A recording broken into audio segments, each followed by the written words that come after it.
You can't re-injure something that wasn't injured. If it wasn't, that's why I'm asking you. When was his hand injured? 2 years ago? Last week?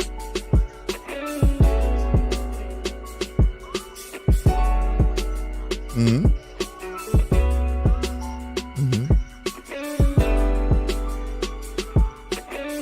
No, he re-injured. He injured but he got a gap. That's what I'm saying. That's not fully healed though. I mean, he has a question. You can't say that because nobody knows. Y'all even said it that you don't even know that if that can fully heal. If I break my finger, hold on. If I break my finger, right, and it fully fucking heals, right, and I punch a nigga and I break that finger, I just broke my finger, bro. I didn't re-break my finger.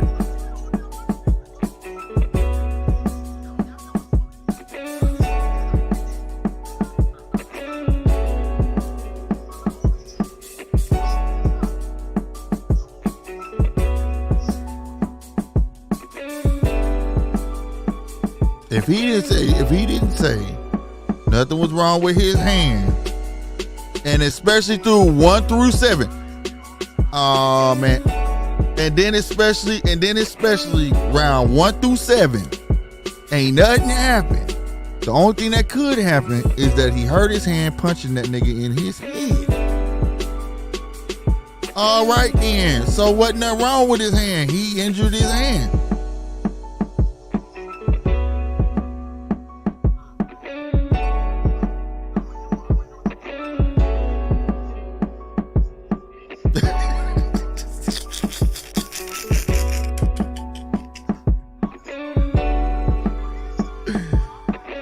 Oh shit, y'all crazy, bro.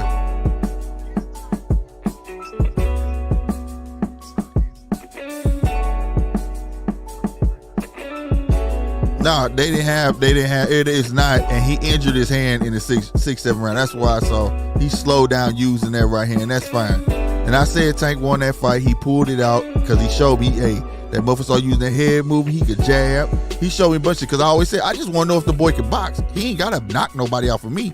I just want to know if he can box. He showed me that. He pulled the fight out.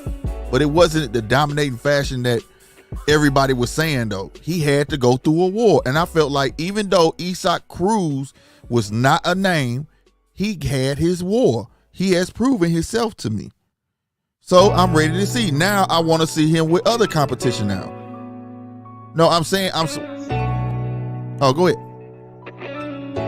No, so for me, you get what I'm saying? He been through his war. For a lot of people, they say, oh, it's just Isaac Cruz. Like, Isaac Cruz gave that nigga a war. And that's all I want to see. Now I know Tank can box. Now I want to see him against greater competition. That's it. And I feel like he can pull his weight.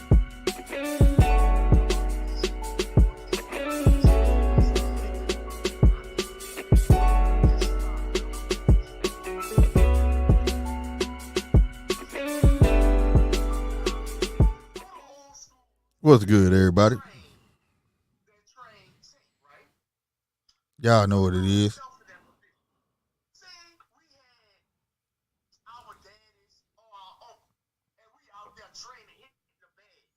Mm-hmm.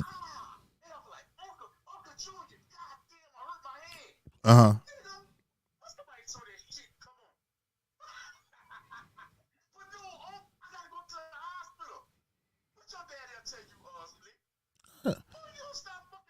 Yeah, he gonna tell me you ain't dead. You ain't dead, nigga.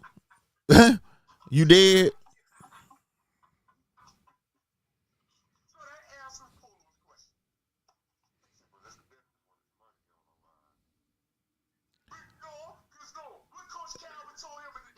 Yeah, he told me. He said you can worry about that shit. He said you can worry about that shit tomorrow. Yep. Hurt tomorrow, nigga. He did. Yeah, he knew how to get in row because Tank was ready to say fuck it. Yep. Right.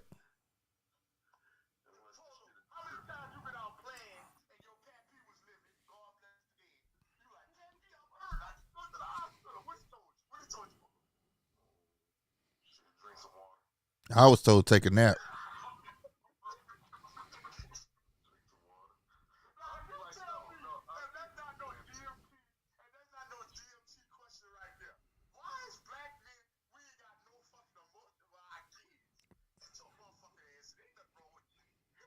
Take a motherfucking nap.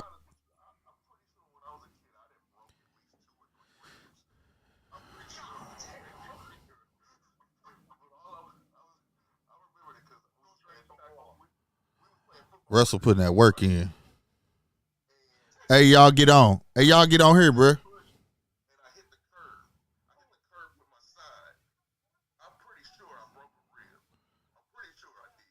I bet.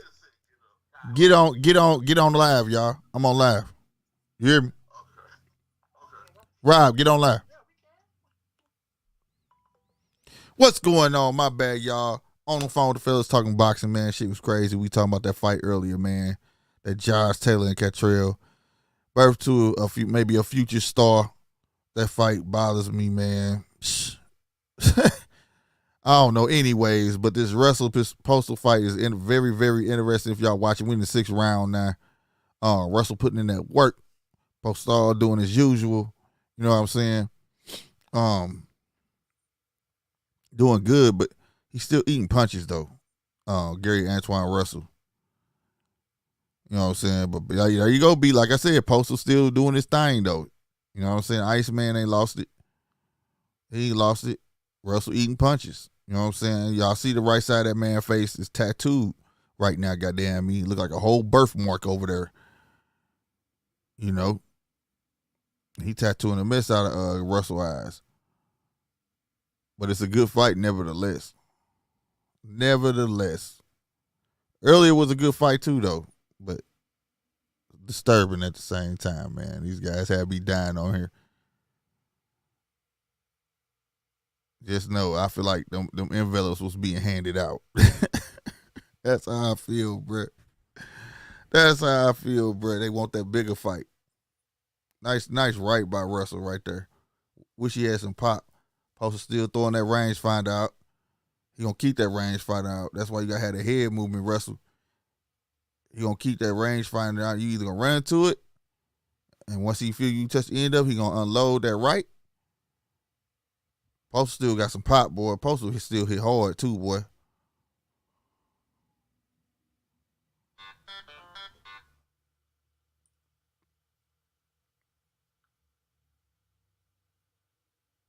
Oh, the link. Why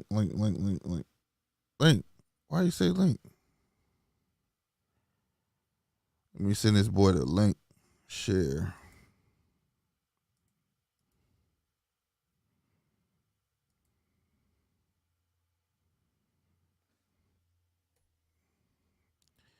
In the rear corner. All right. Come on, move out the way, screen. Boom. I think Polo finna hop on. I'm gonna put it in this. I wonder if I put it in here too. Anybody else? Let me see. Gmail. I'm gonna hop in. Intimate. Let me get the kids. Oh, okay. Oh Lord. There we go. What? Oh, let me put my headphones. I'm up here like you don't hear this nigga. Polo, you there? Yes, sir. Oh, okay. Cool. Trying to make sure I sound right. All right. Yeah, this is about 3-3B. Oh. Yeah, it's a good fight. It's on Showtime. They got a new logo up there. Show PBC. Big old PBC logo next to the Showtime. Well, of course they got to advertise it. That's all PBC got. Right. That's why it's a new logo, huh? New branding like this. This where we at now. It's the only place you can be. I ain't lying. These guys got a shitload of logos though. They keep new logos. Man. There you go, Russell. Chin check his ass.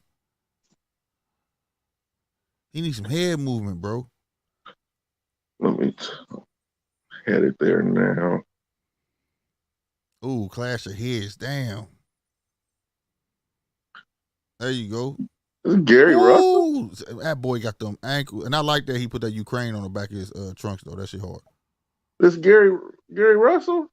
No, that's his brother. I think that's his brother. And they got the same name, Gary, but this is Gary Antoine Russell. Oh, is this Victor Postal? Yeah, he's still got it. Oh, He's still doing his thing. really? Oh, Ooh, interesting. ooh. Hey, see right there, that's where you're timid. Cause you know if you put that rangefinder out, but he can't be getting timid like that. It can't be no trade like that. Just stay busy, Russell, man. Just stay busy. Hell, Still doing that hop, man. I see Pistol still got that hop.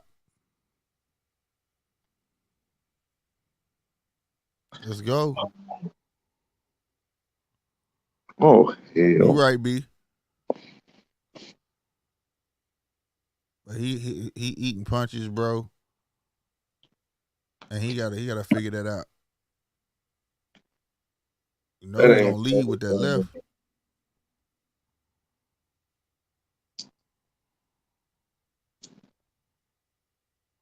He tried that left straight down pipe, but he see the rangefinders out there. You gonna run into it every time. Yes, yes. You gonna run into that every time, bro. Look stupid doing it. Man, this dude Chris Colbert dancing and shit. What are you doing, bro? He got blue hair. 25, nigga, look 45.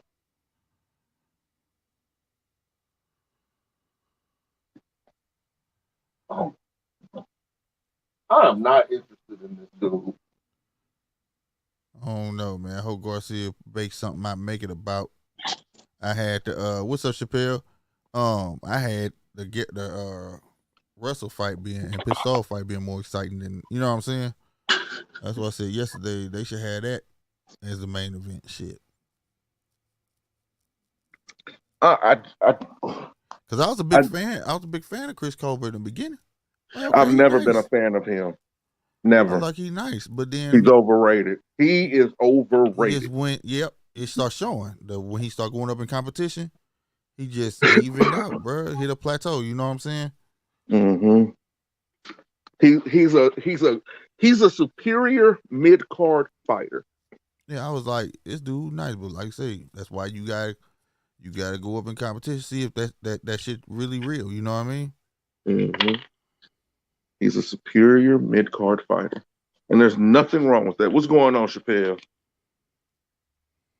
Nothing wrong with that. Some people ain't meant for the big time. Yeah, some people just ain't got it in them. That's how I feel. If you want it, you go for it. But I don't know. You two more interested in looking pretty to me. You know what I'm saying? That's my thing. Like I don't know. Yep, you're right. I'm talking about Gary timid boy. He tap dances a little shuffle he doing. I don't like.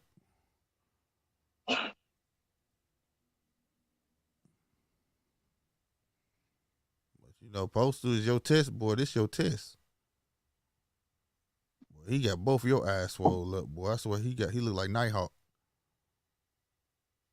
Like he had a whole mask across the top of his eyes. Ain't that his name? The Indian mutant, the tracker. I think that's in his name. I sound muffled. Why I sound muffled now? You don't sound muffled to me. What the hell? I just turned it. No, that's too turned it up too high, nigga. Shit, hurting my ears. He said I sounded muffled. Let me move this mug back then.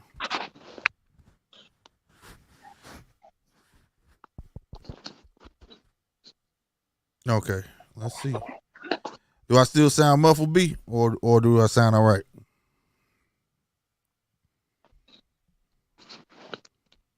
Uh, the Chappelle, the fighters on Showtime.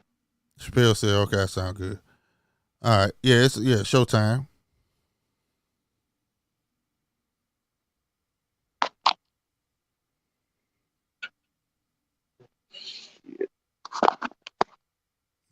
fan working overtime though. I hear that shit in my headphones. I don't Your know gain why. up too much? Nah, my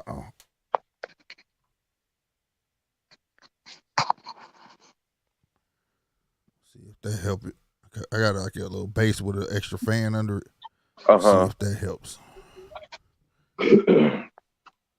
Oh, I can't wait till I get my computer, man. I can't wait. Okay, you said right on B. You said it's coming in the mail. Yeah, Okay, that's what's up. I gotta. I gotta. You got the Curve. specs on it. The good thing about a PC, you could always upgrade your RAM, and you could do that shit yourself. That shit easy. Everything is basically cards and downloading drivers. It ain't hard at all. Well, shit. Laptop different. Laptop. You can add RAM to a laptop, but like the way mine built, it's a game. Like you got to take too much shit off. So I'll take See, mine in. But a regular laptop, it's pretty easy. see, I'm not versed or well versed in that stratosphere, so I leave that to people who are. I just, And I you'll just be want to buy shocked. it and use it. You'll be That's shocked. it. That's my MO right now. Buy and use. Plug and How play. much RAM do your PC coming with? It's coming with. You gotta look at the specs. That spec sheet. I'll be able to tell you when it gets here because I Gotcha. didn't buy it. Oh, okay. Oh, Valentine's that Day. metal taste. That meal tastes better after hard work, don't Hell yeah, it do. Water be cold. Yeah, water be colder. Everything. I just can't wait to hop into the shower tonight. That shower it's gonna feel different. That's why I can't wait to get back to real work. I really can't. My man said Oh, real work. mm-hmm. Because security, I enjoy security. The job is over with, Uh so huh. I ain't got to do nothing. Uh I huh. can't wait to get back on at the stadium, man. Oh, okay. Oh, I can't wait for it, man. Oh,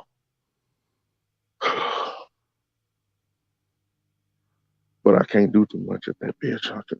I can only do what 3, maybe 4 days a week, Well, if shit. but it's work. Right.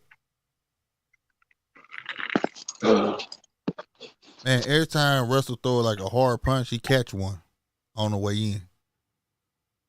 He got to slap and jab. If he keep it out there a little more, he'll be nice. And he got to stay in his range. He nice at mid range. Post a little bit, he seem to can't get away from it.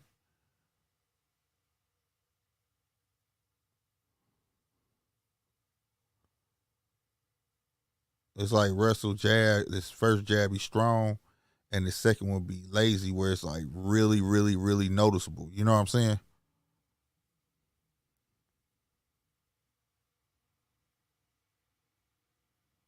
Robbie Rob, you still there, Polo? You must have to take a call or something.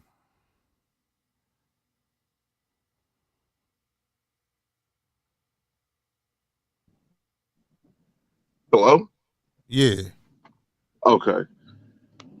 Shit get cut out real quick. Oh, okay. I thought you were taking Woo. a call or something. Nah, I'm driving. It's cold as hell outside right now. Yeah, it dropped. It dropped. Oh God.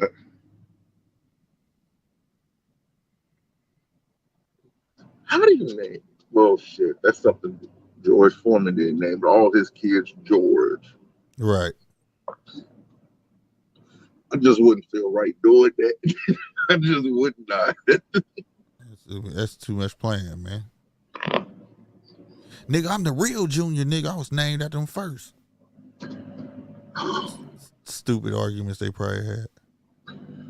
There's probably some dumbass, ignorant ass fights. You ain't lying. I come before you. Nigga, I'm Junior. You Junior, nigga. Hell, if anything, you named after me. Right. That's some ignorant shit. Right. That is some ignorant shit. Oh my God. Oh. Oh.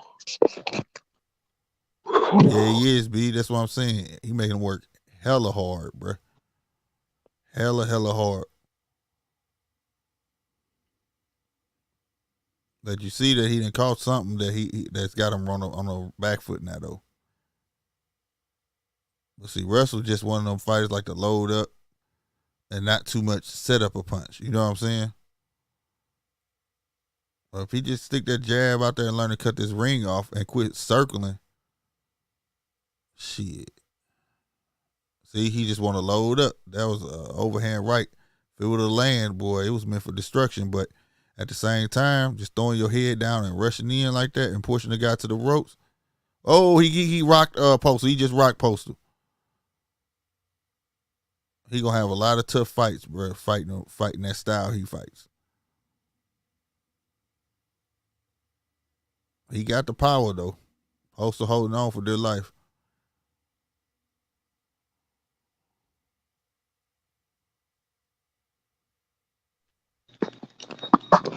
Oh, he just chin check Postal again. Postal on the run. See, one thing Gary need to do, he needs to learn how to cut the ring off, bro. Cut the ring off. This dude is running around this ring in circles like 4 times already. Cut the ring off. You had him hurt twice. You let him get his legs back.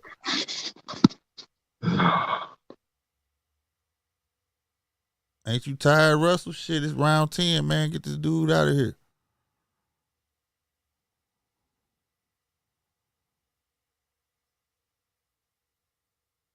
I'm talking about he's swinging for the fences. Oh, Lord. I gotta change these these hoses. Yeah, Postal, he stopped it. He got him out of there. Oh, fight over? Fight over. Who won, Postal? No, he stopped the fight. Postal lost. Oh, shit. He got him out of there. Which he should have been able to do it. It just, I think he make himself have tough fights. He's making himself have a tough fight. Though his style of fighting, that shows that he has a low boxing IQ. You know. Well, he on the come up. Like I said, he had never been past 6 rounds. So him going to, this is like first time going deep waters, 10th round.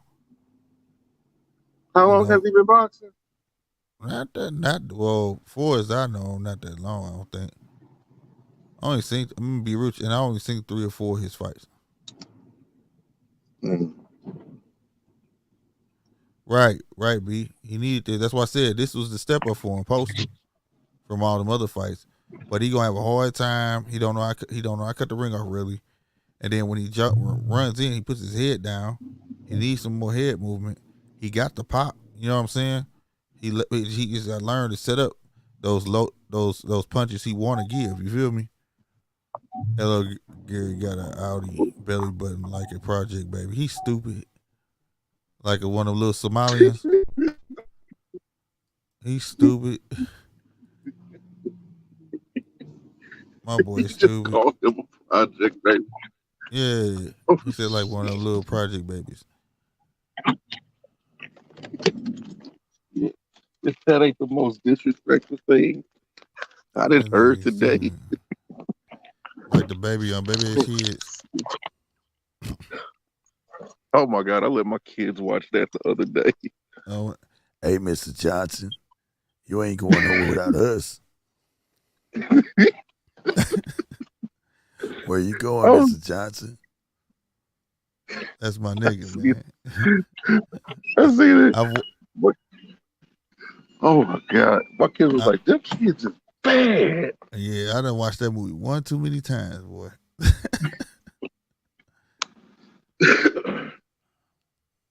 Oh, that Yeah, is that was the baby's voice. Chappelle, Tone Loc. Tone Loc was the baby's voice.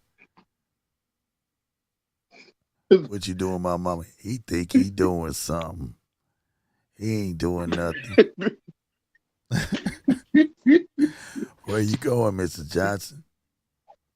I thought you was going with us. That's my nigga, bro. so low. The only Yep. nigga I know who barely smoke and smell and sound like he done smoked a pack a day. Hey, fun fact, you know how his voice got like that? Uh, In college, he did a stupid bet, drink a glass of mud and crushed glass. It cut his throat up. Bullshit, you not. That was his shit. That came out of his mouth. that's stupid. That's stupid. Mm-hmm. Chappelle stupid. Hell yeah, Tone Loc. Shit, I used to do that shit to my teachers, bro. They turn around like, what the fuck? Who else in this motherfucker? Funky Cole Medina. All that shit, man. I used to fuck people all the time. And believe it or not, I ain't start trying to do that shit till I watch Baby and His Kids. I just be high as hell. I'm just fucking around. Yeah, he Tone Loc did that shit. And got hella rich off them 2 singles. Fucking Wild Thing and Funky Cole Medina. And then the nigga was acting. Shit. Made his money. And bounced. Yep. Sure did. Oh, yeah.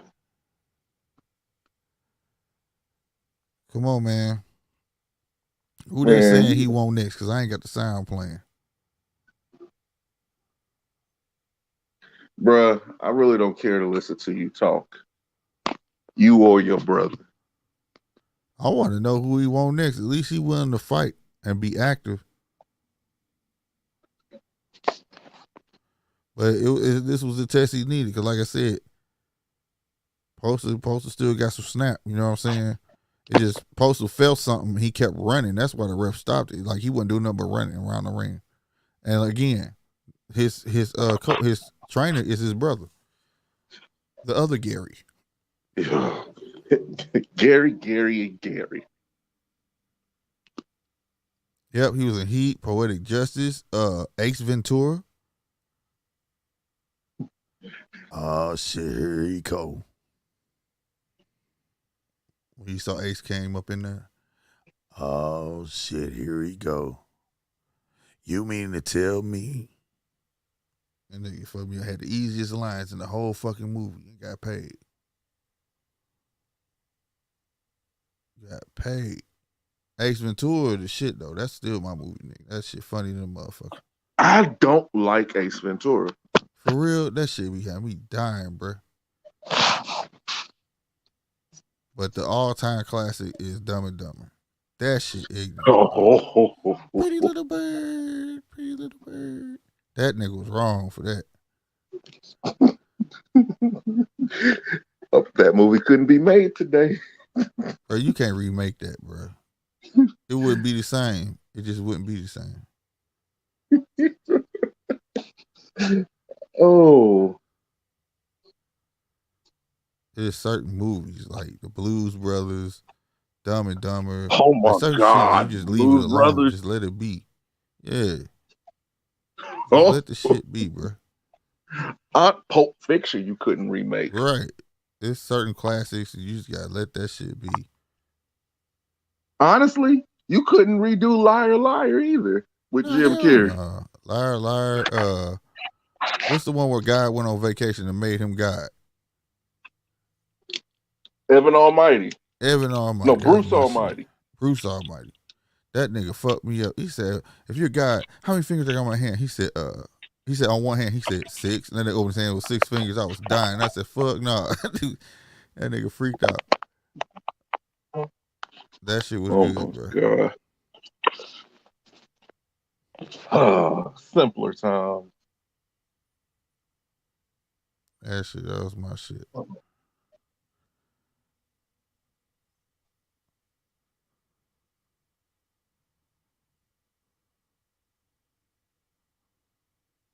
Oh man, that's why you need the sound on. I thought they was trying to make that daddy move. And you see, he in one of those scooters, A electric rascal. scooters. I don't know. Everybody's face was frowned up, and they kept tapping on his electric scooter or some shit. I don't have the sound on. That's why I said I need to have the sound on because I thought they was trying to make this daddy move. Like ain't like that dude could move like that. You know, electric scooter for a reason. You know what I'm saying? Yep. Oh yeah, Poster trying to get back home. Yeah, he probably about to go after this. Yeah, he's on. They already showed him in the back getting medical attention. Oh, okay. He's Yeah, trying to get back. He's trying to get back home. yeah. That's see that's the if you think about boxing right now, it Mm-hmm. really is like it's just my opinion. How can any of these fighters take the fight serious No, because with it what ain't. It wouldn't be serious at all because it don't matter. it doesn't matter? You know what I'm saying? I don't And care how much money you gonna pay me and think I'm gonna stay there and my mama back there. yeah, You know what I'm saying? Now that's anybody. That's why I try to tell anybody. They bring that shit here, I'm down, nigga. You know what I'm saying? I'm fuck down. that. Bring some shit here. It's a problem. You come, nigga. I'm lock and loaded. I'm grabbing all three of my backpacks. You hear me? It's gonna be some shit. You know what I mean? But like, I feel him, nigga. You done burn that shit today. That's some disrespectful shit. First off, you done bring some shit to my doorstep. Oh my god. Yeah, There yeah. ain't no talking. Ain't no reasoning. You know what I'm saying? You already know. You already know where I'm at with it. You For are. real. I don't give a fuck. He was only 16. Shouldn't have brung his ass over here. Kept his ass where he's at. The dude came over here with ill intent. You know what I'm saying? If Don't you do it. don't want the beef, There you then go. you won't get the drum. Hey, they should stay vegetarians then. Bingo. Fuck that. Oh, and that's the thing. That's why I don't think nobody can actually really invade us. Too many people, too many civilians. Where's that? And it's a hellified setup, bro. We got a hellified setup. Mm-hmm. You know, that's why everything Mm-hmm. here in mid America. That's why the president come here and check on Mm-hmm. everything. That's why, you know what I'm saying? You're not gonna be able to do Mm-hmm. what Russia doing to Ukraine, aiming at their defenses. You get what I'm saying? You ain't finna get that off Mm-hmm. like that. That's why these fools want to go out of space, bruh. I'm telling you. That's why these fools won't go out of space. It's something up there they building or something where they can shoot a missile off and they can go global. The motherfucker can ride Mm-hmm. the gravity then, and once it get to this point, then jet straight down from space. You know what I'm saying? I'm telling you, Yeah. that's the next line of defense, bro. Why would we have a space force? No, that's what it does. Right, that's what I'm saying. I know. But they don't want to tell people that, man. That's why, man, they've been on the make. You think that shit just came when Trump got there? Man, that shit was in the making for years. All this with NASA Mm-hmm. building oxygen stations and shit so we can go further. And you know what I'm saying? Like, all that shit is Mm-hmm. part of an intricate plan, bro. And it ain't the one they tell us. You feel me? Like they say, we do what's for in the best interests of America. Mm-hmm. And if it suits them in their best interest not to tell us nothing, they not gonna tell us nothing, bro. Yeah. You know, and I'm gonna be real with you. I mean, in some instances, I don't want to know. You don't? Nope. Like for instance, if that shit, Lord forbid, knock on wood, a big ass meteor was finna smack Earth, I don't want to know. Let that motherfucker hit. Just let Let, it hit. let everybody go out happy instead of panicking, Mm-hmm. crying, and all of that shit. You know what I'm saying? Mm-hmm. Waiting on the inevitable, what's finna happen. You know what I'm saying? No, just let it happen. I'm gonna go out happy. sitting here commentating with y'all on a boxing match, and boom, I never knew shit. You know what I'm saying? I wake up, what's up, Jesus? The hell? Oh shit. You know what I'm saying? It is what it Yeah. is. Freddie Roach don't have a top fighter at the moment, I don't believe. Not at the moment. Jeez. Magaseo, he want Magaseo to be that guy. He's He's Pacquiao's grooming him. protege. He's grooming him. Right. So he wants Magaseo, which he did win that last fight. He wants him to be that guy. But after that, he doesn't have necessarily a top tier fighter. And frankly, man, I get that man all props. At one point, he had about 4 or 5. You know what I'm saying? Motherfuckers like the dude had champions. So I don't know.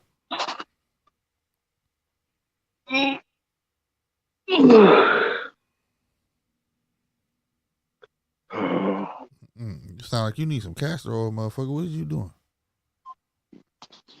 Stretching. Oh, okay. I say lay off the cheese, nigga. You know how it is when you get over and you ain't stretched all day. Yeah. When you finally get that one stretch in, Mm-hmm. make you lightheaded a little bit. Yeah. Hector Garcia. That ain't the most Mexican name I've ever Man, heard. that's both ways. That could be Puerto Rican or Puerto Rican, Dominican, Mexican, Mexican. beyond, yeah. But I hope Mr. Garcia make this a fight, bro. It's the most common Spanish name in boxing, though. Garcia and Hector. Yep.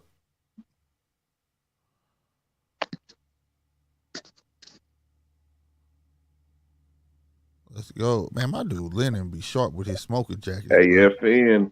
That's what I would be watching this fight on if I was overseas or AFN. on base. Yep. Oh, okay. All pay-per-views are free. That's how as it should be. That's dope.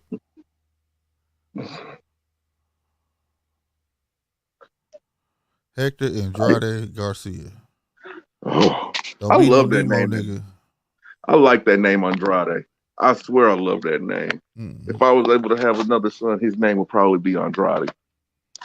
Yeah. Let's go, man. Andrade. He just sounds like he just A beast. business.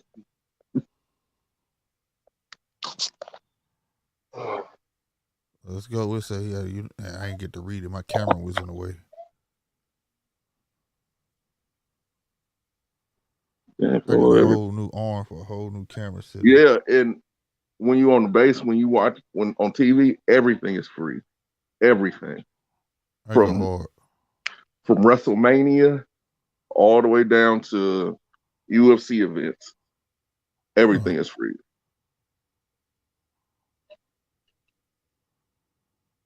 That's tough. Mm. Oh my God. Here we go. Kenny Bayless, the ref. I am not a fan of Kenny Bayless, y'all. Well, we know what's about to happen. I'm really not. Dude just creepy too, the way he be moving. That man irks your soul. Yeah, you do. Oh, sweet Jesus. Oh, Lord. I'm gonna get me a couple smoking jackets, Jack. That dude shit hard. Get you some. That dude, he come out. What is autism? What is the month of autism? I should know this. I should too, but I don't remember. I'm figuring that's why he got that on. You know what I'm saying? Let's see.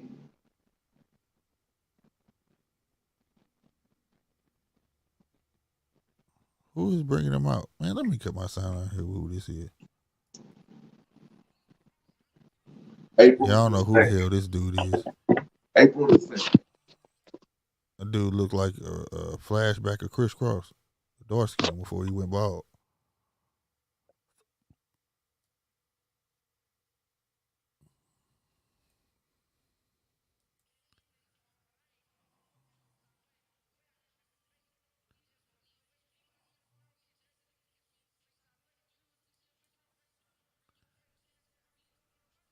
I don't April know who that 2nd. little dude is.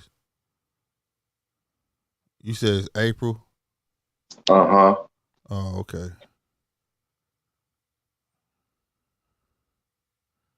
Primetime Chicken paid for big money, boy. They got the big logo on the back of his. I wonder how much money do they get of that? Like, is it 100%? Hey, them gloves hard though. I ain't gonna stuff. His gloves is puzzle pieces, bro. That's tough.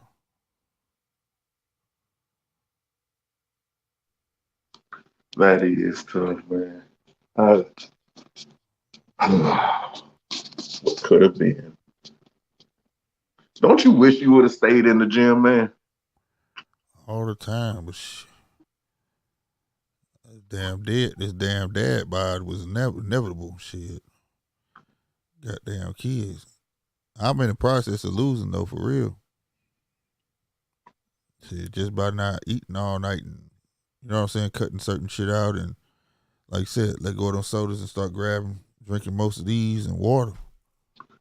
Honestly, A whole lot, bro. stay away from the Gatorade. Gatorade actually has a lot of sugar in It beat that soda though. it. It does, but sodium actually plays a bigger role in weight loss than sugar does. Yeah, it make you retain water. So you should train longer Uh-huh. without feeling those harsh effects of dehydration. One thing that I'm working on now is trying to quit smoking, or at least Man, that's trying to easy. slow down. It's easy. You wanna know how? Hell, Tell you, you gotta remember, smoking is not a habit.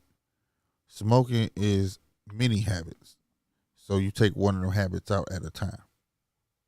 So it's not something you can just quit. It's gonna happen all the time. So pick which cigarette of the day you're not gonna smoke. For instance, first you gotta write down when you smoke. I know when I wake up, after I eat, after I shit, sometimes while I shit like stuff like that. Pick one and take it away.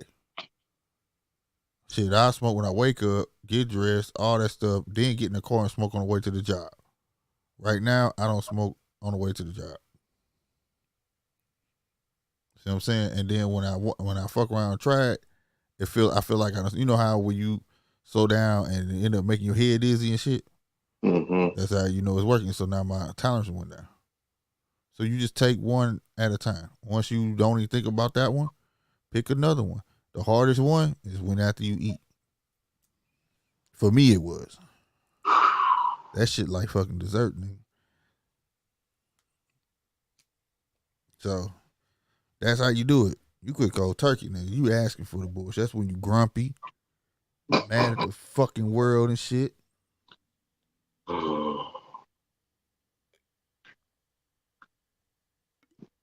I just needed a healthy substitute. That's Yeah. all I need. Cause that motherfucking pat shit, you know, That trade a don't habit work. for another habit. That's the whole thing. You don't want to trade nothing. That's why some niggas get fat because they start eating when they let go of cigarettes. You know what I'm saying? Mm-hmm. Cause then you ain't do nothing but trade a habit for another habit. I did just get rid of that habit.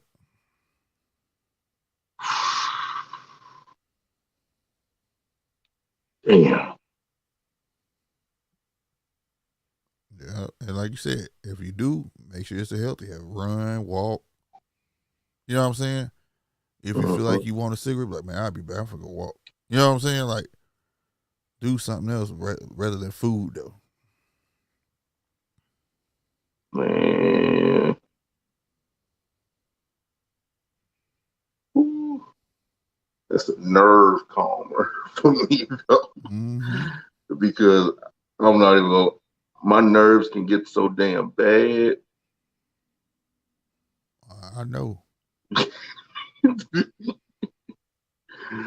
Where I'll be ready just to grab a motherfucker by the neck and just shake. Like Homer do Bart. He never lied. Or he used to do the Bart. Oh, Let's go. Show me something, Chris, man. Make me a fan again. there's nothing he can do to make me a fan. Not even if he transmogrifies into a fan, I will not be a fan. Mm-hmm. Like he's just the most spectacular mid card fighter of all time. That's all he is. You better do something if you want these big fights. This is an eliminator, I believe, though. It shouldn't be. Oh, there's a lot of eliminators going on too. For what belts, I want to know. Interim belts. They do away with that shit. They not. I can't There you go, stand. 1, 2. Show me some, Garcia. You gonna make this a fight?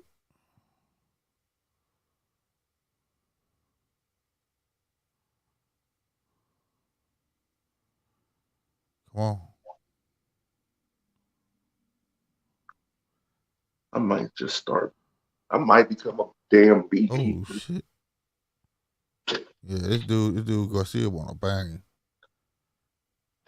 He wanna bang.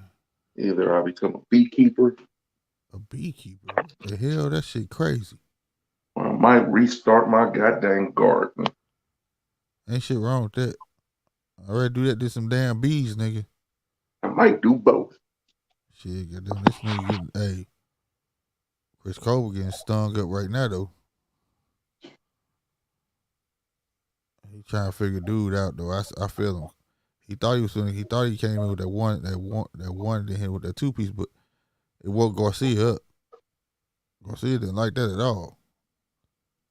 Like, you didn't get the rules, nigga. We gonna ease into this shit. But since you don't want to do that,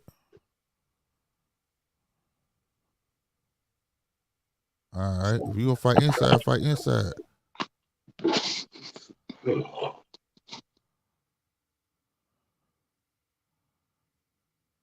I don't know. Chris look real tight right now.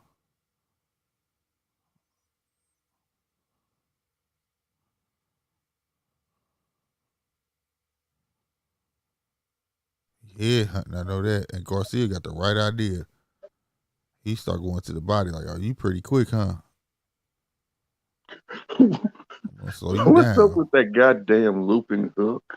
I do not know. That's that 2-piece he was doing earlier, which woke Garcia up, which is pretty quick. I ain't gonna lie, it's pretty clean, but it don't come with no pop on it though. And Garcia looked real patient. Mm. He just waiting for him to come close. Then he starts spazzing out on that nigga Colbert. That's why I said, B.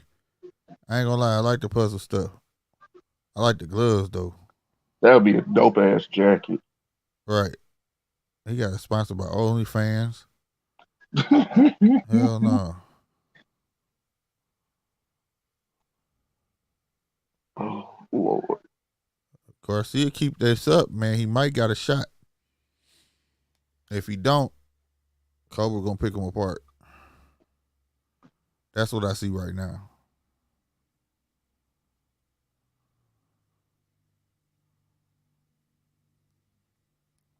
And we got another one. He don't want to sit down. He want to stand up in the corner. Get this dude. I really don't see nothing special about this dude. Like, I may joke about it with Earl Spence and everybody else, but this dude, I really don't see nothing special about him. Right. You right. He has to be one of the most like talk shit about fucking Cotto, but this motherfucker right here has to be the most average boxer alive. What's his He just speed, man? There are a lot of people give him credit because of speed. He does have some accuracy, but the thing is, like I said, he hit a plateau by the competition. He start going again. Like right now, he don't know what to do when a Fury comes in. You get what I'm saying? Like there's no head movement for to go to speed. He just bunch up. He puts his hands in front of his face and just bunch up like you see right now. You see what I'm saying? like, And I please hate don't hit me. and like I said, I hate the peekaboo style. If you gonna have him up, slip. You know what I'm saying with it. You know what I'm saying? He just stand there and take hits like you know what I mean? Like you see it Mm-hmm. happening to him now. Roll with him. Okay, bop bop. You know what I'm saying? Mm-hmm. That's why I tell everybody that muff, this right here, get you in trouble, bro. I can go Yeah, around it. I can go yeah. around it through the middle, up under it. You know what I mean? Or I can just hit your hands and make you hit yourself. That style of defense is done. You know that style of defense only work if the other person do the same thing. Bingo. You can't see what's coming around the side. You can't. You know what I'm saying? You blinding yourself. Like right Oh, now, he getting wailed on, bro. He getting wailed on.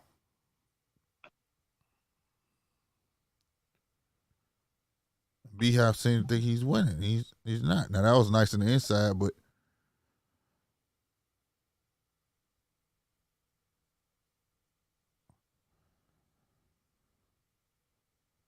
good break. That was a good break.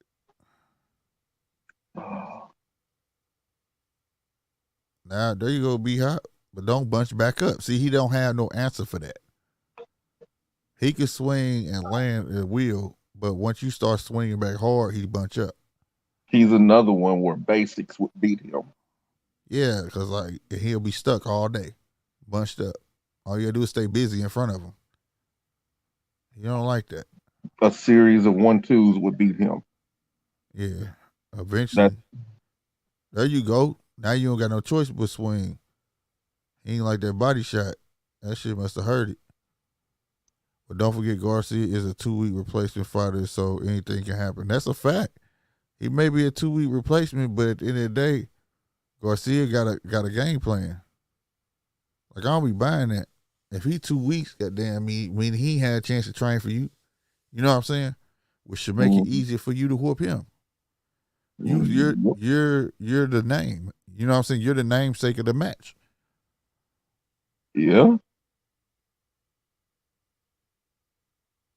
So that's that's true. and the stuff that he's doing ain't new. That's the thing. He bunching up. Boom, boom, boom, boom, boom. And he's trying to think when he's done swinging, I'ma swing. Like, you know, like Rock'em Sock'em Robots. But that ain't how it go. That's why he keep getting caught.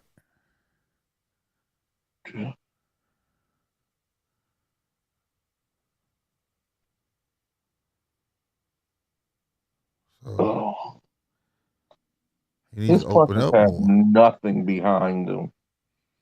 No, Nothing. he needs to do more. He has to do more. You know what I mean?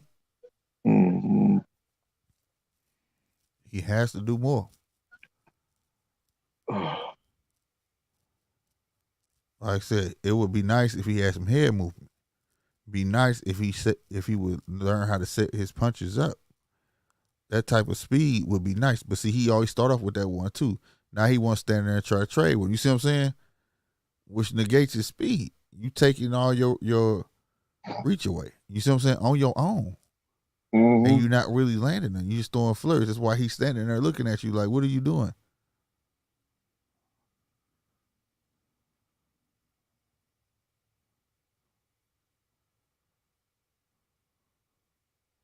Now you done meet him back you in the corner. You better get up out of there. There you go.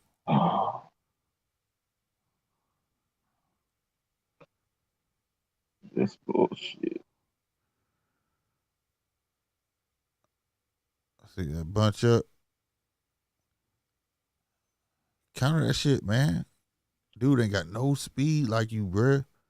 You should be countering that. He done stole on your ass, see? And he just smiling because he think it's funny. This ain't a sparring session, bro. You in a real match. The stuff he doing is like, nigga, I smile at my sparring partner like, yeah, you know I almost knocked your head off type shit. You know what I'm saying? You in a real match. Knock his damn head off.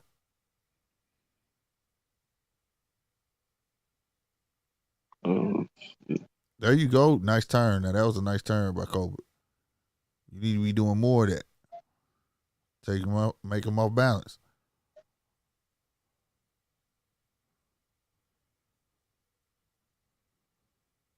Come on.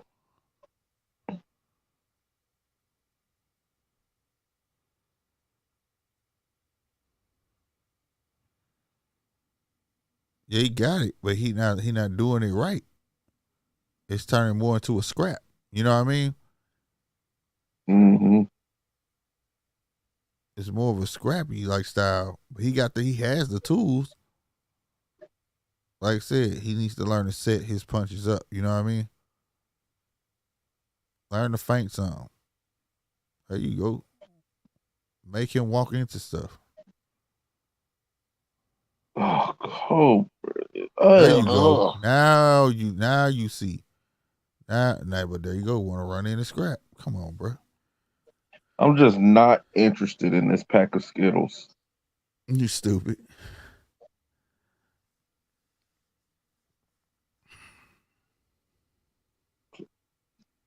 So if he wins, all right, good for him. But at the end of the day, does anybody really even care? Depends if he wins, who he fight next. That's the only way people gonna care. Good round But though, I ain't gonna lie. okay, Good round. what is he fighting at? 140? Is this 140, 135? What? 135, 130, ain't it? Who is he gonna beat at 135? No, it's one. I think it's 130. I mean, you got. Why you sound robotic? Is that me? I sound robotic. You said Yeah. I do right now. Yeah. I don't know. You don't sound robotic. I don't sound in my headphones. I sound regular in my headphones to me. I don't know. I'm gonna go out, come back in. Oh wait, if I go out, well, I'm gonna just let me see. It'll start it over, won't it? Or no? No, cause you in here, right? Oh yeah. He is at 130. I don't see him beating Jamel Herring or any of these people. All right, what it sound I like now? definitely don't see him beating Shakur. I I still sound like a definitely. robot. You still sound like it. The hell? Okay.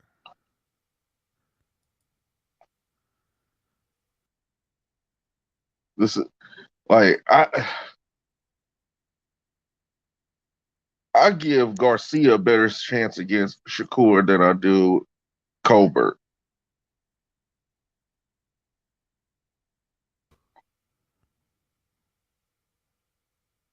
I wonder why it sound like that to you. I don't know. It's like you keep pausing too. I'm Maybe it's pausing. me.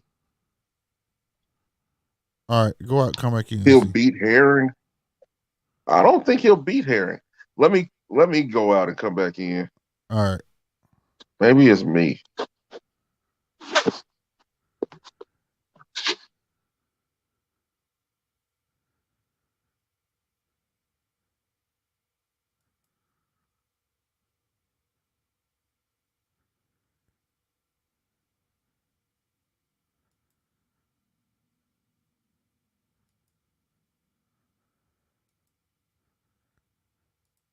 You said will he be hearing? He got a shot, but I'm not sure. All right, you there? Yeah, I'm here. Was it me? I don't know. Do I still sound like a No. robot? No. I don't. Uh-uh. Okay. And your other stream still down here though. I wonder why. I don't know why I left out. All right. It ain't let me kick it out. It'll go away, I guess. Yeah, it went away. But B, I don't see him beating Jamel Herring. I really don't see him beating Jamel Herring. It'll be a nice step up though. Out of everybody, that would be the one I would try.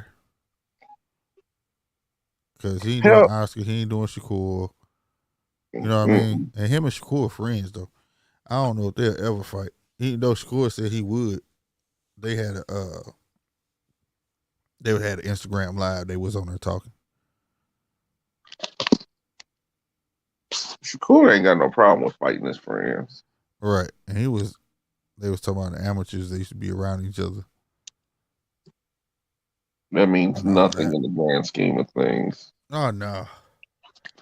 I don't think it would be Shakur to say you don't want to fight him. See, this is the thing I don't like about him. He just sat there on them ropes.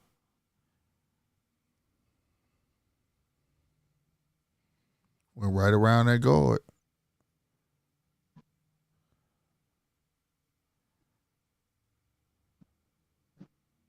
Oh Lord. Created space and landed a right hook.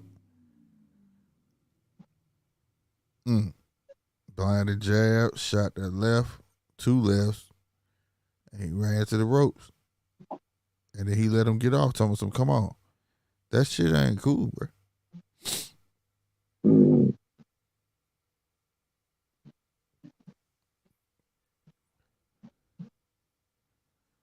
Oh Lord, there's some cats fighting outside.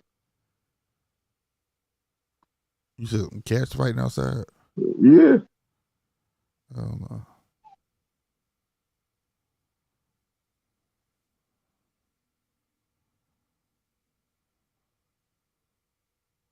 Oh,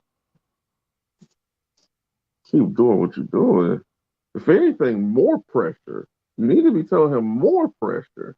Who? Because I don't have it on. The because sound on. um Hector's corner was telling him keep doing what he's doing. Mm-hmm. And I'm thinking like, no, he needs to apply more pressure. Yeah. And learn to create space so he can land those combinations. You know what I'm saying? Mm-hmm. See how he do that hop shit? That's what I'm talking about. You see, every time you do the hop, Garcia right in his face, though. You feel me? He Mm-hmm. not turning. That's the stuff I fear about Shakur. That hop back. Like, that's not getting away. That's a bad habit. Right.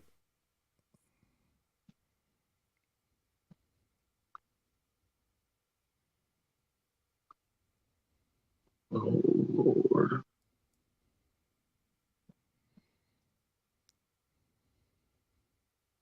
Uh, Yeah, see, I mean, I don't know. And then he throw that slap jab. It's not even with confidence. I don't it's know if it's almost meant to like be a feint, but it's a weak feint if it is. And if you mean it to be a jab, it's nothing that I would respect. You know what I'm saying? not at all. Like, I don't understand that. Why are you turning him? Let him turn himself. You get around him and knock a shot of him.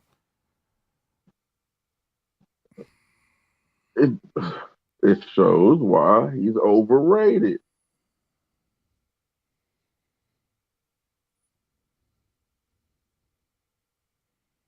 I'm sorry. I would rather watch a Charlo fight than this dude. This dude's stupid. I would. And he just this Destined to say Charlo garbage, bro. You had to throw them in there somehow, didn't just you? He needs to make his mind. If you gonna be a brawler, be a brawler. Or are you gonna be a boxer, sir? he ain't got enough pop to be a brawler. Because he's not making any sense.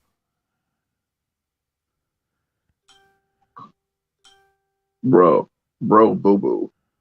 That's what he is. And he get caught by this dude. Look, he's banging on him. Banging on him.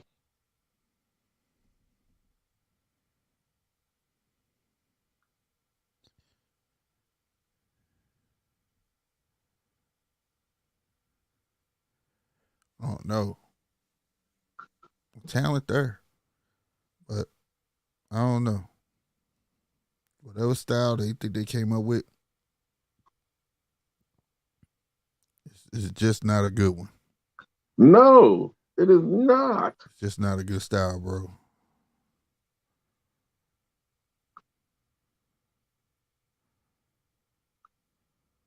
Ugh. Ugh. Bro needs to just go back to the drawing board. Stole on. They overhyping this. That's why I don't want to hear it. They gonna make me mad. They probably talking like he's winning every round and he's the shit. Yeah. I'm not seeing it. I mean, he winning some of the rounds, but the punishment he taking is unnecessary. His footwork is garbage. They want to say he fast on his feet, moving straight backwards. They may have a point, but whenever he lands, Garcia is right in front of his face. Like, where you thought you was going, bro? Because whenever he gives Garcia one, Garcia sends back three. Yeah, like. And then he shoot the jab with authority that time, but he didn't land in it. He not landing nothing. Like, we are in the 6th round, and you haven't found your range yet. Good counter. And I give him that. But now, or maybe he told him, you just box this nigga, because that's what you should have been doing. Relying on boxing skills. Don't mix it up being no brawler. And he obviously ain't got enough pop to put this man down. Garcia can't land a clean enough one to put him down. Garcia walking with his hands down. Like, man, you ain't shit. Yeah. If I was Garcia, when we get close, I ain't throwing no body punches. Because he all speed. Make him drop and he them keeps hands. turning his goddamn back. Yeah. Go around there. See how he just went around? There you go. Now he trying to slip because he start going around the guard. See, well, that's what I hate about. He got is garbage. After what we watched earlier, this is why I'm starting to hate American boxing. I'm starting to hate it because, put it like this: if this was Calderon, Calderon would be making light work of Garcia right now in this situation. Yeah, because he would use his attributes against him. Yes. That's what Calderon's style is. That's why he got that shoulder roll. That's why I'm bro. Damn, he stole on B-Hop something terrible. You right, B. He got that he got that Mexican pressure, bro. He ain't lying. He do. Mexican or Puerto Rican. I don't know what he is. But he's Spanish nonetheless. And B-Hop think he about to catch a nigga in the corner like he Mayweather somebody, and he catching all the slugs. Garcia would give Shakur problems. Huh? Garcia would give Shakur problems. Well, the thing about Shakur is, at least he know how to make minor adjustments. Like, I think Shakur by now would have been like, I'm just gonna box this nigga.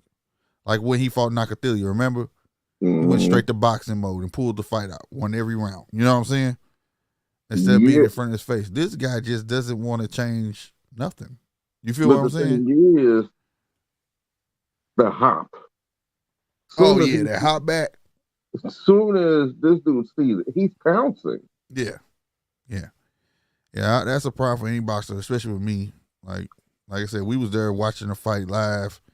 You know, Jamel Herring and Shakur, and that bothered the hell out of him. I was like, some fighter's gonna figure that out, and when he land, that fighter's already gonna be there. You know what I'm saying? Yeah, that's what. He's the type of person you could rush. You could rush him. He'll hop all the way backwards to the ropes, and that's what Garcia is primarily doing to this cat. Yeah, that's why it pains me to say, but foreign fighters are trained better than American fighters. Well, they come with a lot more than that. Shit, they stay in the amateurs. They stay in there for a while. Yeah, and something else. Yeah, they're better trained and they have more to offer. Right. That's why on our side of the pond is when we see a guy that got the goods naturally, it's amazing. You know what I'm saying?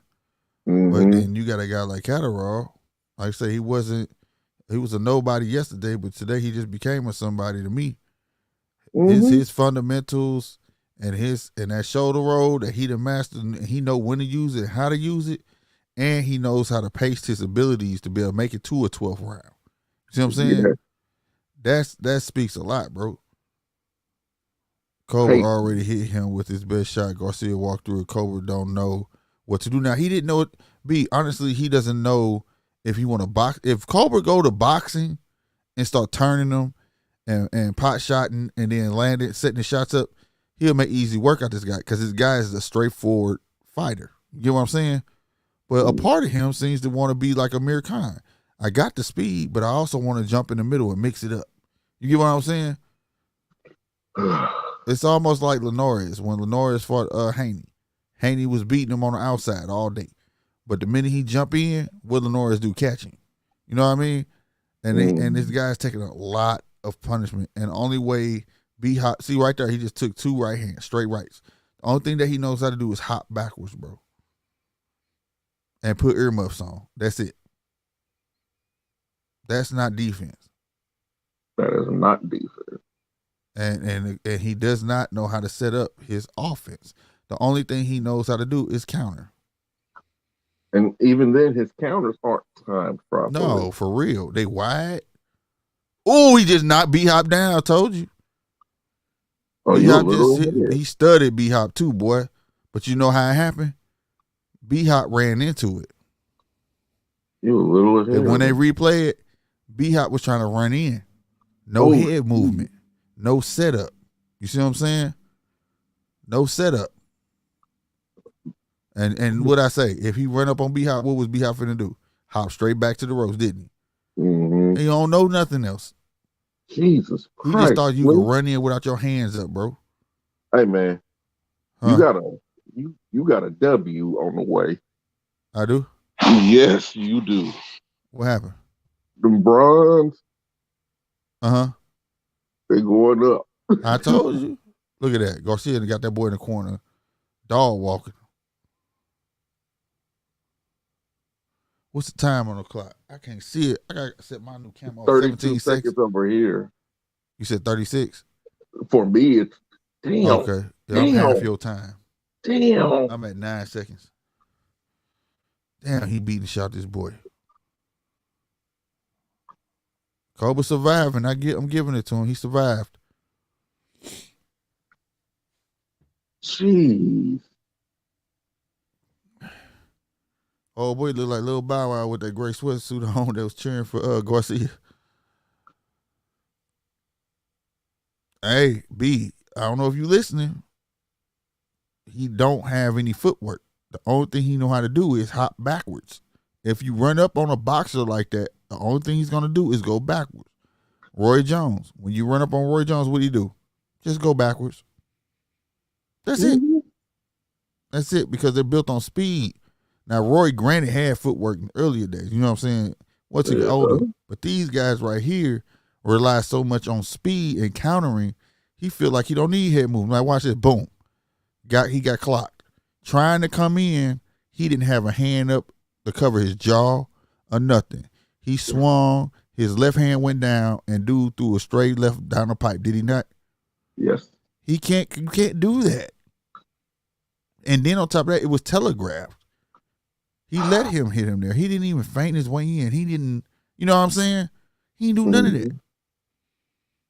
No, he did not. He didn't make him cringe. He ain't nothing. You know what I mean by cringing, where if I feint, you go like this. Like flinch. Yeah, nothing. He make him do none of that. He just walked in like, oh, he gonna let me hit him. And like B said, he already took B-Hop best punch, bro. He already took B-Hop best punch. So he has nothing to be afraid of. I think he got a mouse over under his left eye, or his left eye closed, bro. Ooh, he just rocked B-Hop again. Hit him with a temple shot, bro. He beating the shit out of B-Hop. Really? God. My bad, you will see it. I don't know. A minute ago, you was ahead of me, though. I don't know what I'm on the Spectrum app on my TV. Damn, he working them in the corner. Yeah. I don't think he can see out that left eye, bro. I don't think he can see out that left eye, bro. I think that motherfucker shut. Damn. Jeez. I knew it. I knew it. Should have boxed this nigga, man. Should stay on the outside. Because now Garcia gonna make it rough on you. He know he can just run up on you. And all you gonna do is fold up, bro. And you keep putting the muffs up, and you see what he doing. He going around them. Oh, his eye open. Okay, it's just swole though. He can see out of it. Keep putting them up. Why you keep putting them, man? I'm not gonna get amped up on this shit. Niggas be making me mad, bro. Because he just taking unnecessary punishment, bro. You keep doing this, and he going around it, bro. You see, like, you taking your vision away. Where's your defense? Slip with it, bro. You could see from his shoulders what he finna come with. You know what I'm saying? You look at his shoulders. His shoulder gonna move before the punch move. You turn with it. You turn. If you gonna use muffs, turn. You know what I'm saying? Slip it. Just like as if it was your face. Slip the punch. You feel me? You giving him too much credit. No. I don't think he can do it. That's what I'm saying. He has no defense. You giving directions above his pay grade. Like, God damn. Like I said, this dude, I literally have no faith in. Now he holding on. He's holding on like in Vogue right now. For real. I was looking for that record last night. Damn.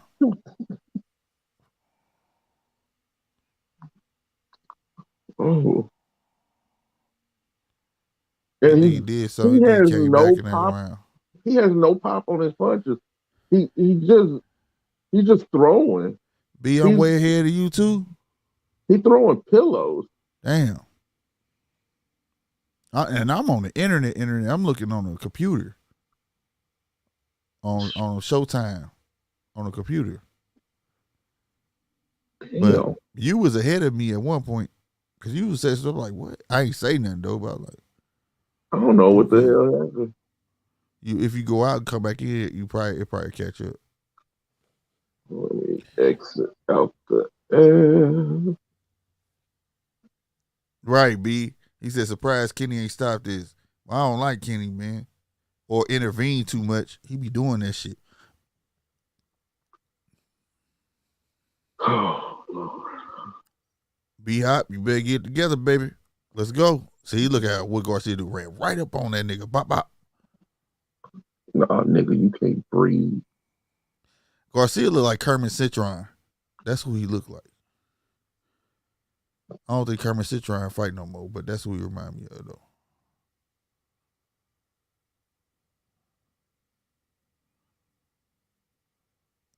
He throwing some. Now look what B Hop doing. He trying. He want to stay in the inside and brawl now. See what I'm saying? Make your mind up, boy. Make your mind up.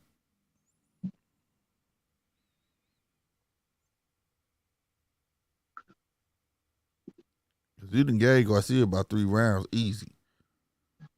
How much time is on the clock for you? Hold on. 2:09. And almost caught up. It's at 2:20. Oh, okay. So I'm like 10 seconds ahead. Yeah. I love seeing an overrated fighter get their ass whooped. Yep, that's what's gonna happen to Josh Taylor, bitch ass. I ain't gonna talk about that though. And Jermell and Jamal Charlo. Oh my God. I mean, you're right. They got something to prove. I just have hopes for them guys, man. I just wish I could see a turnaround. Like every time they go silence on media and stuff, I be hoping this for the best. Like they just gonna come back, don't get indulged in all the shit talking and just do what they need. You know what I'm saying? Mm-hmm. Do what they need to do. But then it turns around. They just can't let it go. No, they cannot. Yeah, he needed KO, bro. Well, this is it's the 9th round. He needs a KO. Yeah.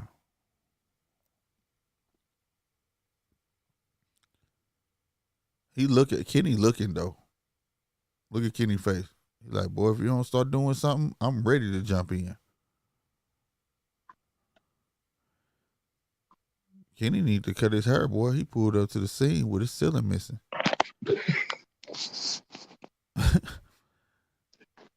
You know them old ass waivers. They don't want to let the hair go. Fuck that. Cut that shit off, man. I promise you. I don't care. I'll cut mine off. And I got a peanut here. I don't give a fuck. Ooh, there we go. Be hot.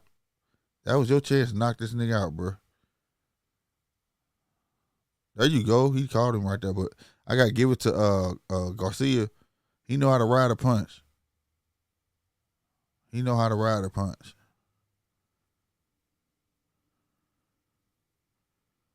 Mm. Mm. Dude, too worried about what color his hair gonna be tonight.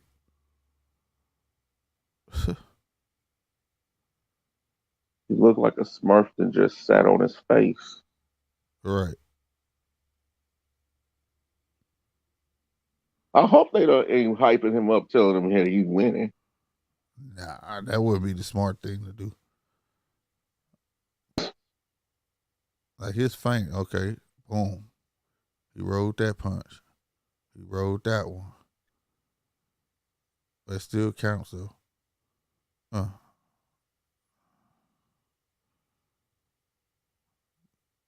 That one he did, but Garcia could take a punch too. He rolled that. We saw it coming. He rolled that one. That was nice. Round 10.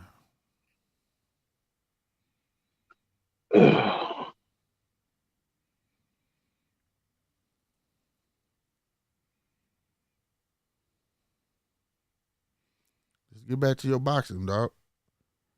You should have been staying at boxing. That knockout would have eventually came. Now he's trying to brawl again and missing every punch.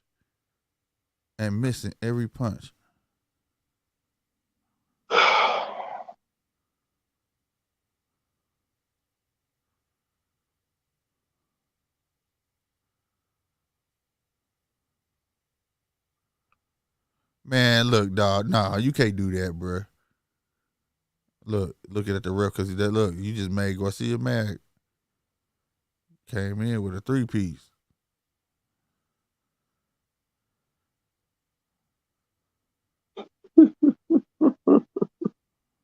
Oh, bro. Your eyes fine. You're right. You saw he was backing up looking at the ref. Uh-huh. Like, let me check my eye out. No. What was that? Dude dipped all the way to the ground, didn't come up with nothing. Another temple shot. He walked his ass to the corner.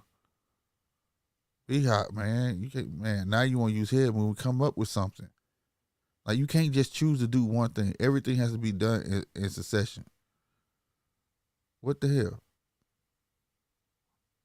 I'm gonna do head movement, but I'm not gonna swing. I'm gonna swing and not have no defense. What the fuck? Shit's weird, bro.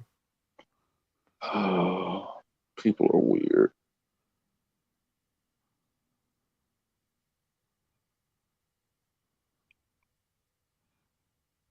Oh my God. Kenny, man. You gonna mess around. Kenny actually gonna mess around and stop this. I think Colbert nose broke earlier in their fight. You saw how flat it is and red it is, B? Mm-hmm. I thought I was tripping. I mean, he can't breathe.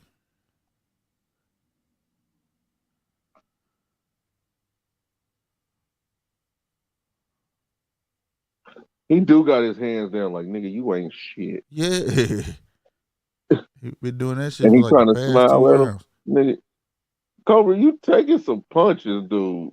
And you letting him tee off on you in the corner and you not... Right. And I told you, all you gotta do is run up on him. All he gonna do is run backwards, bro. He don't know how to sidestep out the way. He don't know, you know what I'm saying? Garcia definitely is winning this. Convincingly. Yeah, but B, I thought I was tripping. You right. That mug is. I thought you like it's red. And that mug look flat, like the bridge of his nose. It looked flat. But you can't back up and grab your eye. Your eye been messed up, bro.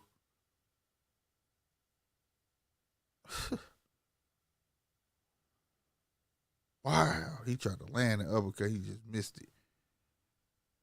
But he was eating that dude up in that corner. That's crazy, bro. That's hella crazy.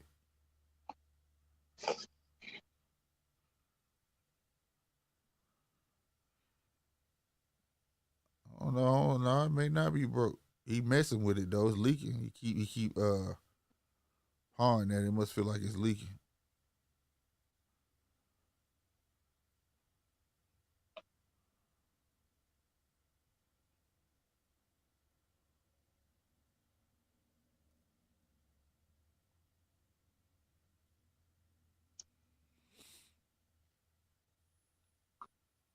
Colbert ain't He just shit. walking up right. He just walking up on Colbert. Colbert not trying to set no feints up.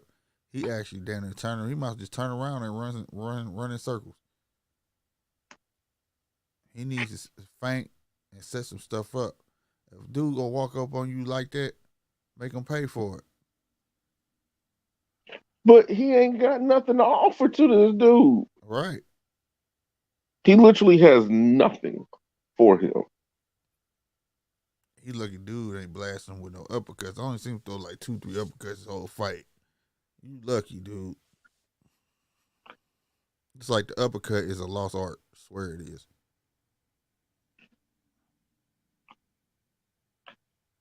Why does Garcia need to throw an uppercut? I'm saying he would have probably been a slept Chris.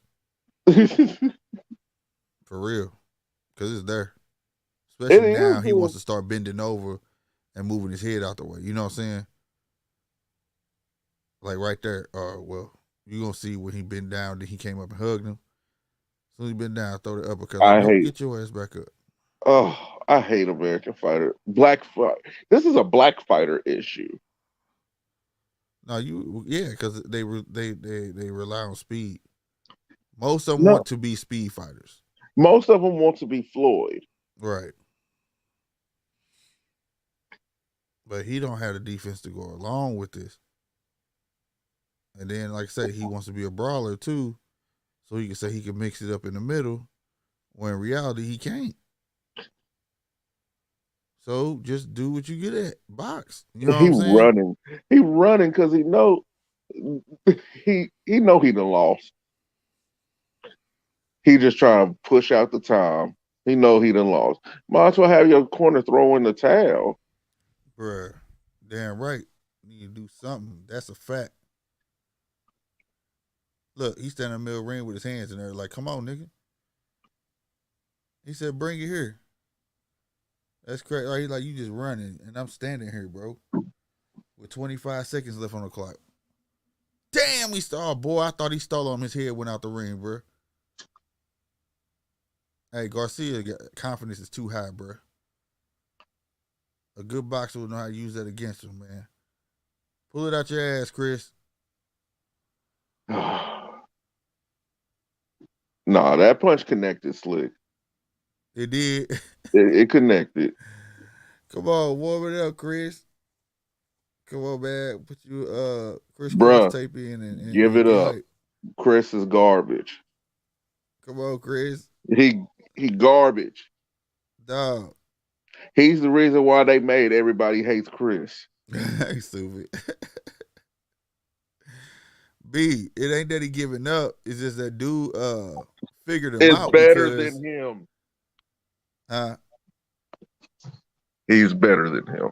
Yeah, he figured him out, bro. He like, if I run up on this dude, you get what I'm saying? If I run up on this nigga, he ain't gonna do nothing but go backwards. You know? Black fighters don't mind losing, but won't put it on the line. Good man. That's the scary thing about a Terrence and a Boots, because they'll beat you and make you look bad. Right. And they don't now. Them two don't really give a fuck about an O. And They want to fight. which is why those two are going to be some of the most avoided fighters in boxing history. Boogeyman.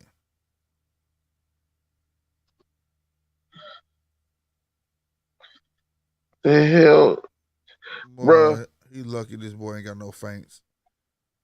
Garcia got no feints for real and all that, where he really be setting this shit up. Cause Cole be dust. Cole was just running. It's round 12, and I don't know if Cole would think he got this in the bag, but he does not. Bruh, he's lost damn near every round. For real, he was eating punches at round 1.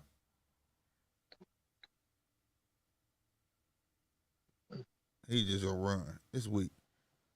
Ain't something left this week. He just gonna run in circles, bro. Weak ass shit. Yeah. Oh, weak ass nigga, bruh. Concentrate on cutting his ring off, Garcia. There you go. I would just stand Let him out. still if I was Garcia. I would just stand still. He did that last round. Did you see him when he did it? He doing it now. He just dropped his guards. Like, man, look. He can't talk. You right, B. He can't talk no more shit. Nope. There it is.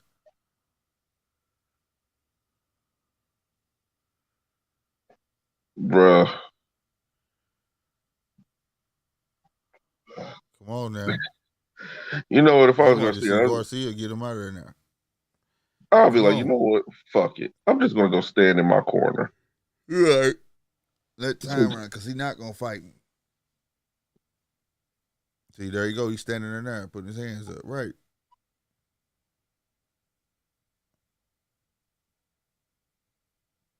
And he literally just run him, dog. He's running.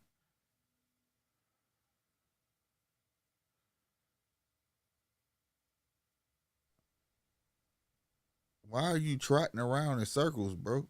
Why he damn near turning his back and running? Right. And the little flurries when Garcia catch up is enough for him to win around because you're not even swinging back. With inactivity. What the fuck? Bruh. This is how you look when you get into a fight you know you weren't supposed to be in and you scared of the nigga. Right. Or the nigga hit harder than what you thought. You like, man, hold on now. Right. This some bullshit. Can we talk this out? 7 seconds left, bro.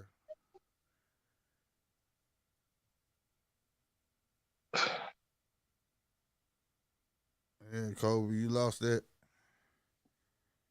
That's a wrap. Bruh, just stand in your corner. Might be a fix, though.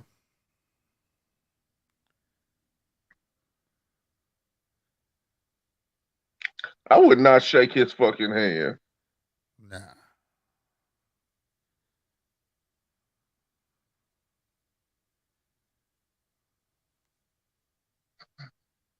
He beat his ass.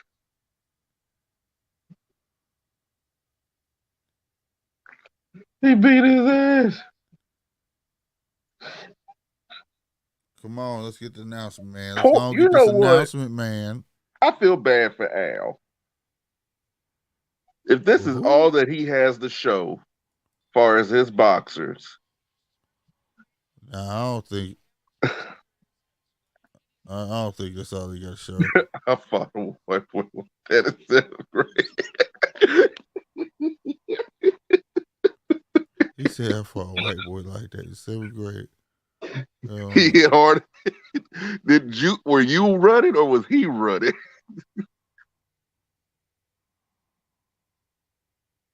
Oh.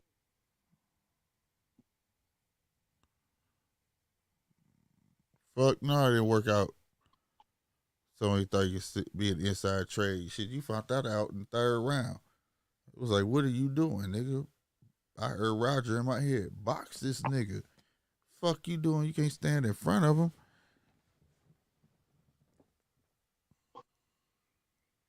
They bet if Colbert wins, I'll never watch another boxing match. I'll never watch another one. It's a bad damn boxing if that happened, buddy. I'm being real. I was running country and doing it hard. He said, "Dude, hell."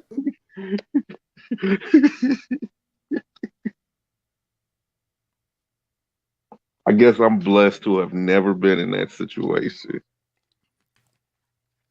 I Ain't think I'm nothing blessed. crazier than a white boy.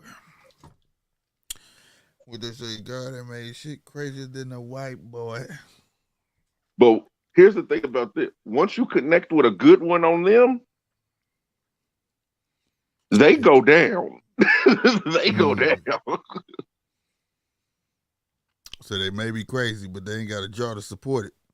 And the ones that do, that's when you run.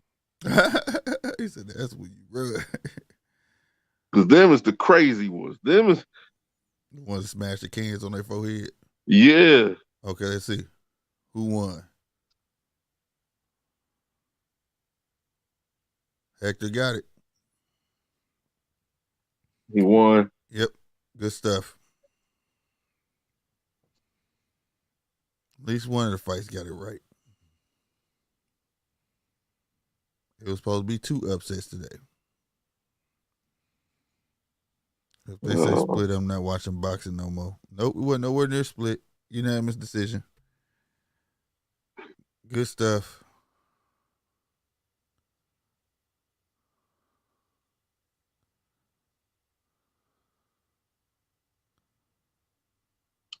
Oh, good for him. Good for Garcia. Bruh, honestly, Chris, go away. I don't think we're going to be seeing him no time soon. He needs to go back. You're probably right, but I wasn't about to get hit again in the process to find out.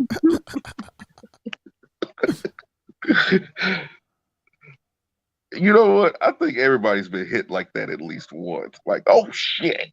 This motherfucker hit hard. Yep. Oh. You been hit like that before, Slick? Hell yeah. Damn right. My younger best friend, Kenneth, we became best friends, nigga, from a fight. That little nigga fucked me up. Oh, shit. Yep. Stole on me. Wow. I said, motherfucker. She came out of left field, man. That nigga was way shorter than me, and I ain't see that shit coming. And it wasn't a sucker punch. That's the thing. We was squared up. I just didn't see the shit coming. Yeah, bro. That was the first time I seen a flash of white light. Like, oh shit. Yeah. I might have to shoot this motherfucker. Yeah, I grabbed his little ass after that. Sure did. Tried to fuck his ass up. Little motherfucker. At that fight, we became best friends though. That's how it used to be back in the day. Most of your friends were niggas you got beat up by, or they beat you, or you beat them up. No, I've been hit. I've been hit hella hard. Want to tell you what I turned around and did? What? I headbutted the shit out that motherfucker. No professional should run for 3 rounds. That is a fact. He showed that he had no footwork. He showed that he had, basically that's what it really was. No footwork. And I don't know what type of game plan it was, but it was reminiscent of American. If American was down the outside, he'd dominate you. For some reason, he feel like he got to go in the inside and mix it up. Skirt came up. Look at you. I used to. We saw it when he fell down. Skirt came up. So, I don't know. The same thing how I look at Lil B-Hop. He go in. He wants to fight inside, but knowing damn well he needs to stay outside. But at least American got some footwork, though. He don't have no footwork. You can't even put him and American in the same sentence, man. Yeah. Bro, this dude, he boo-boo. He's hot diarrhea. He's Taco Tuesday diarrhea. He's stupid. That nigga said Taco Tuesday diarrhea. You a fool for that. This no. Slick, don't ever tell me if this nigga's on TV again. Don't ever, ever tell me. I respect it. Don't don't even tell me Shit. about no goddamn live with this motherfucker on the TV. I'm liable to cuss you out. Shit. This no. Right. I'll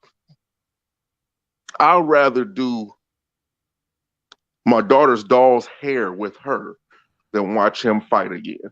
Hell no. He said I'd rather go to the teacher store, buy an equation book, and sit up and do pages 1 through 50 rather than watch this nigga fight.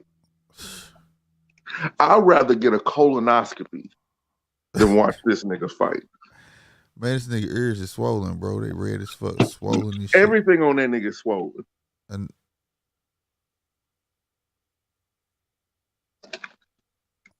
sweet heaven.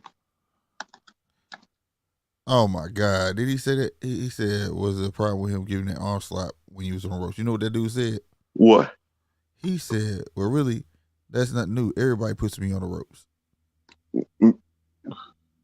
What kind of answer? Bruh. Yeah. That dude need footwork and a PR. Like, I'd rather sit up and watch Baby Shark with King than watch this nigga fight. Oh my God. He deserve all the booze Polo is giving him. Yeah. Yeah, he do. Like, I'd rather sit down and listen to Celine Dion's album all the way through. Can't do it. Than watch this nigga fight. Oh my God, this nigga stupid. Say I watch Baby Shark. I get suckered in watching that shit all the time. My 5-year-old, bro. I'm telling you, this is more embarrassing than getting knocked out. Yeah, he got dog walk. Dog walk, and he had a chance. He did not get dog. He should have just stayed a boxer. This nigga got Bob Barker. He got spayed and neutered. Everything that come with that. I'm talking about that nigga ain't got nuts. That nigga pants was too tight earlier. He got nutmeg in his ball sack. He literally got Call of Duty teabagged throughout the whole fight. Yeah, for real. That's sad. To the shadow realm with him. I don't ever want to see this nigga. Right. They finna draw his blood now. Damn, R. Kelly wrote for Celine Dion too? For real? I didn't know that. Gee. I didn't know that. Kelly was making that bank. I know R. Kelly wrote for people, but I ain't know he wrote for Celine Dion. That's huge. Everybody he wrote for didn't say nothing when that nigga went to jail. Fuck no. Trey Songz suffered the worst. Trey Songz. He suffered the worst. The most talented, untalented motherfucker ever alive. What'd you say? He has to be the most talented, untalented motherfucker to ever live. Those songs was written by, R. Kelly and shit. That's why he sounded like that nigga, man. Most of them hits. Yeah. Bruh. That was R. Kelly. Another one went down, he went down. Another one has to be one of the most singingest, non-singing ass niggas I'd have ever heard is John Legend. That's, man, leave the elevator singer alone, man. That's why I say he sound like elevator music, bro. He's a fucking show tune singer. I promise you on everything, dog. He's a wedding singer. He the wedding singer, right? With that bowl on top to put tips in, nigga. Hey, my wife used to be mad at me. I say that shit, bro. Nigga can't swear sing. to God. Hey, I swear to God, bro. We're just ordinary people. Yeah, I swear that's it. Or he that guy when you go to a fancy hotel. There's a guy playing the piano down there. I like the way That's the him, booty bro. go. I like the way the booty go. He's a show tunes ACB, what's guy. going on? He's Yeah, a no, show tunes guy. yeah, bro. Broadway, right? Broadway, or like I said, he elevator music. He all that shit. Wedding singer. You know what I mean, bro? I swear, bro. My wife used to hate that shit. I used to say that shit. Leave John alone. I was like, I'm just telling you, bro. I can't get with him. Him and his fine, rude ass wife, Oh my God, who his wife? Christy Teigen. Oh hell no, she scares me. She weird looking. She She's weird weird. looking, bro. If you really look at that broad face on, like straight, not side face, not just head on, she look weird, bro. I'm not trying to bad mouth her, bro, nothing, but she look weird, bro. And she straight up and down like 6 o'clock. She need to pay for some stuff.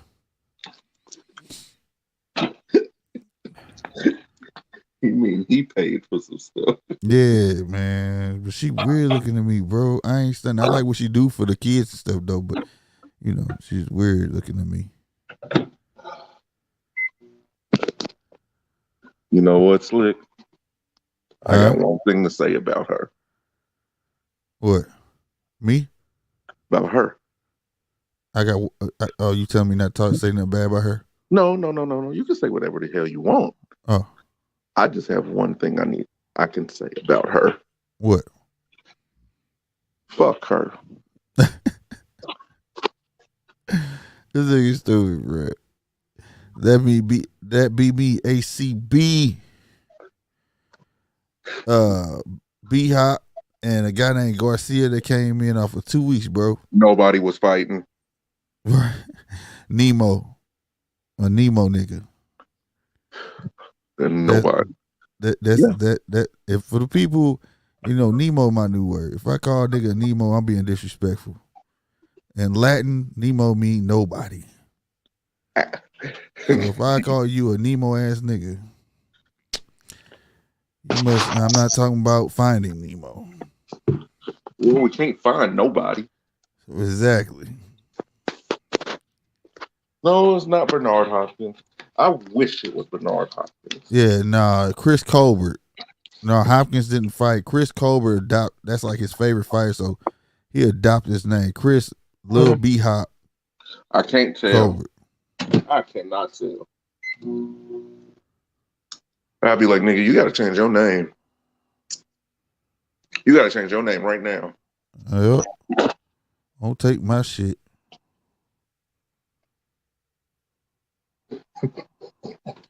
Nah, they ain't gotta worry about Hopkins coming back. When he got put through them ropes by Joe Smith, it was a wrap. He wasn't on that no more. You know, ain't nobody gonna be hitting me like that no more. Talking about he pushed me through the ropes. He hit your ass. Where's his son? His son ain't fought in a while. What? Yeah, that was what? What was that? November. Was it November? That was November. Son ain't fought in a while. It's been a long while since his son had fought. And Evander Holyfield's son. That was all the way back then? Yeah. Damn. I could wait. No. I think that was this year. That was not this year. He on Twitter clowning, bro. School on there clowning.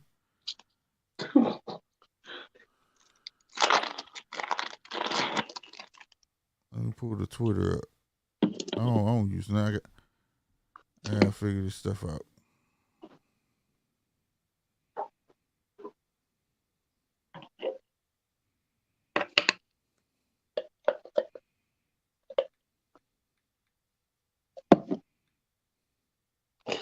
Hey, man. I got a question. Huh? What state, in your opinion, has the most overrated fighters? What state? Mm-hmm. I don't know. Come on now. Think about it. I don't know. You You don't know want to say it. what? Ohio? No, I was about to say Ohio.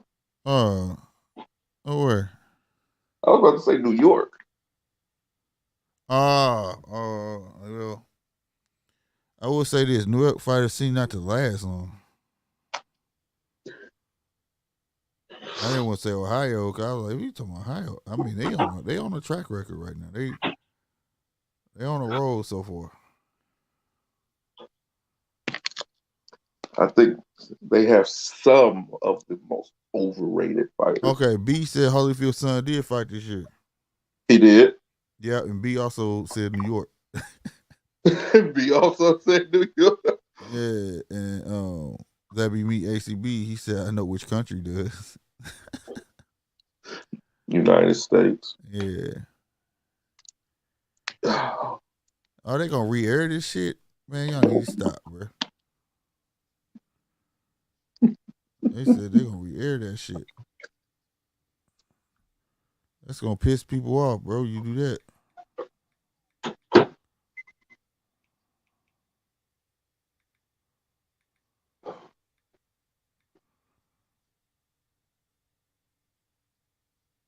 Oh, I didn't mean to cancel that. I thought Twitter was on my phone, but it was on my iPhone. That's why it's missing. I'm like, what the hell? Yeah, Ohio it got the. I want to say they got the most names around this motherfucker right now for its up and coming fighters. Mm-hmm. Yeah, Ohio doing their thing right now, bro. Yeah, Ohio is. Oh, damn, I was going to say Mexico. he said I was gonna say Mexico. No, bro, Mexico got some fighters, and they support their own. They fighters, no And matter what I how mean, they overrated support they are. Mexico. They support Mexican fighters. They support boxing. Want to tell you another place that puts out overrated fighters? Who? Maryland. Say, what fighters from Maryland? Tank. Oh, stop. No, man. Tank ain't overrated, bro. As that last fight, he not overrated. I just don't know what he gonna do when he get to them other guys. But he showed me he probably can hold his own just because of the boxing ability that he showed me he does have. Oh no. What? No, I'm being dead ass serious with Texas. Oh my gosh. This Texas guy puts out tripping. Tell him B. Texas Tell him puts out B. some overrated fighters. Tell him B. Stop it, Polo. Stop it. For real, stop it. Whatever. Man, I want them Del Souls, man. I'm 13. Mr. Farmer Simpson's got them motherfuckers in his hand. I like that yellow and white combo with the black on the bottom. The streets calling me.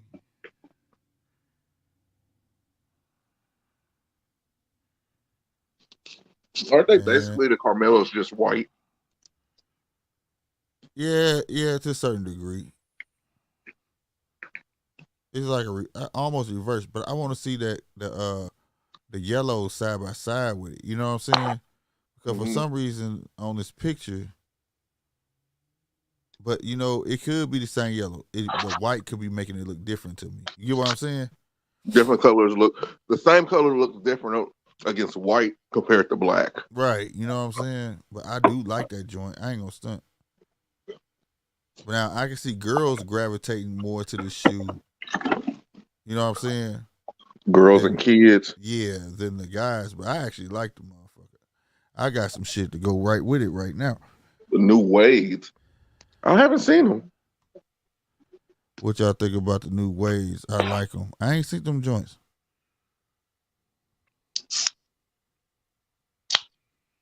I haven't I seen ain't them. seen them.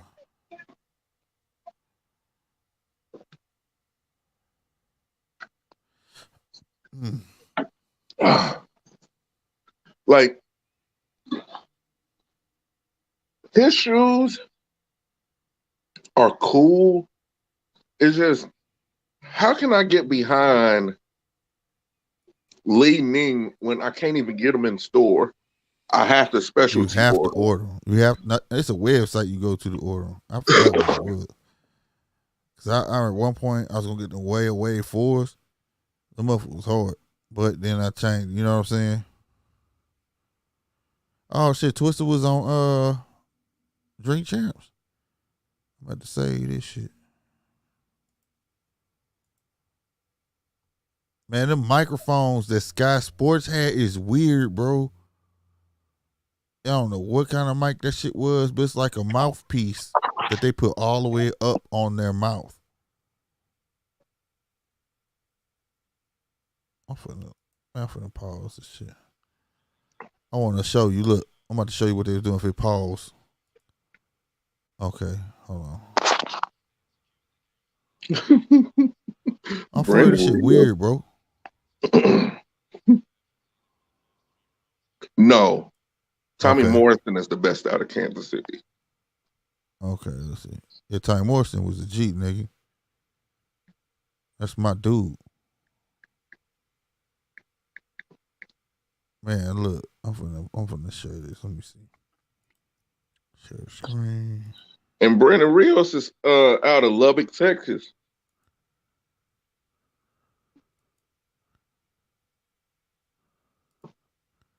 You see this shit? Look at these microphones, bro. Oh, like that's just covering. No. Right here. Okay, you see how they flat right here? You see my arrow? Yes. Okay. If you look, it's like a rubber piece right here. And see, that's why he got it up to his mouth right here on this one. Well, that's some weird shit. And it's like a mouthpiece. Well, it's protection. You always got to put a rubber on before going anywhere near your mouth. Stupid, man. There's some weird shit over there. I was like, what is this? And it looked like he kissing the damn mic. I'm talking about like, that shit weird right there. Yeah, that shit was weird, bro.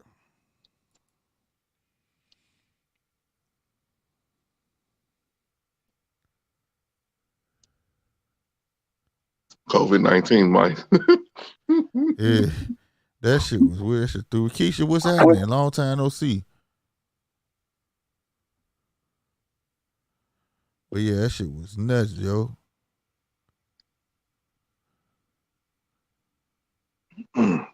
Full show of CEO hype. Oh, Terminator 7. That's not a real trailer.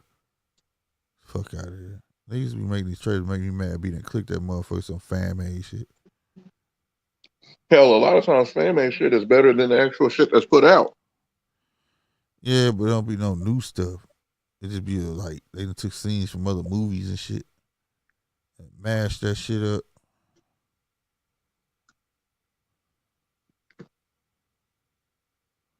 If anything, that just shows how terrible a lot of these movies are.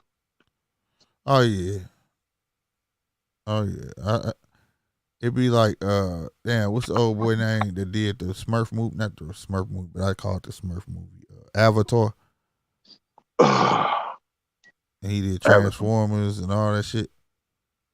No, Michael Bay didn't do Avatar. Yeah, he did. Yeah, he did. Let me see.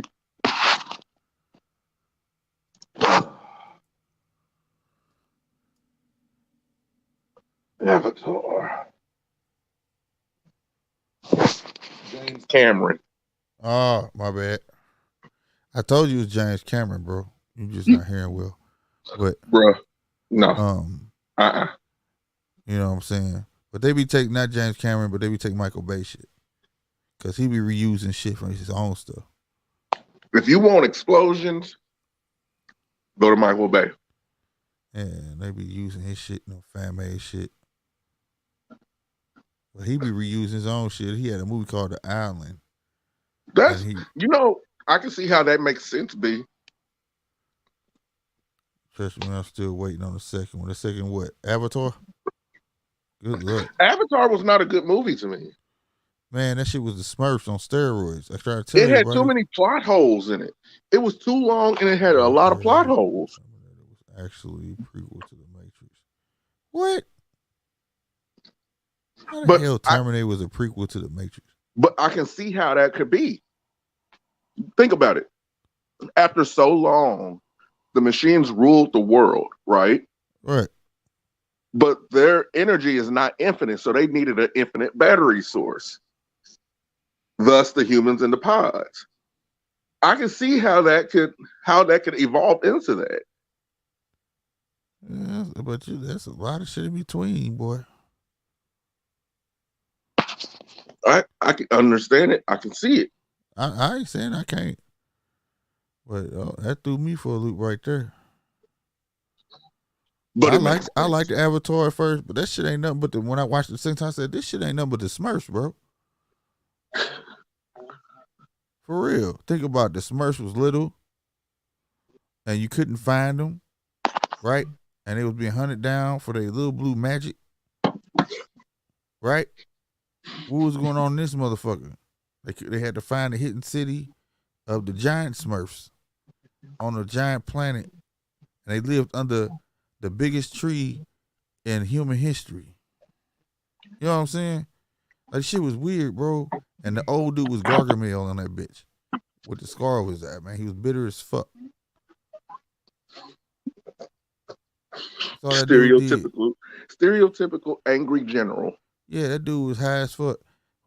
James Cameron, he was high one day watching the Smurfs, bro. He was like, you know what? What if I make these motherfuckers 10 feet tall? Make them blue. They can stay blue. Shit. For real, bro. Shit, the Smurfs lived under a bush. How about we put these niggas under a tree? You know what I'm saying? Mm-hmm. Like, dog, that shit fucked me up. He said, chill, Avatar, my top 6, my breath stupid. My top 6 movies, dog. What's your top five movies of all time? Shit, my shit all gangster shit. Gangster. And I like army movies. I like Act of Valor. That's always gonna be on one of my lists. That shit go hard. Because it was a live film crew. That shit went hard, bro. I can't put that on my list because living through it. You get what I'm saying? So whatchamacall, gangster, original gangster, thank you. Original gangster, Denzel Washington. Casino and Goodfellas. No more. I got 3 movies I'm trying to pick one, mate. Man.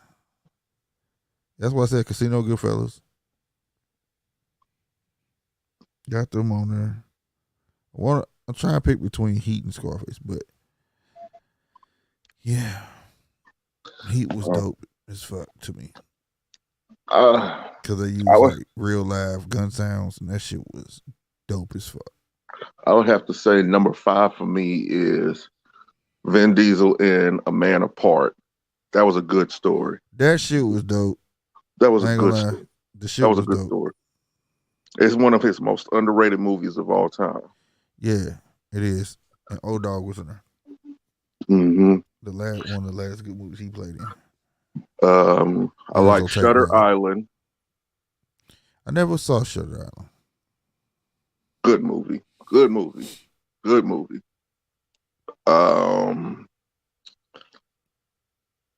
I would have to say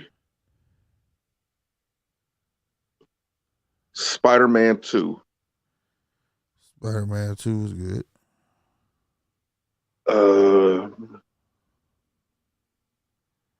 I'm trying to think about other movies besides the cliche movies that I really enjoy.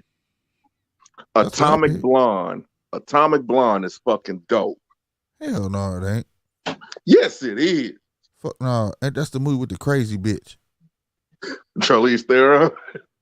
No, yeah. Wait. Oh no, I got it mixed up. No, that Atomic Blonde was fucking dope. She was like a spy and shit. And they found out about. Now I forgot all about that motherfucking movie. That is dope. No, I was trying to think of this other movie, man. It was something. God damn, and the theme song was "Sweet Dreams Are Made of These." when they play the trailer, old girl had blonde hair. But when you go to the movie, watch that shit. That shit was crazy, man. Bitch, it was crazy the whole time. I'm gonna remember and tell you. You probably saw it too, because it was a long while ago that shit came out. Oh, and Lorenzo Tate, bro. Lorenzo Tate. And John Q. John Q was good. Those are my top 5 movies of all time. I understand Malcolm X because of its historical significance, but it's not my favorite movie. I don't really care for the movie too much. The movie was good though. The movie was good, but I didn't care for it. It's like Ali. It's hard for me to get behind biopics. Because a lot of it is just conjecture. You don't know if that's actually what happened or is it just cinema. You get what I'm saying? Yeah. But I gotta scrub Heat. Even though I do like Heat mainly for its, just for real, if you've never watched Heat with a surround sound system, I do not. There's 2 movies that you have to watch for surround sound. That's Heat, right? And damn. The Rising Sun with Bruce Willis. You know what I'm talking about? Mm-hmm. Those 2 movies, okay? But, oh my God. Tears of the Sun? Tears of the Sun, motherfucker. Oh my, that's why I'm saying, man, I might have to do 10. Because you watch that Sun, shit, that's why I'm gonna say, but I'm gonna take Heat off. Unless B said I mentioned, okay, bet I can keep my list in. But yeah, Tears of the Sun, that and a motherfucking Devil in a Blue Dress. Oh my God, I was about to say those same 2. Devil in a Blue Dress, Tears of the Sun. That's one of Bruce Willis's most underrated movies of all time. That motherfucker hard, bro. And I'm telling you, in surround sound, like those movies were back then were formatted for surround sound. Mm-hmm. Like Heat was reissued for that purpose. That's when like Blu-rays and all that shit was like first hitting. Yes. Bruh, for the actual theater experience. Bruh, when you listen to Heat on the surround sound system, you be like this. Damn, nigga, like that shit sound like it's going past your ear. That shit so hard, bro. It's like you feel like you in the middle of that shit. Oh, another movie. It's a recent movie, but this motherfucker is good, man. Dunkirk. Oh yeah. It was a little slow in the beginning, but once that motherfucker picked up, bruh. Yep, there you go. You gotta have life in there. That's cliche. That's cliche, man. No, it's not cliche. That's one of the funniest comedies out there, bro. But like, no, Soul Man is actually funnier than life. Bro, Soul Man is not funnier than life, bro. Soul Man is funnier than life. It's funny as shit. I think, yeah, it's funny, but it's not life though. Like 2 of the greatest comedians actually getting together in a movie, and it worked. Well, one of the greatest actors and one of the greatest comedians got together. And Samuel L. Jackson is naturally funny just being him goddamn self. Who? Samuel Jackson? Samuel L. Jackson. Yeah, man, but I'm just saying, bro. I mean, okay, it's unfair to I can't compare say those it's 2. better than life, bro. It's unfair to compare those 2 movies together. Okay. But they both good, though. Nevertheless, it's like I can watch them the same day. You get what I'm saying?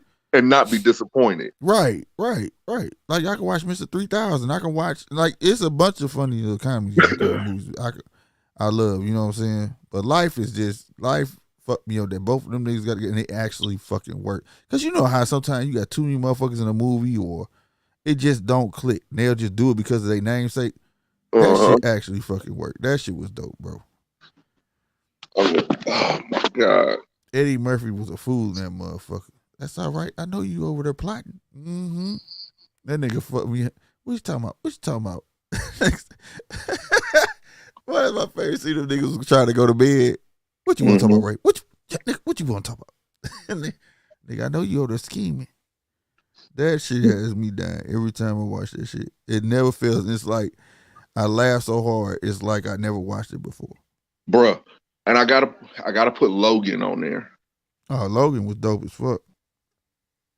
I gotta put Logan on there. Logan was dope. Even though it should have been called Old Man Logan, but it should have been called Old Man Logan. But and then, fuck, what? They, Ray was good. oh, Tombstone. Oh, Tombstone. I'll be your Huck. That was a shit. I'll be your Huckleberry. Doc wasn't no bitch. I can't comment on Ray. Right. I can't. B no, he said them bullets be flying in heat, and it was like they use actual guns. The guns that shit sounded authentic than the motherfucker. Wow, wow, wow, wow, wow. That shit was like, damn. And the first fucking John Wick movie, Shit. nothing will ever. That shit went hard. As far as bro. action movies being made now, nothing will ever compare to the first John Wick movie. Yeah, and the storyline just threw you off, bro. Yeah, because this motherfucker is retired. Fuck that. I remember motherfucker told me, man, you gotta see this movie. I said, what movie? It was like John Wick. I was like, what's it about? Man, look, his wife died and she left him a dog and they killed his dog. He went and killed everybody. I said, man, get the fuck out of here. And then you seen that shit. And I went, and then I was like, I said, all right, I'm gonna check it out. I was sitting there like, God damn, this for a dog, nigga? The fuck? It's like, shit. I want to tell you what I enjoyed about John Wick. The realism. The gunplay. The realism of it. The combat reloads. I love that shit. I love it. You have a top 10. Man, there's a lot of great movies out there that can rival with movies today. If y'all see Protege, go watch Protege, bro. And a cult classic for me. A cult classic for me. But it has to be the new one. It can't be the original one. Evil Dead. Oh, man, that's old school right there. I enjoy all the remake. Evil Dead pops, too. I enjoy the remake more than the original. Yeah, they was kind of one of the same. I think Sam Raimi did the Sam Raimi did the original. Did he? He did the original. Okay, yeah. I'm ready for the Elvis. I want to see the Elvis movie too, and it's a certain complexion that don't like it already. I want to see if Forrest Gump is in it. I want to see that shit. Should I say you have to take Confessions? Never watched John Wick. What be? Man, you tripping? You got a lot. You got some movies to watch, dog. You won't be disappointed, bro. Oh my God. Evil Dead, who made more sequels? Evil Dead or Tremors? Evil Dead only had what was it called? It was the Evil Dead, and then it was called both of them was called Evil Dead. Mm-hmm. Both of them was called Evil Dead because one was actually a remake, right? Sam Raimi did the first one. It was a failure. It was supposed to be a serious horror flick. Then they did that Evil Dead. Then they did Army of Darkness. Army of Darkness was a failure too, but it's a cult classic. That shit funny. Oh my God. Some shit. Oh my God. And here's a cult classic for me. Fucking Waterworld. Waterworld's dope too. That's Connor. What's his Kevin name? Costner. Kevin Costner. But yeah, I want to see the Elvis movie too. I ain't gonna stunt. The Elvis movie look nice. They're gonna put the truth in it. But shit, plenty of fucking movies, man. But yeah, that Protege, that's definitely next up. I'm gonna get that. I'm buying that. I mean, shit. There's been a lot of great movies, man. Hell yeah. A lot of great. I did not care for Star Wars. Oh my God. What's my guy name, bro? Shit. He was in the Fast and the Furious, the England dude, British guy. Jason Statham. The first Transporter was the shit. But Transporter will always be the shit. But he had a new movie, bro, where he was like a mob boss or something like that, and he had to go do some shit with his son, and while he was out, his son ended up getting killed. Bruh, if you ain't seen that shit, oh my God, I'm finna find the name of that so y'all can find it out. Jason Statham's latest movie. Bruh, if you ain't never saw that, I promise to God, you gonna be like, what the fuck? This nigga was the devil.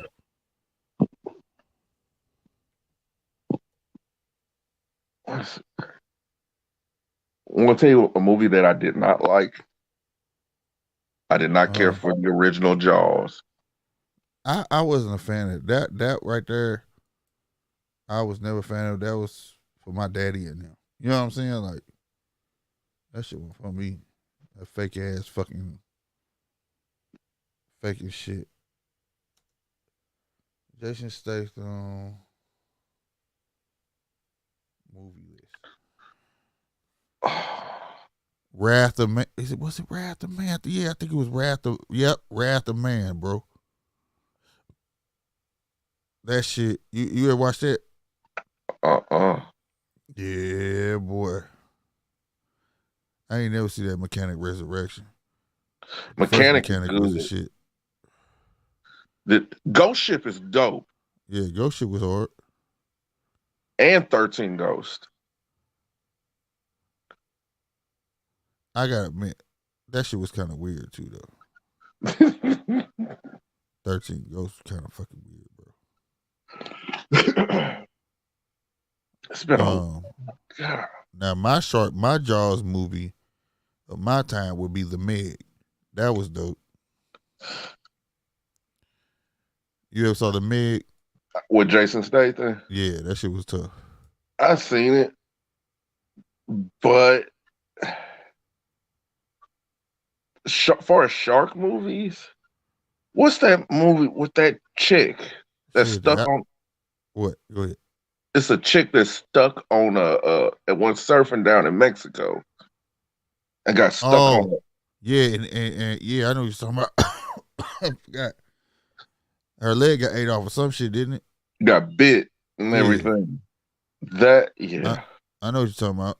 That was good too. Want me to tell you an overrated movie? What's that? And you're probably gonna be like, "Fuck no," but Friday. Man, you tripping. Friday was good for what it was. Like, it was a low budget movie, but it was like I want to say it was good. It was. I'm not trying to give it a bunch of shit, but phenomenal. Who? Constantine. Oh yeah, Constantine was dope. If they did that with the graphics they got now, bruh, that should be so hard, bruh. A recent movie that's good, and I think you should watch it. You probably have. Is Nobody. Oh hell yeah, bro! The bus scene by itself was the shit. Yeah. Oh my god. And you forgot No Country for Old Men and oh my god, No Country for Old Men is dope. And then there's another one. I feel stupid. It was almost like Nobody, except this dude moved his whole he moved to a little town. And he made a life there. He got a family and shit. But the whole movie just thinking like this is how it is, right? Mm-hmm. And come to find out, this nigga was part of the mob. And the mob found him because he had fucked somebody up, like a head dude he wasn't supposed to fuck up. He blinded him in one eye and he found that nigga. And this nigga was deadly. Like, shit was off the chain. What is that shit called, bruh? Wrath of The Great Gatsby. Hey, no. Want to tell you a fucking underrated movie that's fucking amazing that holds up today? What? Catch Me If You Can. Oh, that shit, and that's a true story. That shit was hard, bro. My dude was every profession, nigga. He was a doctor. He was a fucking pilot. Catch Me If You Can is the shit.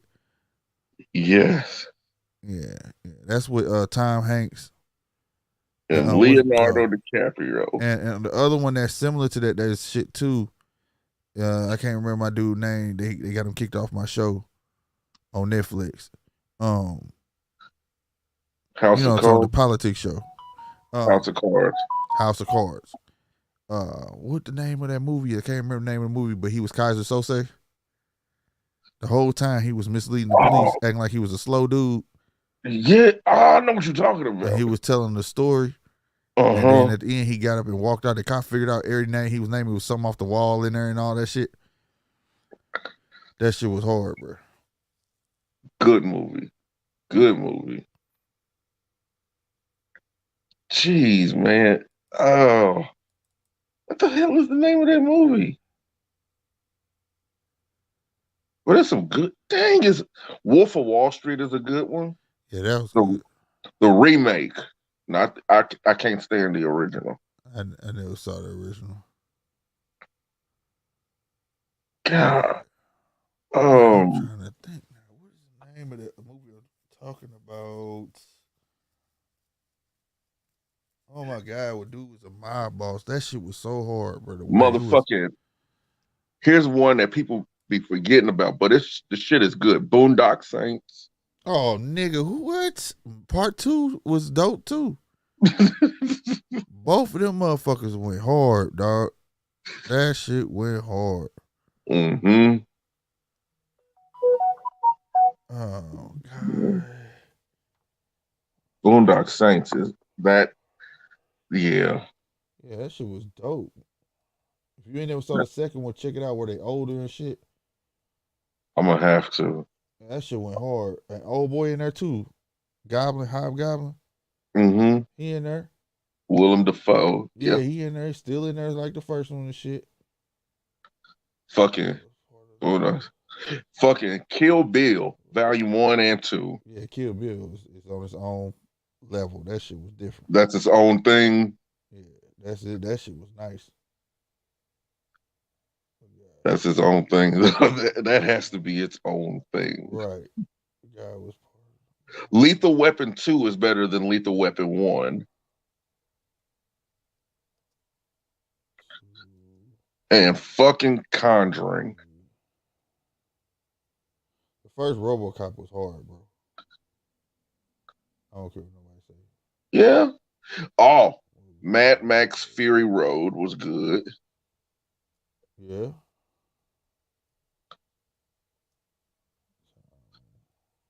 And I have a guilty pleasure movie, man, so don't laugh at me. I like Miss Congeniality. You want to know something that comes on, and I never liked that shit. My wife, every time it came on, she watched it. The Devil Wears fucking Prada. I hate that movie. Yeah, I used to hate that shit, but I didn't watch it so much with her ass. And she come out and just watch it. Oh, Tom Cruise and it's a recent movie, Oblivion. Oblivion? I don't think I saw that. A History of Violence. God damn it, I found it. If you ain't saw A History of No Country for Old Men, all right? If you never saw that, check that out. That shit hard, bro. And don't let the name fool you. And A History of Violence. That shit is off the chain, bro. You like dramas? That shit off the chain, bro. You like dramas? Yeah, I like all that shit, but that shit gangster though. That Hitman they had, boy, and No Country for Old Men, and he wasn't no bitch. Then he had, and he a famous actor too. I can't remember his name though. He got like the crooked nose and shit. But and The History of Violence, we playing there. You know who he is too. But that storyline fucked better me than up. A History of Violence? Huh? Want to tell you a movie that's better than A History of Violence? What's that? A Perfect Murder. I ain't never saw that. Hey, with Michael Douglas? Yeah, I ain't seen that. But hey, you right. Smoking Aces 1 was the shit. Smoking Aces is the shit. Fucking Basic Instinct is good. Falling Down is Basic good. Aces is shit. Falling Down, that was revolutionary right there. That motherfucker made everybody feel like they could go shoot some shit up. Want to see my kid? I lost my job. Fuck this shit. The little black boy said, "What you doing? Making a movie?" He said, "Yeah, kid, I'm making a movie." Mm-hmm. Blew the highway up. Yeah, that's a class. Now that would be. I am not gonna lie. That would be Michael Douglas classic movie. Fucking Double Jeopardy was a good movie. Double Jeopardy was American Me. Okay, yeah, American Me is good. Wasn't that one about the Mexican mob and stuff? He ended up dying at the end.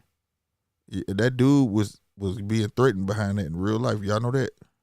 The lead actor. Really? Yeah, straight up. Want to tell you another overrated movie? The Shining. No, I liked it, The Shining. I ain't gonna lie. That was some eerie ass shit. And that's them type of scary movies and stuff like that need to come back. Are you into foreign movies? Some of them. A Police Story with Jackie Chan is really fucking good. I saw that. Yeah, I saw that. They good. Yeah, I saw that. That shit hard. Y'all know Sean Penn been creating it. Yep, he over there. Yep, they caught his ass in there and he been sitting down with the president and shit. Sean Penn, one of my favorite actors though. What's my movie? What he killed his best friend. It wasn't even him who did it. Who raped his daughter or killed his daughter? What was that? The river, Mystic River. Oh, that was a good ass movie, bro. Yeah. Sean Penn, one hell of an actor. Oh my. Yep. Ong Bak is fucking. All this shit for an elephant, motherfucker. Like Arnold Schwarzenegger and The Running Man was good. Yeah. Oh shit. All this shit for an elephant. That shit was dope as shit though. Ong Bak. And we had got that movie on accident from the bootleg man. Like he threw it in there for free. We're like, what the fuck is it? Did he write it right? Ip Man is dope. Ip Man went hard, boy. Ip Man was the truth. Right. That motherfucker laying 30 punches in your chest, nigga. Whew. Damn, there's been a lot of amazing movies. Speed will always be a classic. Oh, hell yeah. The first one. Hey, man, I'm going to tell you a movie that fucks with them all. Fucking Sin City. Sin City was dope. Sin City was dope. Man, that was my first drive-in movie. For real? Sin City. Hell no. Hey, a recent movie, Tenet. Tenet is good. Tenet. Why does it sound like I've watched that?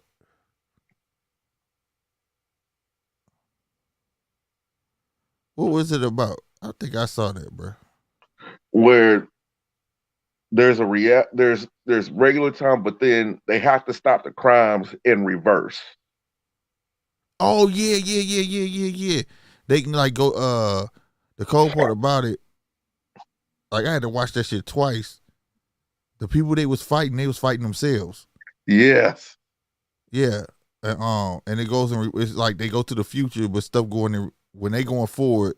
The other side Everything going backwards. Yep. Yeah.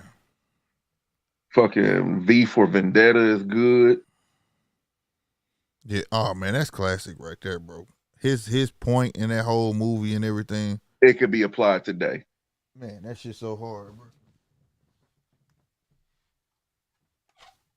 Oh, a lot of people don't know. Guess what? That movie is a division of who? You said DC. What? Yeah, that's a DC film. Yeah. Yep. Fucking I keep Snitch, bro. Snitch is a good movie. Yep. I keep this. Just because of that. I got the book. The comic book. The novel, like graphic novel. Yeah. Yeah. It was Vertigo. Mm-hmm. Yep. Fucking Three Ninjas. I used to love that movie. Man, that shit was crazy. Now that's old. Worst Nicolas Cage movie. Ghost Rider. No, Ghost Rider is not his worst movie. It's all right though. It's up there. I didn't like he was Ghost Rider. No, that Village movie was his worst movie. Village movie? What Village? When they put his head in that little cage thing with the bees. Yeah, I didn't see that one. I was about to say 8mm is his worst movie. I didn't like that at all. When it comes to him and his action movies, League of Extraordinary Gentlemen is terrible. That was actually kind of dope, bro. That's another DC film. Yeah. It just was ahead of its time though. But that actually was kind of dope for the graphics. That's something that should have waited. You know, like if they never came out there and did that now, you had Dorian Gray. Who else you had in there? And Dorian Gray movie by itself is dope. He got there's a Dorian Gray movie Bruh, too. You gotta Van check that out. Helsing was dope. Who? Van Helsing. Yeah, Van Helsing is dope. Dorian Gray is dope. League of Extraordinary Men. The League of Extraordinary Gentlemen. That shit was dope. Damn, it was another one though. Around that time that came out. Oh no. What's my niggas? What's the Nicolas Cage dude got a Kind Air. There he is. His best movie is Kind Air. That's Nicolas Cage's best movie, bro. I give that. And Face Off. And Face Off. Now Face Off, he did a good job. Another good movie, The Exorcism of Emily Rose. I ain't fucking with shit like that. Now I don't watch those. Oh, motherfucking Gangs of New York. Gangs of New York. Oh yeah, Gangs of New York. That's Leonardo DiCaprio and what's my boy name that had the big mustache? Fucking yeah, that shit was good. It was long, but it was good though. Fucking what is his name? Daniel Day-Lewis. Yeah, that shit was hard. Yeah. Hey, why say they making The Boys a There's an spinoff from The animated Boys? version. Yeah. Yeah. Man, we keep that shit live, man. So many times and never finished it. It's a slow burn. Mississippi Burning is a good movie. That shit, man, boy. I see stuff like that. That make me not want, boy. I watched it one time. I can't watch it again. In the Heat of the Night, good. The TV show? The movie. I ain't never saw the movie. And fucking Jason the Lyric. Jason Leary. Yeah, Jason Leary was good. Mm-hmm. That should be the story of Kevin Durant and Westbrook.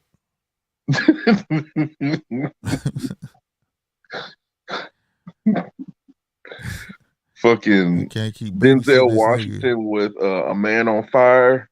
Man on Fire. That year he had 3 movies came out. A Man on Fire, Out of Time, and what was the other one? It was another movie. That year he released 3 films. And all 3 of them films was his, written by him and his son. Damn. You know that's his son in Tenet.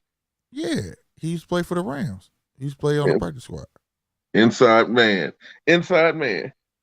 Yeah, Inside Man. Yeah. All the movies came out the same year. Yep. Jeez, I'm about to watch No Country for Old Men. That No Country for Old Men was an eerie ass film. That nigga was murking niggas with, and he don't kill you with a gun, bro. He got this thing that you know how they kill pigs with, where it punches you in your head. Yep. Bruh. That shit crazy, bro.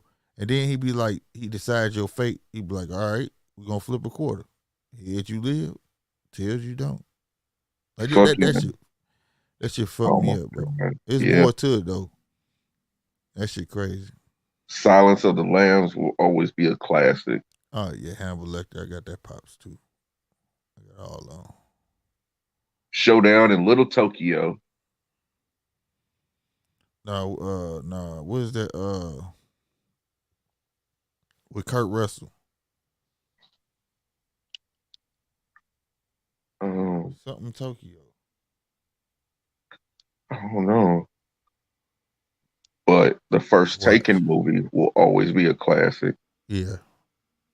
Yeah, that was dope. Kurt Russell. Tokyo. How you spell Tokyo? Undisputed was good. Oh yeah, Undisputed was dope. The Witches of Eastwick was good. Yeah. Was it Kirk or Kurt Russell?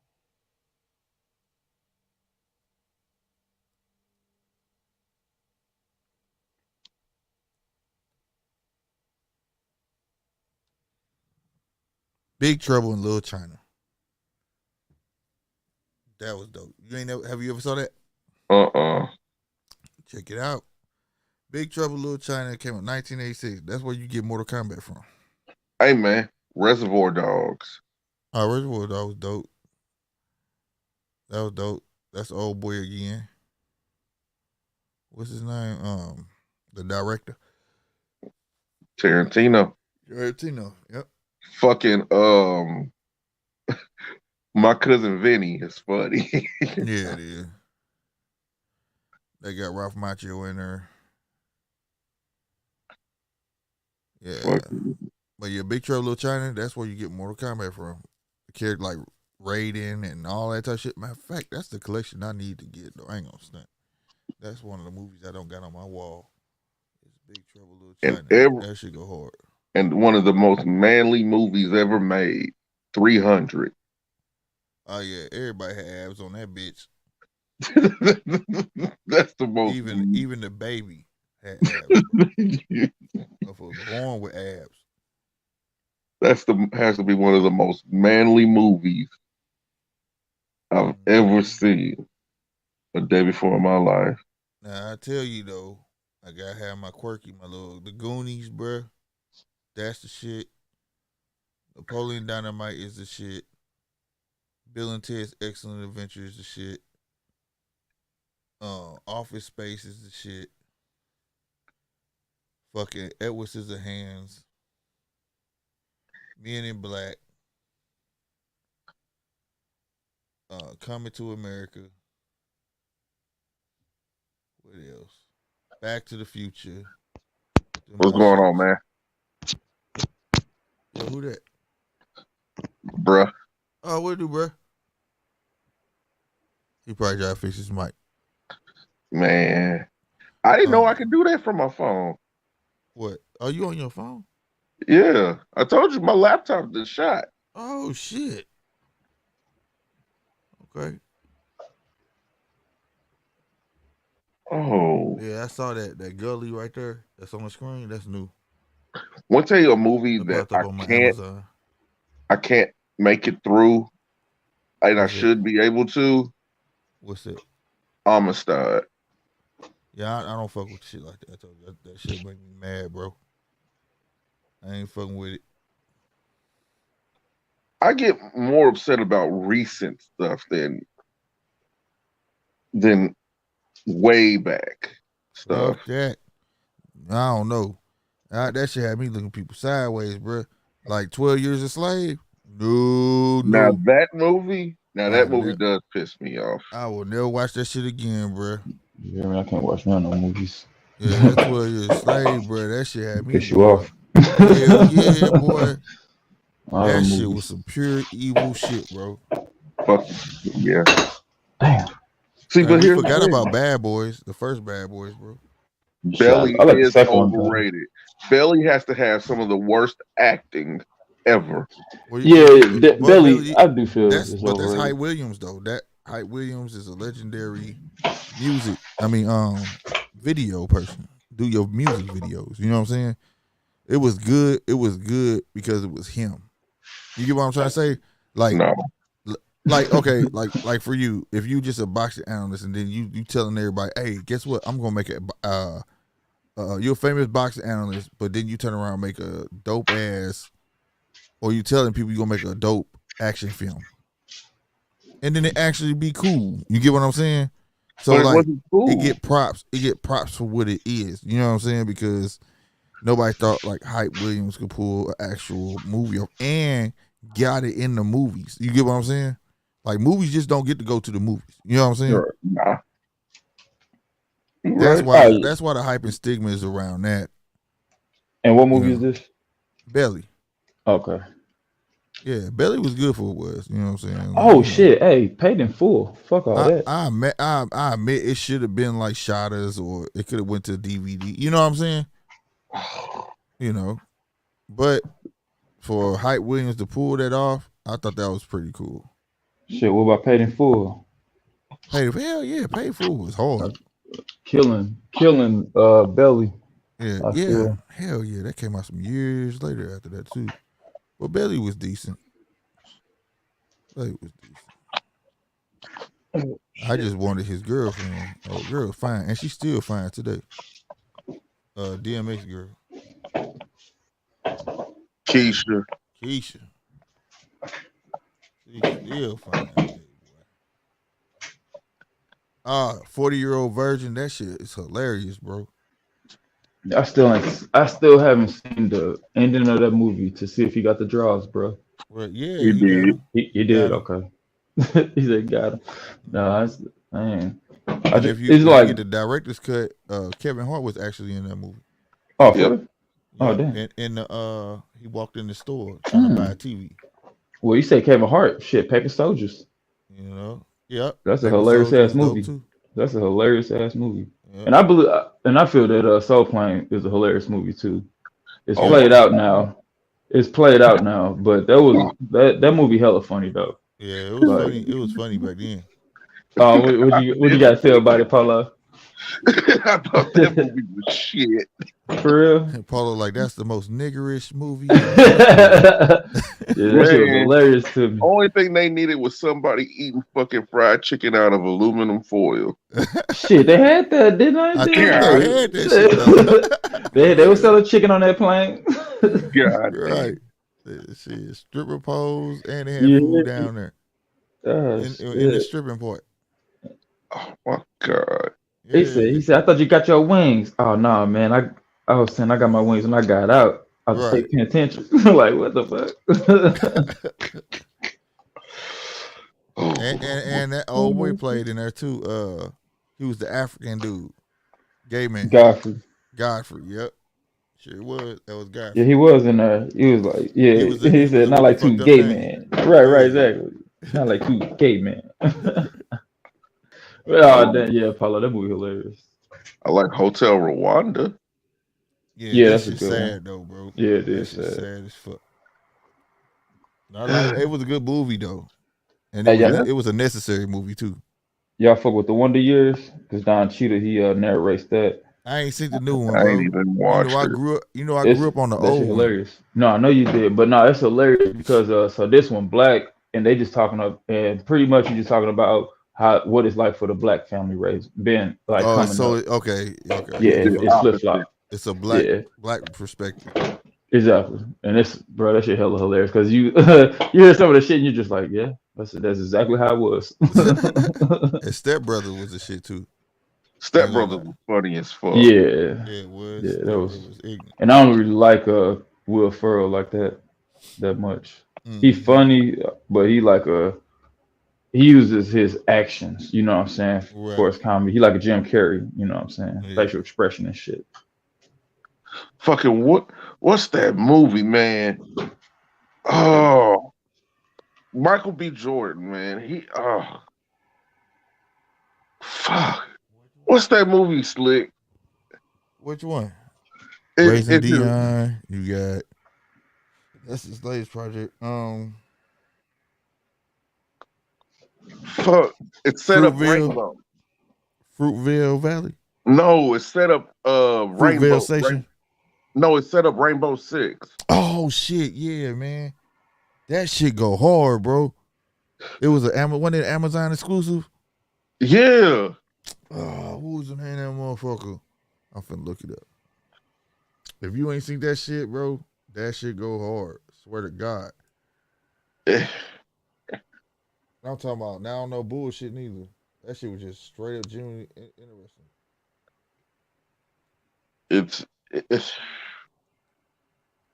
It's some shit. There we go. Michael B. Jordan movies, nigga. He said Michael B. Jordan movies. Without Remorse. That movie. Tom Clancy's Without Remorse. That shit went hard. Oh, it was a Tom Clancy. Okay, I might have to check that out. I still haven't seen one of his movies. I still haven't seen Creed. Yeah, I've never watched Creed. Man, Creed was good. Creed 2 was good. Motherfucking goddamn. Even Just Mercy. That shit was hard. That's based on a true story. Yeah, he got this guy that was wrongfully imprisoned in Memphis. But the one you just looked up, though, you said that one was, because you said it's Tom Clancy movie. Mm-hmm. Without Remorse. What's the name of it? Without Remorse. Without Remorse. And if you have y'all ever seen Chronicle? Uh-uh. What? This some shit now, Polo. This some shit you need to see, bro. All right. Oh shit. Yeah, now what's happening? What? What's going on, good, man? OGs? Hey, Polo just hopped on, man. He was on for a little bit. I'm live. I gotta return the favor. Oh yeah, man. Thank you very much. That's what it do. Hey, what's up with you though, book Slick? How you been? Man, I've been good, man. Shoot, just been working on this branding and everything. Oh, that's what's up, man. I support it, man. As much as I can. On. I'll be busy, but I support it whenever I can. For sure, man, thank you, man. We appreciate it. We really do. Hey, man, do you think it's about time for Chris to hang it up? What you mean by hang it up? Get the fuck out the boxing game. Nah, I don't think he should do all that. But what I do think is he needs to really look into himself and see what was working for him when he first turned pro. I think he lost sight of how he was fighting when he first came on the scene. He's not fighting a disciplined game plan. He's not a disciplined fighter. But what I've seen in his camps firsthand, what I've seen, he's always way overweight, which is outrageous that he's making 130. But that's besides the point. I think he needs to really just discipline himself. I mean, I think he's an athletic fighter. He has the athletic ability, but like I said, he lacked the necessary IQ. As you've seen today, he was switching when he didn't have to switch. He was switching just to show that he has the ability to do it, not necessarily like he's making an adjustment. He's just showing his athletic ability. He's not showing his IQ level, and I said that's what's going to get him in trouble in the fight with Shakur Stevenson, which we all know that is a one-sided fight now that we've seen what we've seen tonight. Right. So I think that he just needs to really go back to the drawing board, as cliche as that may sound, and just work on. He need to work on his feet, but I said the same thing. Too. That's the same thing I said. I said in the beginning, I was a fan of B-Hop. The way he worked, he moved and all that, and then all of a sudden now, I don't know. It's like he just hit this plateau, man. It's like he more concerned with how he looked than his performance. I'm like today, he couldn't make his mind up if he wanted to be a boxer or a brawler. Why are you standing in front of this dude doing all this, knowing that ain't working? But when you box, you had him. But then he got this problem too, and the same problem that Shakur Stevenson has that I don't like. That hop back shit. Quit hopping backwards, man. You better learn how to turn somebody. And every time he start hopping back, dude was right there when he landed. Dead in his face. And he got to the point where he knew if he just chased him down, he gonna run to the ropes. Right. I think he's also this is another guy who was a replacement who took this fight on notice, and he's another 126 pounder. He never was in the 12-round fight. That's embarrassing right there. Wow.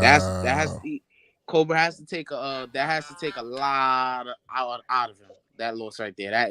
That's tremendous. That's a tremendous defeat right there. Yeah, it is. I ain't no dude ain't never been no 12-round fight. Damn. Yeah, that's what people not realizing, that guy 126. Maybe it's not as big as a factor, but his last two fights have been 126 replacements on notice. So I think he's a very phenomenal mid-card fighter. Yeah, that's what he looked like tonight. He was very reminiscent of how Amir Khan be doing. He can win on the outside. Something tells him like, I can go on the inside and brawl with this cat, and he gets his ass. He thinks he's more than what he is. You know what I'm saying? Like, that's what I saw there. I'm like, what the fuck is this dude doing? I don't know. Right, and then he's on the ropes, and I don't know what that was. Hell no. That he just hop back. That's the thing I like Shakur Stevenson. This fight didn't need to confirm what I already knew about him and Shakur. Like, I think I can speak the same for y'all. What did y'all think about that fight before this fight happened? With who? Beat the fuck out of him if they ever fought. Nah, Shakur. I think Shakur winning. It was gonna be a one-sided fight. I got Shakur winning that fight. Shakur gonna beat. Right, I'm saying before this fight tonight, did y'all not have the same assessment of that fight? Now didn't y'all did then? Because I feel more strongly about it. Yeah, this didn't do nothing but confirm it. Right. That's like all I got. Just based on his other. That confirm it. I just didn't think that it would be this bad. The defeat. That shit is crazy, man. Yeah. The only thing is, I think if they both win at it, B-Hop ain't really got to worry about like Shakur pressing him, like trying to walk him, press him backwards. If Shakur standing there and trade, because Shakur feel like he faster than everybody. You see what I'm saying? Right. And he get his distance. That's how he feel like he got you.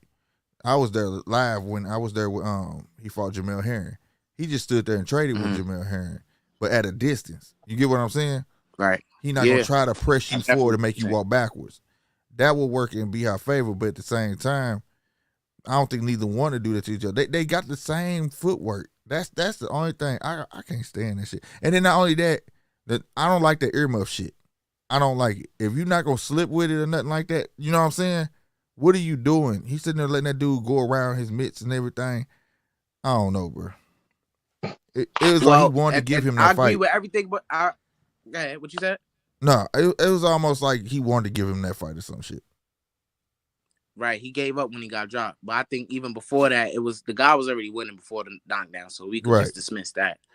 But what I was gonna say is that I agree with everything what you said, but the fact about their footwork, I think their footwork is drastically different. Just because I feel like Shakur, he doesn't. What can I say about his footwork? He's not on the move too much, but he moves at the right times. He doesn't move at unnecessary times. Right, and that's why I think his footwork separates from B-Hop, not B-Hop, prime time now, which I think he doesn't move his feet at all.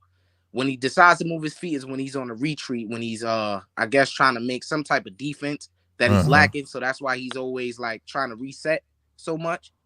But Shakur, I think he makes the proper movements at the right times. I think he has phenomenal footwork. He just doesn't overutilize it too much, only when he needs to.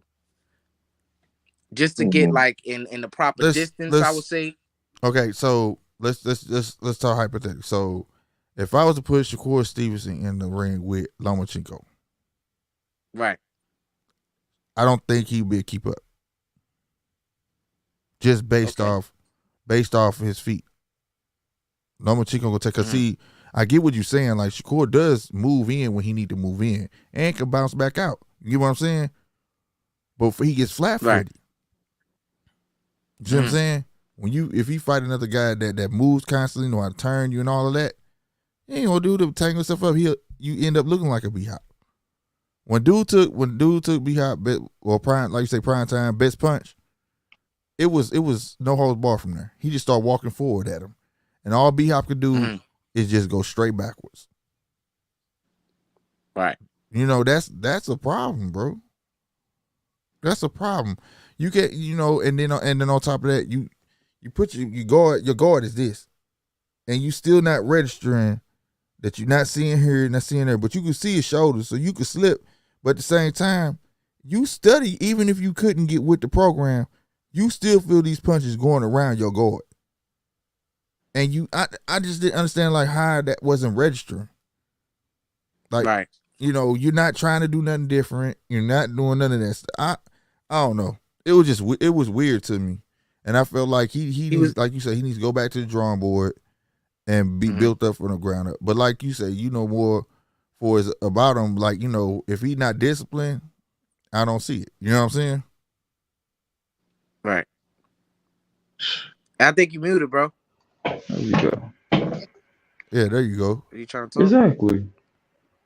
But yeah, like he if he, like you say, he ain't disciplined, I don't know what it is. Cause I felt like if he would have gotten range and boxed, he could have pulled this out. But he chose to keep going in the inside. Want to trade. Right. And that was just terrible. Yeah, that was a terrible performance. And another thing when he stands too upright, I don't like that. He doesn't posture up the right way a boxer should, in my opinion, which a boxer is taught. He stands too. I don't know. His stance is not neat at all. That's just my pet peeve of him. Right. And also, like, he does use the jab to get a shot. So if he likes to walk up on you and try to fight in the pocket, it's just very sloppy. His whole approach is sloppy. And I've seen way better from that guy. And I'm really disappointed in his performance, for real. Right. That's what I tried to tell Paul. Not that I was a big sloppy. fan. Sloppy is, at this point, let's be real. Sloppy is being kind. Yeah, just don't that like was atrocious.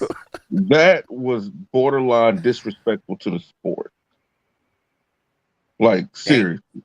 That's what that was. And I was telling Slick, I never want to see this guy fight again. After that, I never want Then to he see took him your fight girlfriend again. or something, Slick. I mean, Polo. Yeah, Nah, he nah. don't like him. He Like don't like him. I take that craft very seriously because of unfortunate things with me to where I wasn't able to complete my career with boxing or even start it. So I take it very seriously. And if you're not going to show the requisite skills and the seriousness that needs to be shown in that ring, then go away. Go away.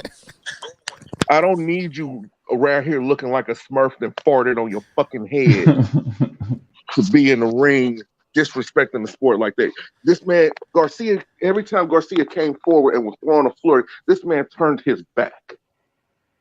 Trying to get out the way. Trying to get out the way. That's a sign of weakness. That shows ill discipline. He's undisciplined. Undisciplined. Yeah. Undisciplined. And if Yeah. anything, if he was in my gym starting fucking Monday, his ass is running. He's running. He's running. He's gonna say, "When do I stop running? When I feel like you tired." Shit. He'll walk away from And that's your another ass. thing. I know he's a grown man and stuff like that, but I don't think his coach is doing the necessary things that he needs to make sure his fighter is on point. Yeah, And like maybe you he said, is, and maybe he can't. Maybe he is doing all those things, and Chris Colbert is still not listening, which I could see. But I don't think his coach per se is applying the right pressure on him to keep him focused. Which his coach shouldn't have to do that. right. There's fighters who need extreme discipline, and there's fighters who need somebody to be just easy on them. He seems like he needs a drill sergeant.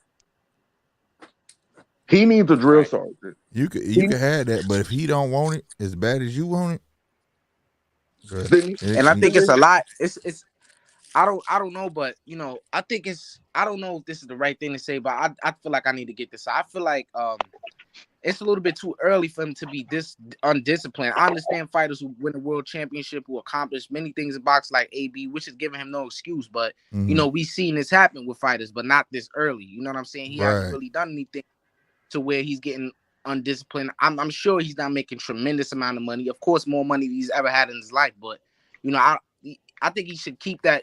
I don't know where that hunger is gone. He's about to have his first world title fight. Maybe that got to him. He wasn't taking this guy serious as another replacement from the last fight, who was another 126 replacement. But I don't know.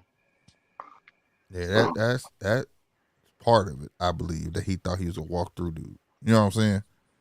Like he thought dude, and didn't realize how durable this cat was. You know what I'm saying? Which is a sign of disrespect. You never take any opponent lightly. Never. Because you can't play boxing. You can't play it. Nope. Yeah, that's a fact. Just looking good is not enough.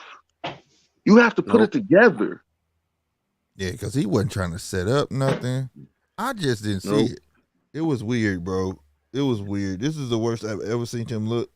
No, it's not. He looked very amateurish. You know what I'm saying? Like, no head movement, nothing. I don't know. And it's not like he was fighting.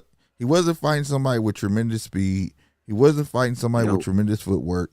He wasn't. You know what I'm saying? And for him to look like that, it was crazy. You know what I'm saying? A person that looks like that is usually being outskilled.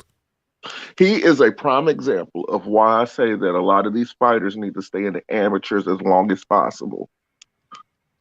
Well, this I guy, mean, to and be that's real another with you, thing. What's so shocking to me is that he had a great amateur career as far as what he's accomplished, and I don't know what's happened with this dude. I really don't. He was a great amateur fighter out of New York. I don't know what happened. I just maybe his pro style got adjusted a certain way where he's not as dominant as he was in the amateur. I just don't know, bro.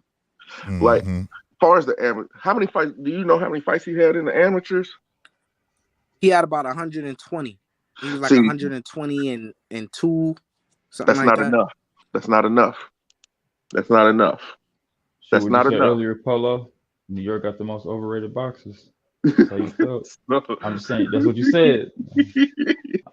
Oh wow! I'm just listening. disrespect? You gonna disrespect? No, Like that? hey, no. Oh, okay. E from New York. God dang. Say I know that. Yeah, Hey, Polo. I'm just listening. I don't know much about boxing. You know, I mean, I know a little bit, but you know what I'm saying. I don't know nowhere much as y'all do. So, but that's what he said earlier. So I just had to throw that out there. My bad. A lot All of good, times, brother. I say shit just for shock value. Gotcha. No, I ain't tripping over that shit. I hear that a lot. I hear it. No, I'm just saying. But far back to him, far as the average, like what separates him and Loma? Loma has over 300 or something, close to 400 amateur fights. And he takes his craft serious. I don't know. I can't say that about Chris. Chris is almost like he doesn't take the craft serious. It's like, well, in the beginning, when he became pro, he did. It was two different. It's two different B-hops, bro. It's two different. I promise you, it is. It is. You know, that's why I was a fan. You know what I'm saying? And then as of late, like I said, he just plateaued. You know what I'm saying? Like I said, this guy didn't have the skill set where I'd be like, damn, this dude just legit whooped on B-hop. You know what I'm saying? There was no way. There's no excuse. There's just no excuse you can make for B-hop as of why he got whooped on for that. Like he did. Other than I think he underestimated dude. And you know what I'm saying? Some people will say, well, he didn't train for this cat or this, that, and the third. Well, my guy was just a straightforward coming boxer. And that's been a common theme today. That's been the real common thing. Basic game plans have been stopping people or giving people with names some kind of trouble. Hey. Like Josh Taylor earlier. Did you watch that, E? I caught the last 3 rounds. I honestly per se thought he won the last 3 rounds, but a lot of people say he just won the last 2 rounds. But you know, it's arguable. I didn't really watch the whole fight, but from what I've heard from the commentators, which I had to listen because I didn't watch the fight, they were saying that the second half of the fight is where he really started to come on. But I only caught the last 3, so I wouldn't know about that. But I heard that he got dropped early in the fight, and the guy in the beginning of the fight, he was just on cruise control. Basically, he was front running. No, dude was giving it to Josh. Yeah, you gotta watch it, bro. He was giving it to him. He gave it to him though. Man, Josh was so confused. It was ridiculous. I'm beyond the first 8 rounds went to the other guy, Catterall. The first 8 rounds went to him. Mm-hmm. Wow. When he took that point away from Catterall, it was shook Catterall. Like what? Like the ref was on some bullshit, bro. No. That was Josh Taylor. He actually took the point from. No. He took the point away from Catterall first. He took a point away from Josh Taylor for hitting him when he going into the corner. Mm-hmm. Oh, okay. Yeah, I didn't see that. I didn't see the Catterall one. Yeah, and Catterall was like, you could tell it flustered him. He started like, he was real aggy after that. You know what I'm saying? Like, what the fuck? Like, it was a type of fight to where if you are a boxing fan, you got turned off to boxing. Yeah, man, because it was blatant, bro. It was like, if I hit you right, like, say I push your head down, right? And the ref saw me push your head down, but he come reprimand you. Yeah. That's how it was. Catterall was getting reprimanded for shit he didn't do. It was blatant. You could see who was doing it. And it was constant, and it was constant, and it was constant. And it was very rare that he would say something to Taylor. And then he took a point away. He took a point away for something that he didn't do. That was the whole thing. For hooking in the head. Yeah, he didn't do nothing. That dude, Josh Taylor, he was fighting dirty as fuck. He was throwing punches to hook his head to pull him forward. He was shouldering him in the face. Man, that shit was crazy as shit. You know what I'm saying? But I was like, fuck it. You know, it's UK. They gonna fight it out, this and the third. Then it just got even worse. You know what I'm saying? It was like, come on, bro. Like, y'all just, this ref is obviously biased. He's one-sided than the motherfucker. You know what I'm saying? And Josh was so confused, bro. He was so motherfucking confused. He kept looking to his corner like, what should I do? And all old boy was doing was basic shit, and he knew when to use that shoulder roll. That shit had Josh confused as fuck. Wow. He go to 147. So we could have had 2 upsets. Yeah. Yeah. He finna be that probably would have been an upset of the year because I heard Josh Taylor was a minus 1,300 favorite. Yeah. That shit was crazy, bro. Yeah. I want to ask you something exclusive. What do you think the current state of the black fighter is? In terms of, Far as style and success.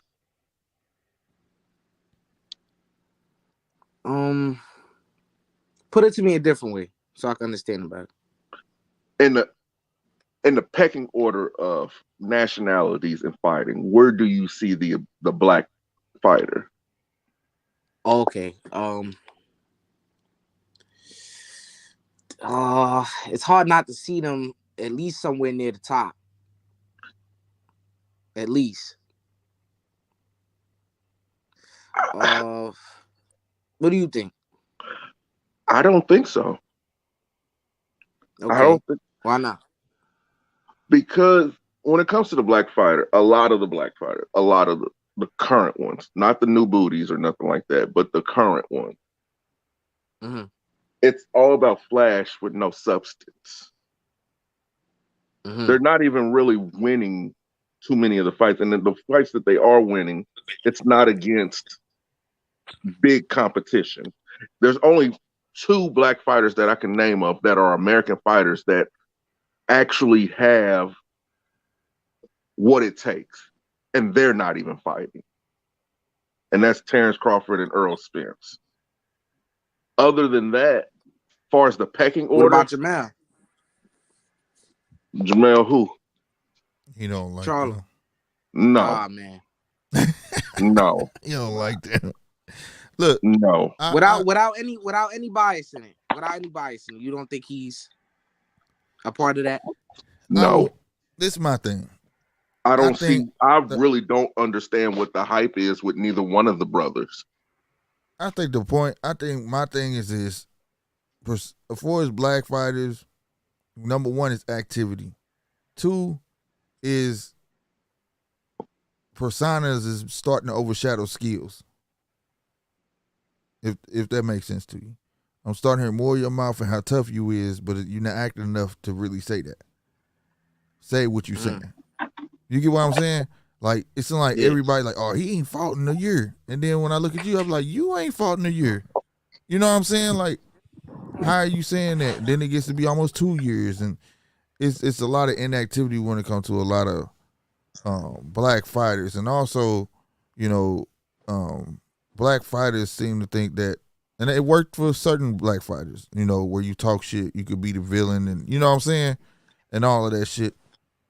But you don't always have to do that. And I don't know why people think the black fighter got to talk shit to sell himself when nobody else does that. If you noticed. Canelo ain't got to talk no shit. He just start talking shit because of Khalid. You get what I'm saying? Nobody has to do that. You know what I mean? Whatever. But when you do that, like the Charlos, for instance, they talk real tough. But how often do you see them get in the ring? Them boys is delusional. Now I like the Charlos. He don't like Charlos. I like Jamal. Jamal, he stand on, from what I see, he stand on shit. I don't know about Jamal. I really don't like that guy, bro. Well, it was always one kept the other one in check. You get what I'm saying? One like goofy and fun, one hella serious. You know what I'm saying? I always get them mixed up. Thanks. You know, whatever. But at the end of the day, to me, they was great talents. You know what I'm saying? I just felt like they, you know, sometimes boxing is also about management too. Like, you know, you got to keep your boxer active. You got to put them on, you know, progression. You know what I'm saying? And it wasn't in their career. I didn't see none of that. You know what I'm saying? It was like, okay, I forgot the one which one knocked out Erickson Lubin? Jamel. It was like instantly after that, it was like he started living off the hype. You know what I'm saying? It, you know, I feel like you should have fought again. Like, you keep fighting, you know what I'm saying? I feel like them guys should be way larger right now than what they are. The reason why I have an issue with them is because of what Slick said. They're too talented to be where they are right now. Way too talented. Way too talented to let outside interference be their claims to fame and their mouths and all this different type of shit. Just shut up and box. Do what you good at. Let your fist do the talking. I get that you can sell fights. That's cool. But what good is selling fights if you're not fighting? Right. Because I honestly feel like he lost Castano because just time off. Yes. And that's the thing that's separate. And that's why I asked you that, E, because there's a difference between the black fighter and, let's just call it a spade, the Mexican fighter. The Mexican fighter is more active than the black fighter.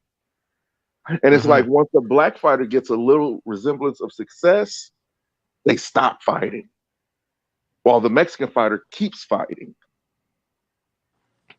Right. You know, and I know they tired. That's just my personal opinion. He lost that fight. If they would have count that knockdown when he got stole on and he sat on that bottom rope, that was supposed to be a knockdown. That was a bit huge, and they didn't count none of that. But at the end of the day, I feel like he that happened because of inactivity. You get what I'm saying? And then the other twin at the time he fought, who did the other twin fight at the time? Juan Montiel. Yeah, that fight shouldn't have been that tough for him. You see what I'm saying? Like inactivity played a big part, and it shows in the ones who do stay active. You wonder how Canelo can keep doing what he do. Man, this dude fight every 3 to 4 months. He not gonna sit down and let his bones get old. You know what I'm saying? Like my grandfather told me that you don't get old till you sit down. As long as you keep moving, you're gonna be good. You know? I just don't see it. I wish it just like I like the younger generation coming up now. They want to be active. They want to keep fighting. You know what I'm saying? That's the name of the game. But the last class, granted, Earl, we know what happened to Earl. You know what I'm saying? But like even Bud, he's sitting out, and that's my favorite fighter. That's gonna play a part, bro. If this dude don't get a fight and he get out sitting out for a year and a half or something like that, you're not gonna tell me that he's gonna look as sharp as he was the last time you fought him. He fought Sean. You get what I'm saying? Right. You know what I'm saying? And that right there, he wasn't at his sharpest, bro. And he had a big layoff between that. You get what I'm saying? And see, and then my favorite fighter, he's inactive due to circumstance because my favorite fighter is Ugas. And he finna fight. He ain't gonna be inactive in a minute. He's finna be active. Right. He's finna. But he's always inactive for a long period of time, and then he has his spurts where he's really active. And I think all that is by design because of who he is. And I don't like that either. I would love to see Ugas fight at least 3 times a year. I would love to see that. I just feel like you a champion, bro. You shouldn't be trying to babysit belts for a whole year. I believe it. Yes, I believe in fighting champions. Champions who fight. Yeah, y'all the gladiators. Y'all the creme de la creme. Y'all supposed to be going at it with each other. If you the king of the hill, you supposed to be defending that top spot. Yeah, I feel like I said, I love my fighters, man. The activity rate ain't there. It's just not there, bro. And it's not that I hate the Charlos. I don't hate them. I actually love them brothers. I really do. It's just they're like a waste of talent. I hope I don't agree with that. No, that's right. I just want to be more active. Yeah. Wouldn't that be a waste of talent if you're not using the talent? Well, they got these. Jamel fighting a lot more than Jamal. I don't particularly see him sitting on the shelf for too long. He's going for undisputed, so I don't see how you know what I'm saying. But that's your opinion. You want to say what the best thing to ever happen to those two were? What's that? That time when they split apart. Oh, when when was that? I kind of remember that. They was focused then though. That was when they was on the paper. They was on the pay-per-view, right? Yeah.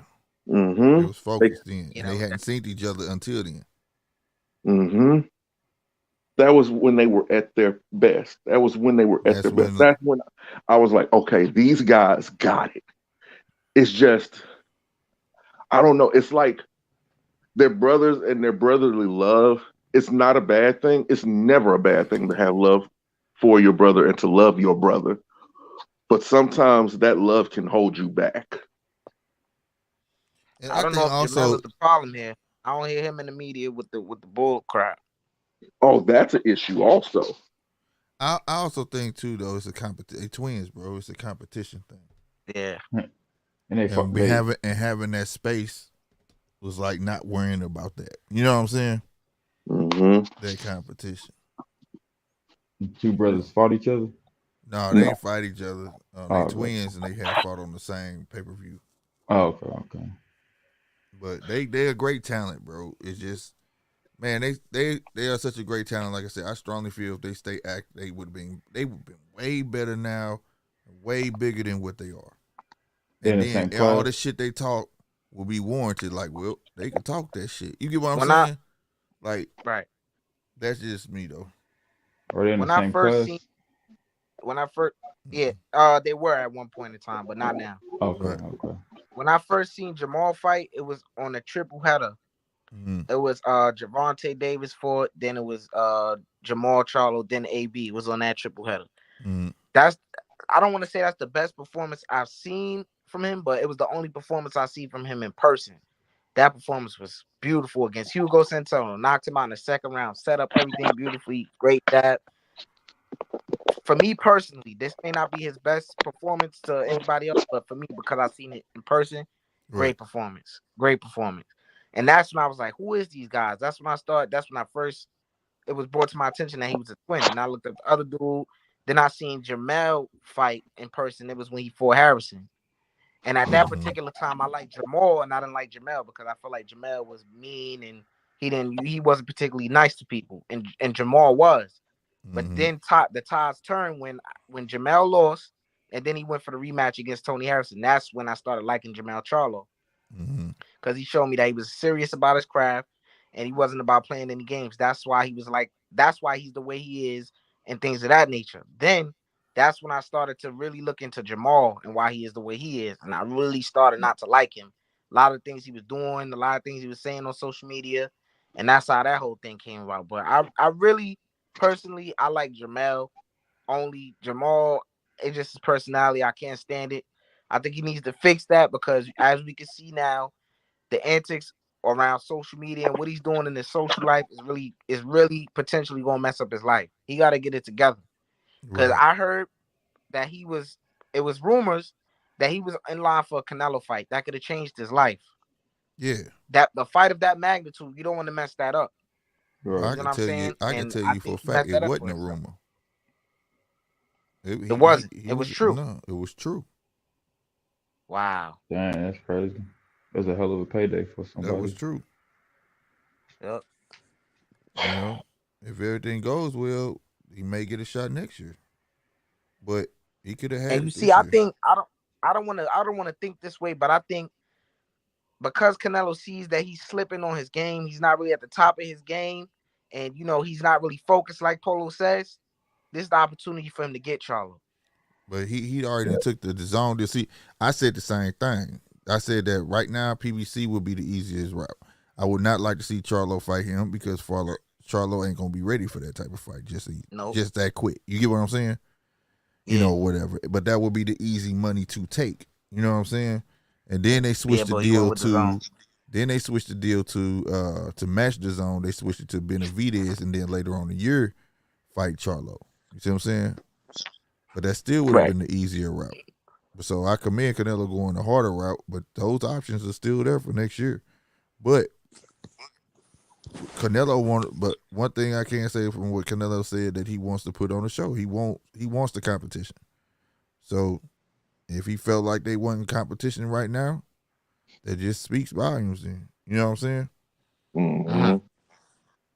Is Charlo, Canelo? if he felt like he was gonna go in there and dominate Charlo, and that's why he didn't take the fight. You know what I'm saying? So Right. I can only give him props for that. Like you don't want to you want to beat people at their best. You know what I mean? Absolutely. Like ain't Canelo? no excuses at that point. If you say you at your best and I'm fighting you, then ain't no excuses.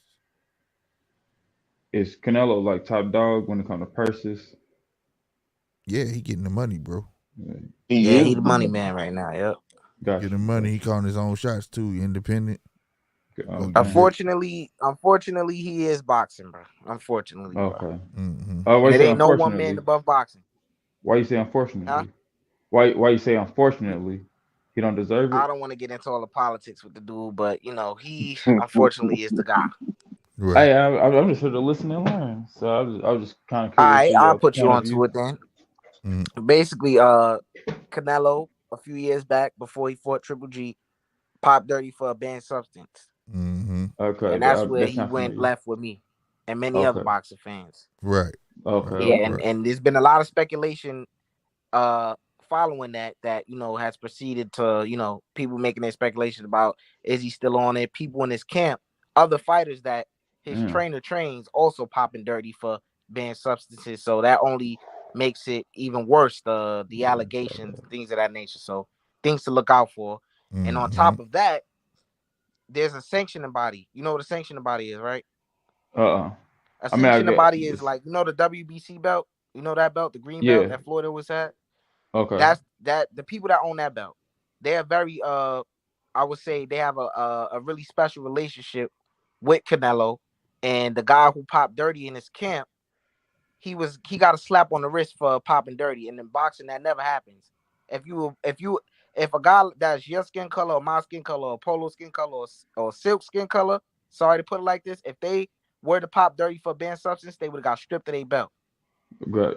The guy in his Right. camp was not stripped of his belt, and he proceeded to fight. The Yes, president of favoritism. that sanctioning body for the WBC belt allowed him to still fight Mm-hmm. because of his Shoot. relationship with Canelo. Hey, what you saying is valid. Shoot, I get it. So That's valid. That's right. I so feel that's that. that's a lot. That's why I didn't really want to get into it, Right. but I was No, glad I'm to let you know, so you know now. Yeah, no, I'm not like I said, I don't know. I grew up on watching Tyson, what I'm saying, stuff like that, Right, whatever. My brother, the right. boxing fan, what I'm saying, I ain't never indulged in it like that, but I'm here to learn, what I'm saying. Shoot, when you like Hey, it's sports, never too late, and I hope you it's stay on no, track because exactly. boxing is an entertaining sport. Yeah, I hope you. yeah, exactly. No, I love sports, what I'm saying, and we was talking about discussion, it was like last week or whatever, and it's like come to a Mm-hmm. point that sport is a sport. If it's on TV, you gonna watch it. Right. Tennis, He like it ain't don't lying matter. about that. Like if it's a sport, you gonna watch it. But I think what saved Canelo is that he went independent. Mm-hmm. Him being with everybody else and him being mandated to do this and that, he can actually say hell no.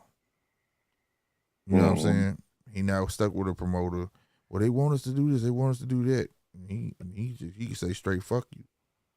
No, I don't give a fuck. Thanks, yes.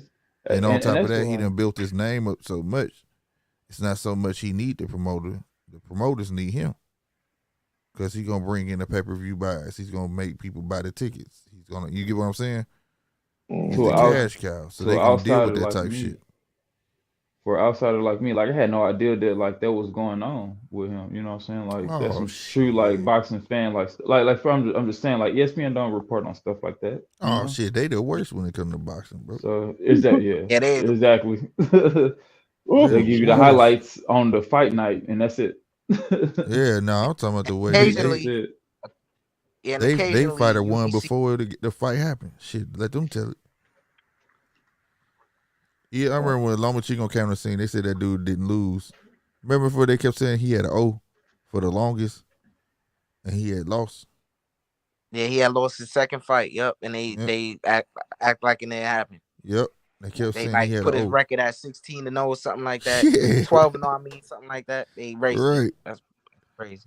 ESPN is nuts, bro.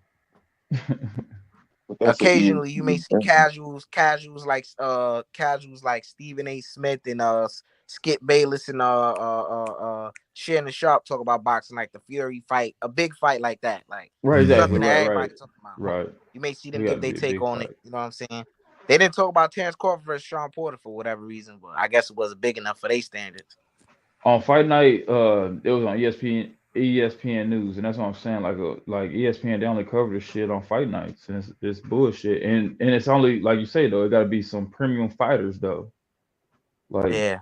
you know what I'm saying. Like not every pay-per-view is gonna get showed on ESPN News. I think Right. boxing needs its own channel on TV. Yeah, right. They got all this NFL Boxing network, need a NBA whole lot. network. They do. You're right. Why come they don't have that? That's hella whack. Man, Like, you know, boxing, they got the NFL network, NBA network. Like, where's the because it's all separated, bro. Boxing is the only sport right. don't have a Makes governing sense. body, Makes meaning sense. like everything's under one umbrella.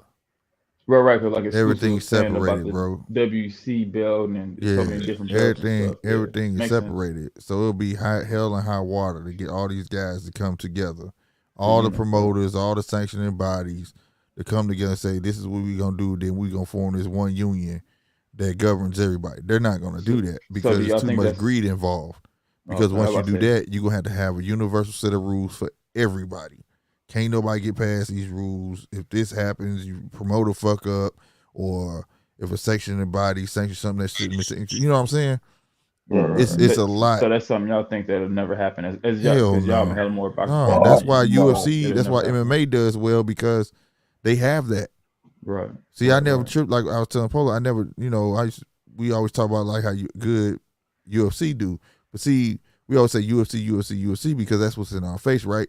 But really it's MMA. So you got K1, you got UFC, you got all these factions, right?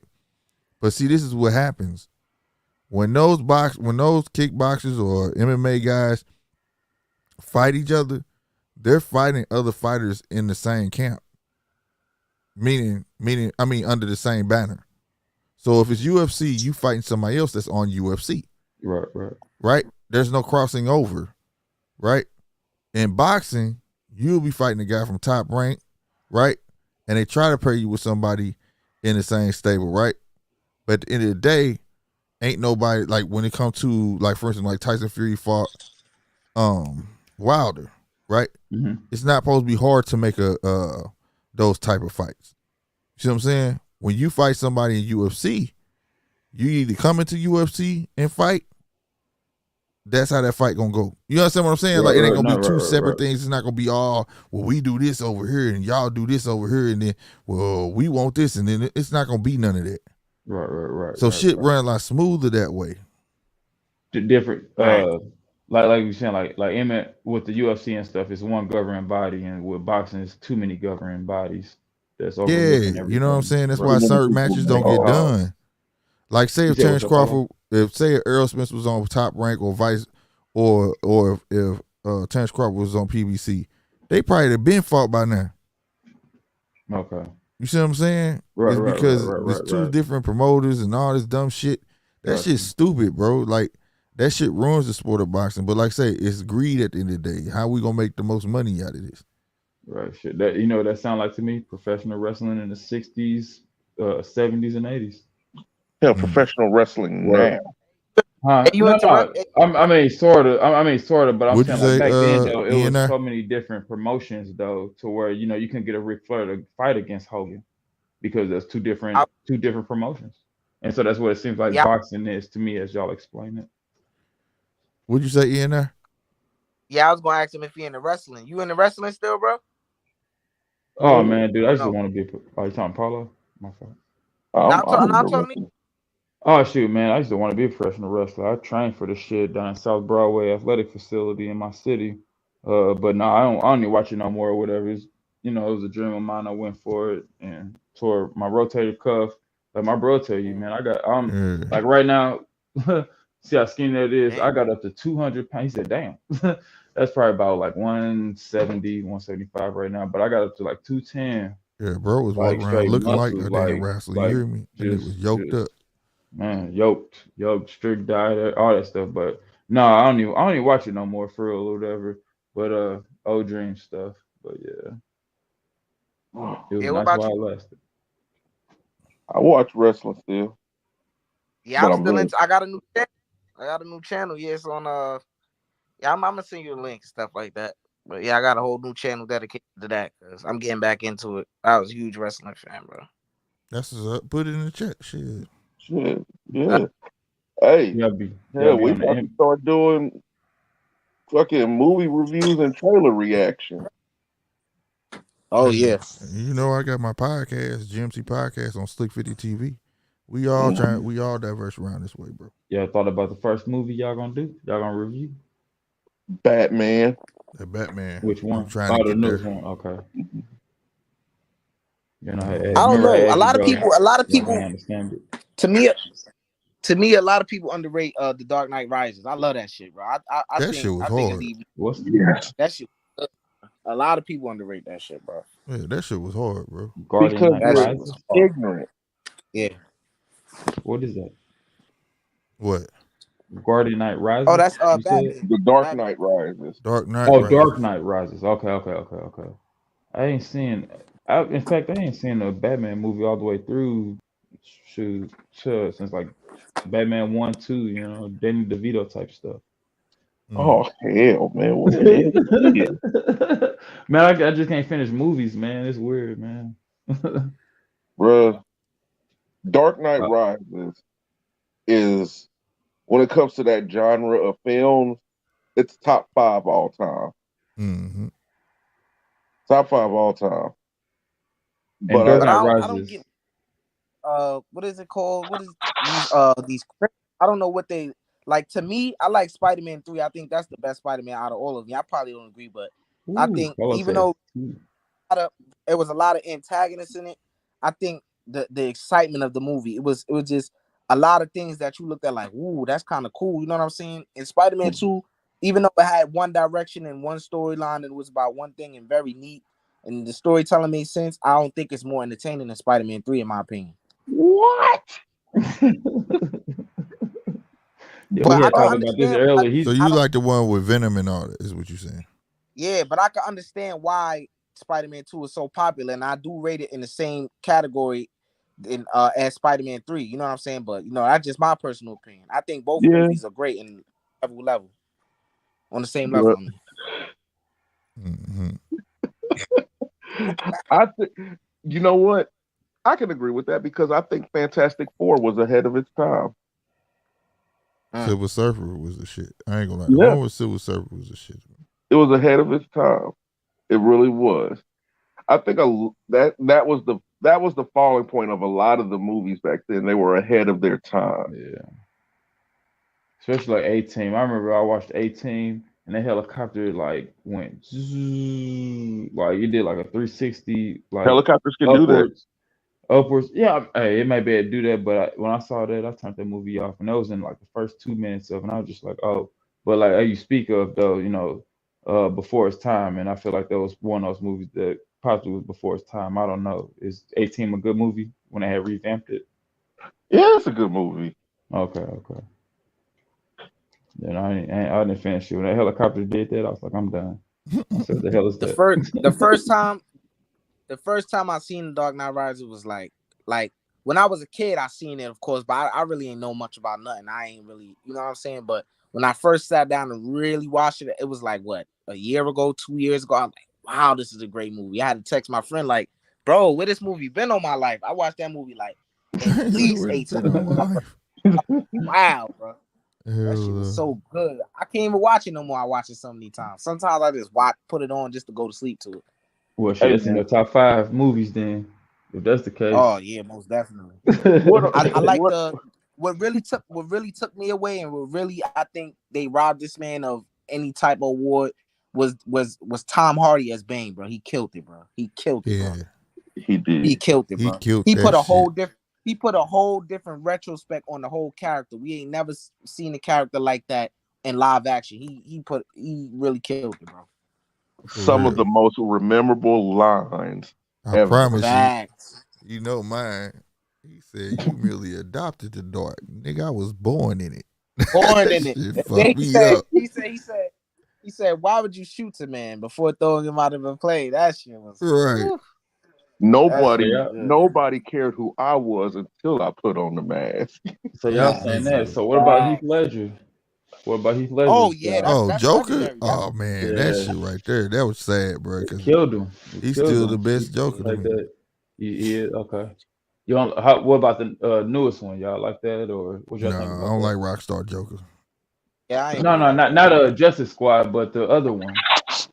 Who? Which other one? He was like in a mental facility. Like the Joker. Yeah, that's a whole different storyline. Arthur Fleck is a whole different storyline. Joker. I don't know why, but it's good though. I like the movie. That motherfucker it was nice though. It's a part 2 coming. You know what I'm saying? It's settled. You know what I mean? Yeah. It's not out too much out there. With crazy. They just did that to give because Joker's the only villain that don't have a backstory. Hey man, he kind of disappeared. You know going back to Bane, want to tell you one of the coldest lines Bane had in that movie? What? When he put the back of his hand on dude's shoulder and said, "Do you feel in control?" Right. Scared the shit out that nigga. Like, what? Do you feel in control? I was like, damn, that's some intimidation. I don't know what y'all think about. A lot of people performance from not Heath Ledger, but Jared Leto by the Joker. But I think it was kind of interesting twist on it. I kind of liked it for some reason. I think his acting was great. Joker. I think his acting was great, but his portrayal of the character didn't get received well. That's what the grills and the whole gangster vibe of the Joker. You talking about the Justice or not the what's that the Justice you can say it's the whatever, Justice Joker. League. Not Justice League or whatever, but when they came out the two movies with Will Smith in it, you talking about that Joker? Yeah, Rockstar Joker. Suicide Squad. And then Suicide Squad. That Joker. Okay. And then he kind of redeemed himself in the Snyder Cut version of Justice League. Yeah. He kind of reverted back to the original way the Joker's played. Yeah. And portrayed. So yeah, that was pretty good. Well, the Rockstar Joker, he exists in the comic book realm. I'm just not a fan of him like that. But that goes into Joker War, and that's a whole nother goddamn Joker War. Yeah, mm-hmm. That's what I'm saying. Y'all comic book fans, man. I don't know about this. It's about what I want to say about 9 issues of it. It's era? 80s, 90s, 2000s. That's recent. 80s, 90s. Okay. No, that's not saying like what era was it written? Real recent. Okay. About 2 or 3 years ago. Yeah. Okay. Oh. Yeah, Rockstar Joker cool. He just not as devious, bro. You be on the comics Polo? Yes. Yeah. Okay, I ain't know that. Okay. Yes. That's probably how y'all first met. That's probably how y'all first met. No. They see Shut up. No, how I got introduced to bro was on some controversy. Yeah. Y'all butting heads on, then real recognize real. On some Trump shit. No, it was over Trump. It was over politics. Yeah, that's how it be. And real recognize real. He said some shit, and I was like, "What? Man, get the fuck out of here!" And then I was like, "Yo, fuck that! Get on here, man! I want to know what the fuck you said that time." And they got on too. Right, exactly. Shoot. You got on 10 toes down in what you believe. Like I told everybody, you gotta respect the nigga. Nigga got his ass on this motherfucker. Exactly. You gotta if you stand 10 toes down on what you believe in, the next man gotta respect it though. You may not like it, but too. Gotta respect it. You can't talk shit. Y'all be telling everybody they can get on this motherfucker. He got on this motherfucker. But when he told me why, it made perfect sense. And what was that reason why, Polo? Hell, I vote with my pockets. Okay. Yep. And then he was telling about how I can about the military when they cut the columns off and all that shit. That movie, 0 Dark 30. Damn, I ain't never heard. No, about the 13 hours where they had to defend the embassy or whatever. You said called 0 Dark 30? Yeah. Okay. I believe that's the name of the movie, but the situation, it was fucked up because I was in Kuwait at the time, and that bitch Hillary Clinton cut all communications. We were literally listening to these motherfuckers die.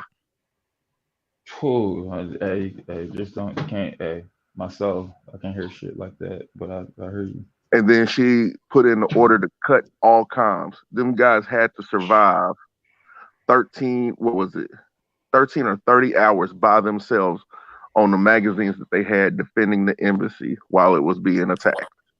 Bro, you got a documentary that's not out there yet, and that's all I'm gonna say about it. From that alone, I will never support anything that a Clinton has anything to do with. You know, I saved that movie to my stuff. I'm definitely gonna watch it though. That's crazy. That's crazy. Never heard of it. Never knew. Never, man. The government does so much stuff. I ain't know. Yeah, but that's crazy.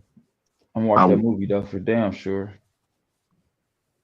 Yeah, uh-uh. that shit I, fucked me up. He told me that shit. I was like, well, damn, there you go. You're right, exactly. For real. Can't be mad at that. Like I say, vote with your. I always say, vote with your interests. You know what I'm saying? and Vote then with all your Hey the interests. shit Polo, that. What's up, man? hey, who your guy in wrestling? Who your guy? Who all y'all guys? I want to get Polo first. My guy in wrestling right now. All time, it don't matter. Now, All then, don't matter. Yeah, all all time. time. Listen to that all time. Ooh. All I time. got two. Far as past, it would be Stone Cold Steve Austin. Far as Ooh. Great choice. right now, Uh-huh. I would have to say MJF. Who is that? Ooh. He a guy MJF. who came from the independent circuit. Now he's in the AEW. Okay, You, okay, you, okay. you know the whole. Yeah. Mhm. MJ. Yeah, no. I know the AEW. I don't know Yeah, all he's the real wrestlers like talented. that. I just know about most of the guys that came from like WWE that's there now, and like See, Ring of when Honor. it comes to a wrestler, for me, you got to be able to work the ring, but you got to be able to work And that talk mic. on that mic. You got to be able Yep. to work that Exactly. Yup. mic. Yup. Exactly. We'll take. Because Yep. you can sell whatever you want with that mic. You can create your character with that mic. That mic And is the thing powerful. about Facts. MJF is, I know that he's not a good dude after seeing him, but once people realize that he's a wrestler, he goes right back in the kid. I done seen him knock a kid's ice cream out of his hand and For real, bro. make the little boy I'm telling cry. you. You gotta sell it. You gotta sell it. Got to, That's exactly. cold hearted, bro. I hope they Got burn It's that to. little nigga some more ice cream, bro. important. Hey, It's That's y'all know who fucked I'm Polo. up. liking? You understand? Polo. I know you. Hey, Polo. I know you understand this most when I say this. It's important to remain kayfabe, bro. You gotta keep the Kayfabe is kayfabe, bro. important. Kayfabe, Hey, you It's have to very keep. important. You have to keep kayfabe. you You know who have. new character I'm digging? Brock Lesnar. Who that? I Brock like Lesnar's That's Brock my not guy. Lesnar. I new. like that he grabbing the That's mic. my guy.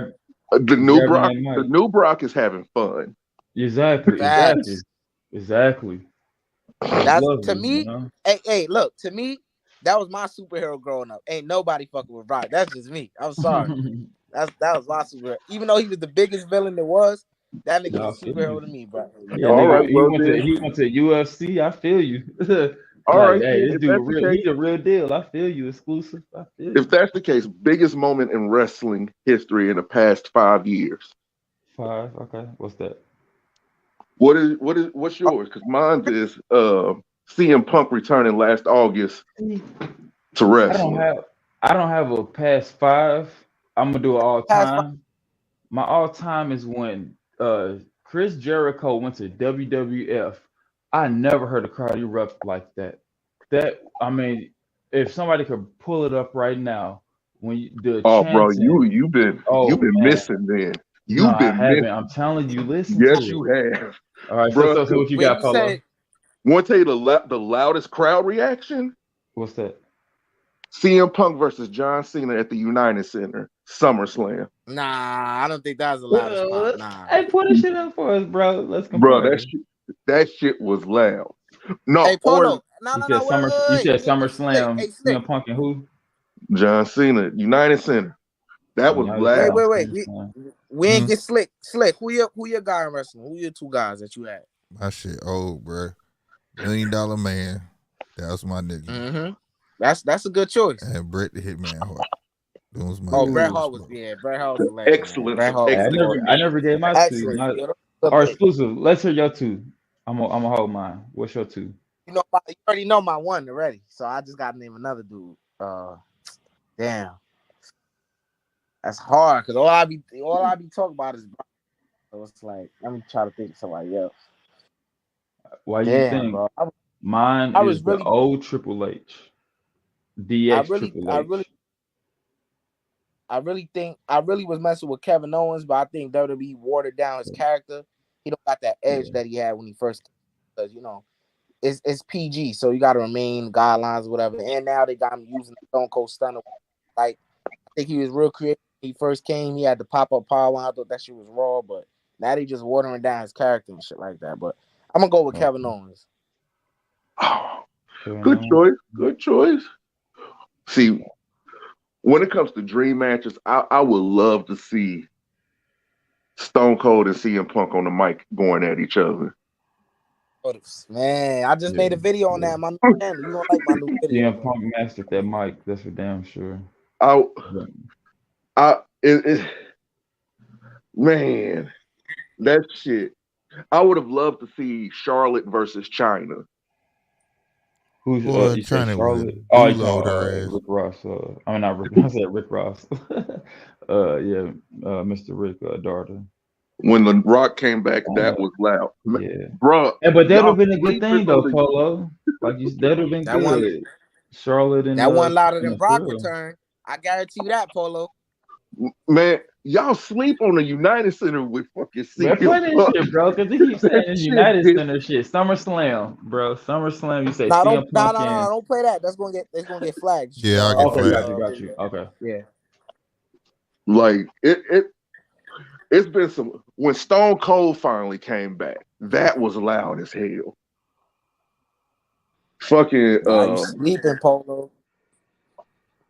Brock ain't never had a louder reaction than any of them, man. Hey, you know what? Funny? Nah, that's biased, bro. You gotta rewatch that video. You know what's funny with what y'all saying though? Like, your top twos.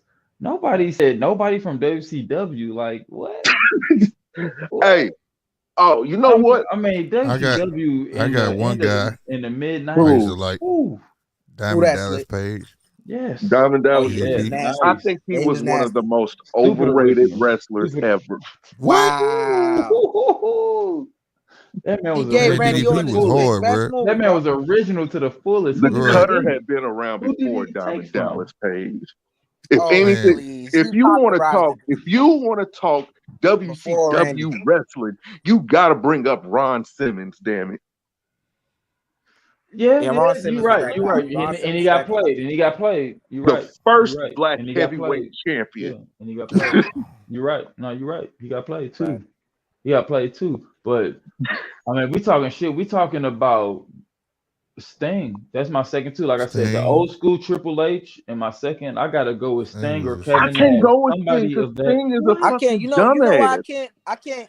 I can't stand Triple H because I feel like he was always selfish. He never wanted to put nobody over, bro. No, most definitely he was. He was. I agree with that exclusive. I agree with that. I will never be a Triple H fan of how he did Booker T. Hold on. Ron Simmons wasn't the first heavyweight champion, bro.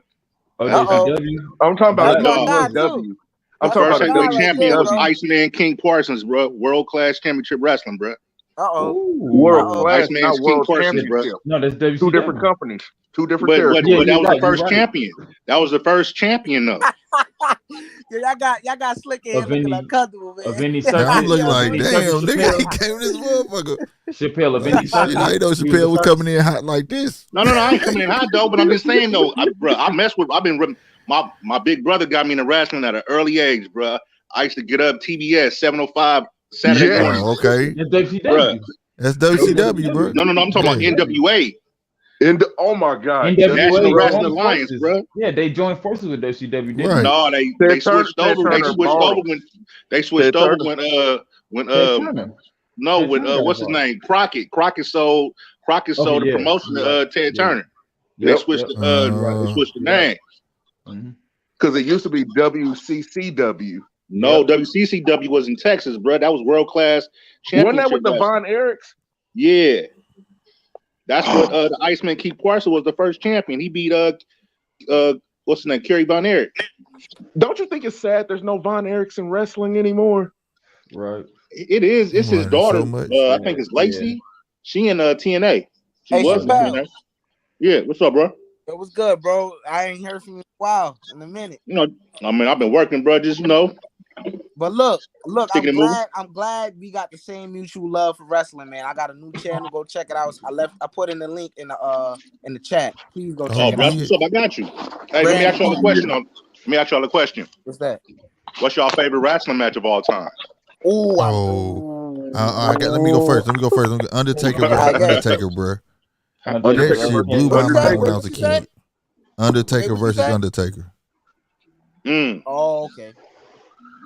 That shit blew my mind. I got two favorite matches of all time. The first one would have to be Shawn Michaels versus John Cena in that hour-long match on Raw. Oh, that was good. That Iron Man match or something like that? Yeah. No, it just went an hour. It just went an hour. Oh, and then my second was Undertaker versus Mankind, Hell in a Cell. Oh, that was hard. Right, that was hard. That's classic. Ooh, classic. Okay. That shit was motherfucker. I go last, bro. You go ahead. All right. I don't know how y'all mentioning two matches and not mentioning Undertaker versus Shawn Michaels at WrestleMania 25 or 26. Oh my God! Are you talking about the one where Triple H was the referee? Nah, that was with Shawn Michaels. Nah, I'm not talking about that one, but that particular match was at 28, and that's when Shawn Michaels was the referee for that match. Triple H versus Undertaker. But you could put that in. That one's a good one too, but I don't think it's one of the best. But Shawn Michaels versus Undertaker, WrestleMania 25. That shit was crazy. And then it's another.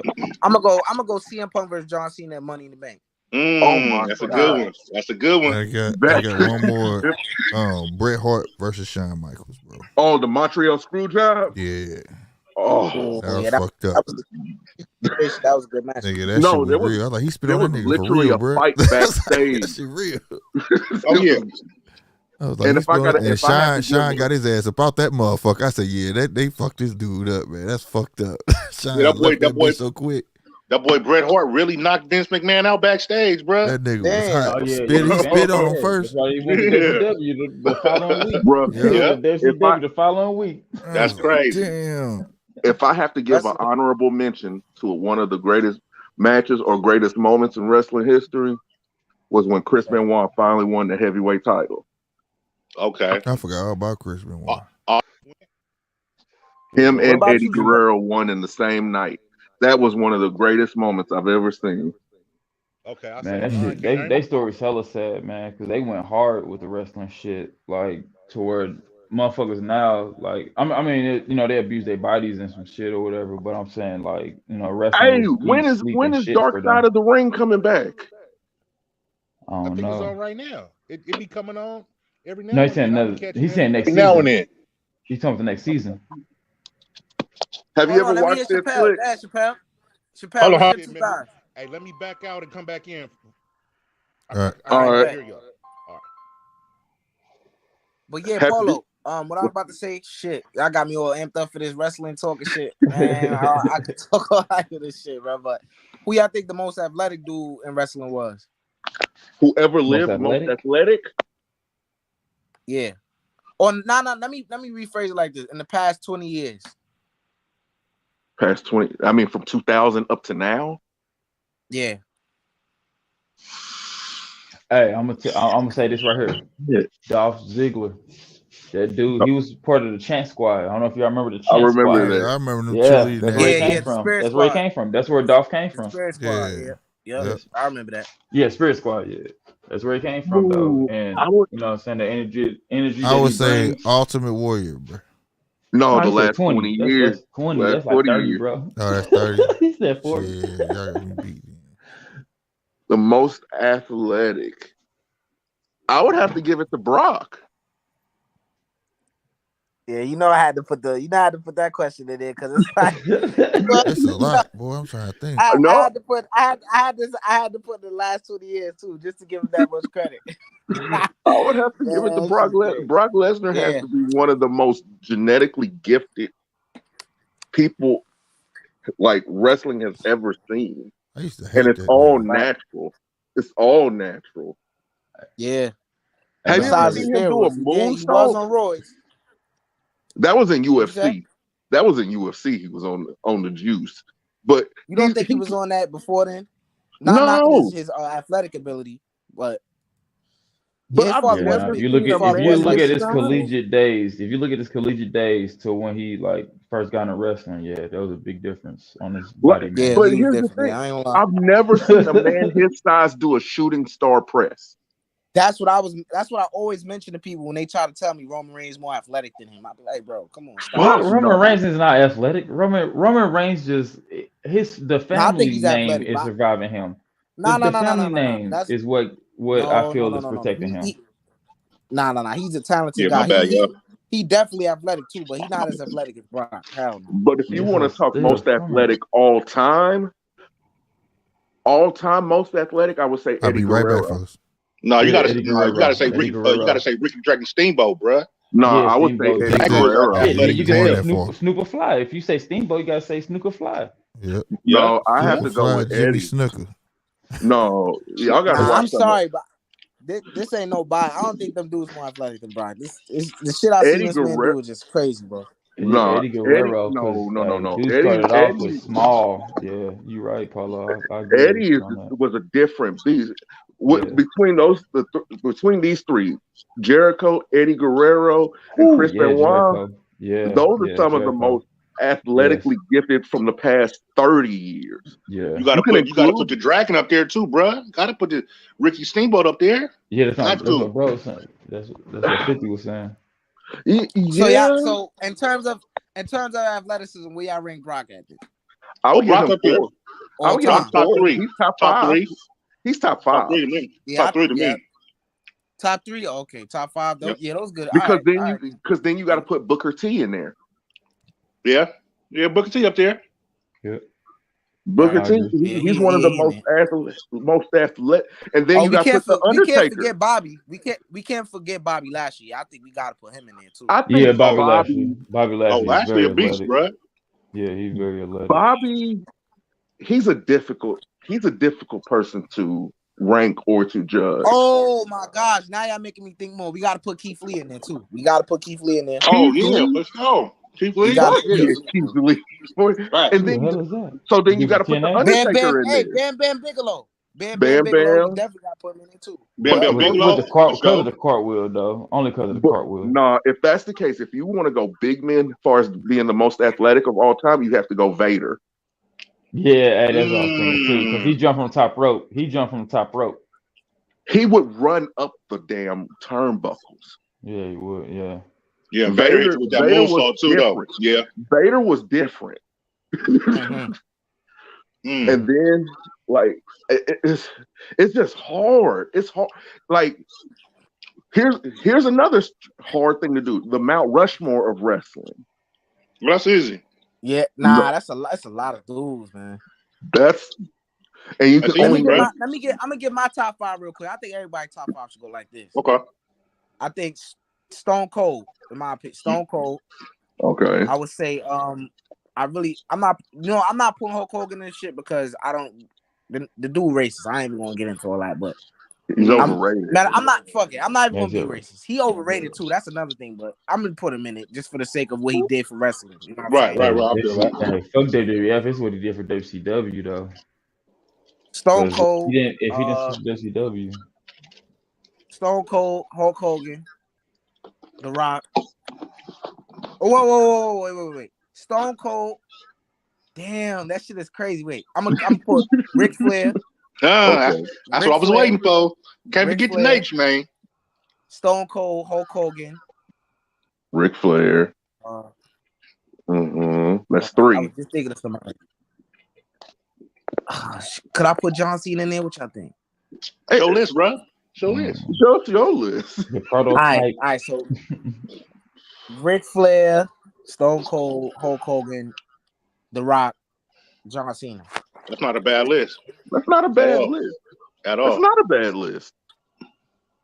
Matter of fact, I'm gonna put John Cena. Wait, damn, that shit hard. I'm gonna leave it as is. Just because John Cena beat The Rock and shit. You know what I'm saying? Then The Rock, it's confusing. I say mine. He got Ric Flair. Ric Flair, Rock. Damn. You got to put Hogan in there, man. You got to put Hogan in there. Yeah, racist. I feel the same way you feel. You got to put Hogan in there. I say Macho Man Randy Savage. Yes. That's a good choice. And damn.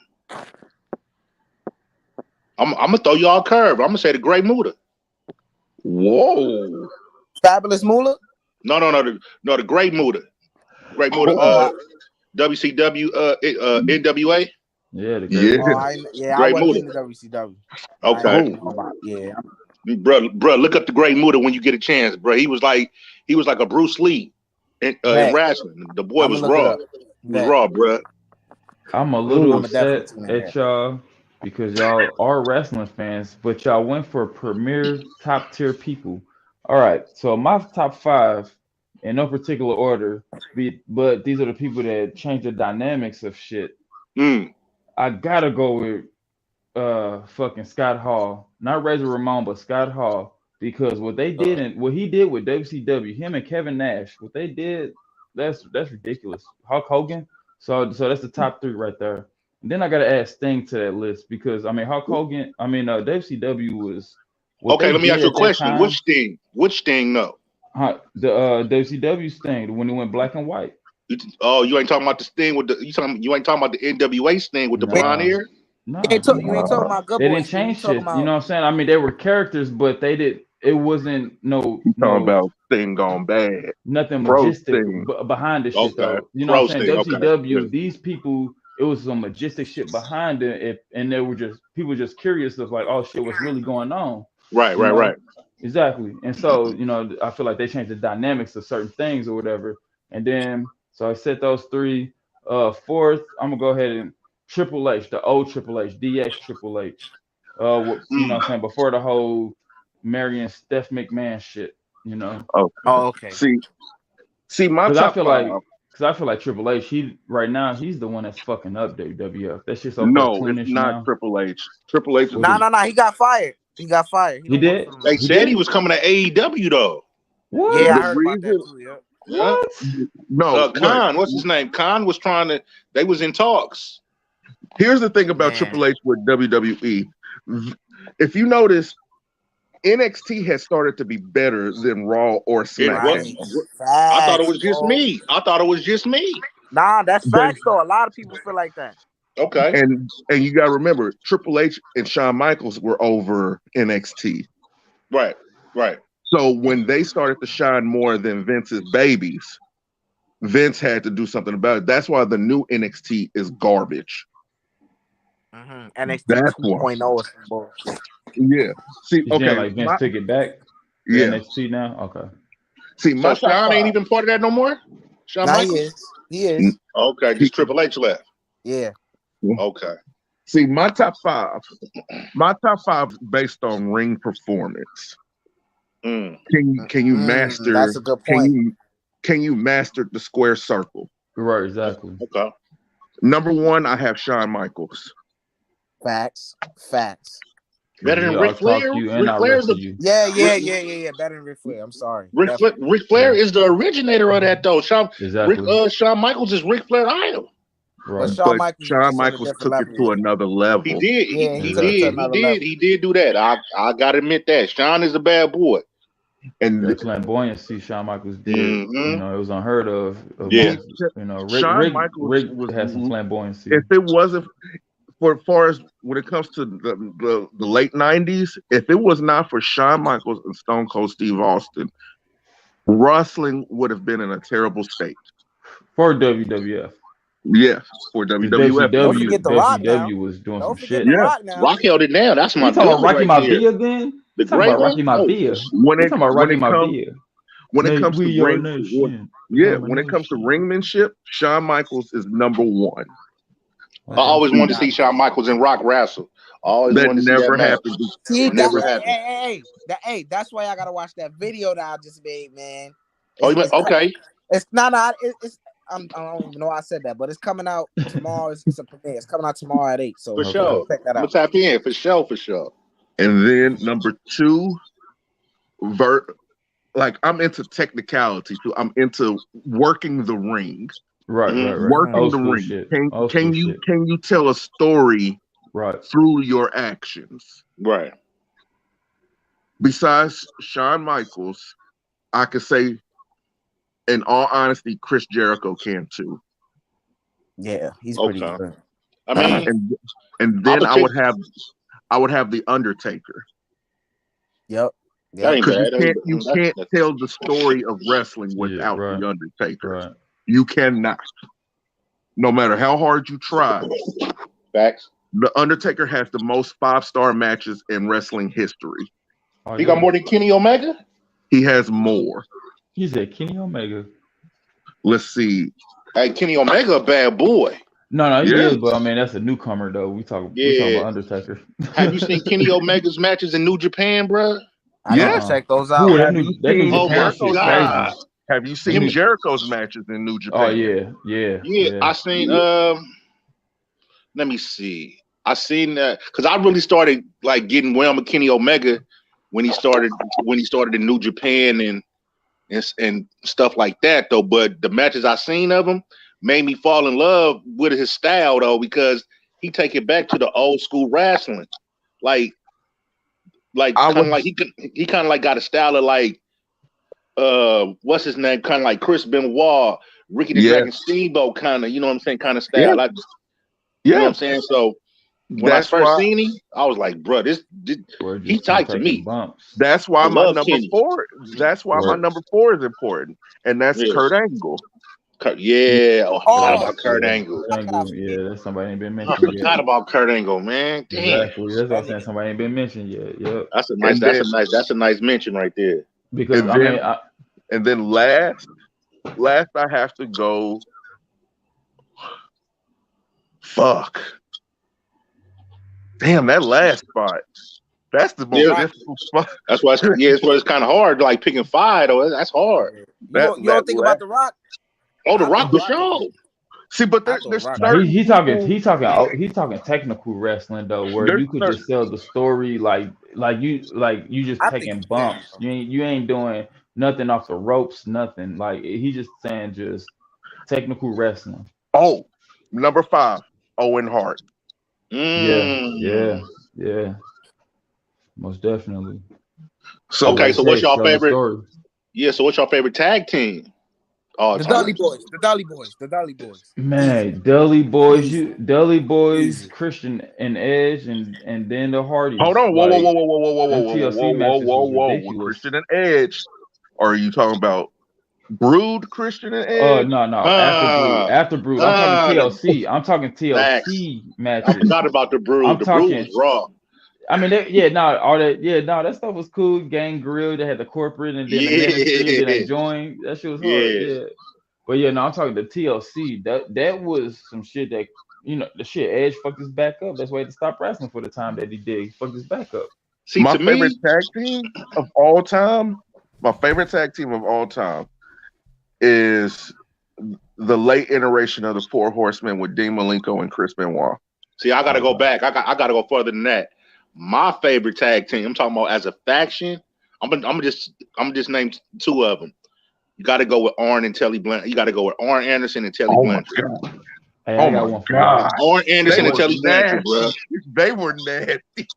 They was nasty with Barry Windham, Ric Flair. Come on, bro. The original 4 Horsemen. The original 4 Horsemen. I'm talking about with Lex Luger or Ole Anderson. I'm talking about Arn and Telly. Talking about Barry and Rick, bruh. I was a youngster. I was loving it, bruh. Loving them when they come in the ring smashing. That's all they did was smash. They was just so dominant. What's y'all like most remembered moment that just like stand out of? I'm gonna go first. I'm gonna go first when wrestling. When Kurt Angle, he suplexed Shane McMahon and he bounced off the glass and then he did it again and he put him through the glass. I remember that. That shit was wicked. And that wasn't even supposed to happen like that. Exactly. You know what I'm saying? That shit was wicked. That was crazy. That boy Shane fell on his head the first time. Yeah, he did. On concrete. My most memorable moment. It's a sad one because I was there. Oh, don't tell me. Because you from KC. Don't tell me. Yeah, you already know. I already know. Seeing it live. You was there, bro? Was different. Damn. The Owen Hart? Yeah. You was there for real? Wow. He bounced 5 feet off the ring.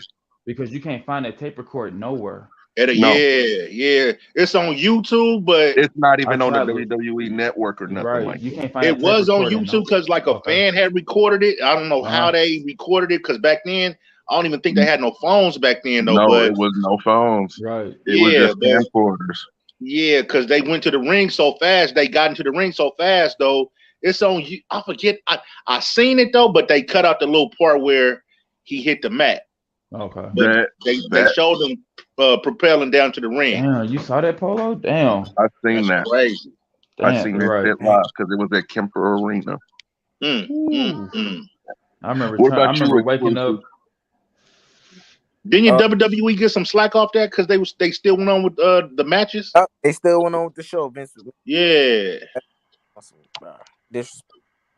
What about crazy. You? What's one of the moments for you exclusive? It's a lot to think about, man. I'm gonna think about one time. This time got to be the most memorable. The only time I fucking cried anything about wrestling that made me cry. I don't know why I cried. I was just so happy that this shit happened. Rock beat CM Punk for the title. I don't know why I started crying. I was like, that shit is over. Yeah, that was a dope match. It was over. I don't think that's my most memorable moment. I just think that the fact it made me cry for something. I don't know why the fuck I was crying. I was a little ass kid, emotional. Yeah. Shit, man. Shit. Ain't nothing wrong with that. Other than that, I think when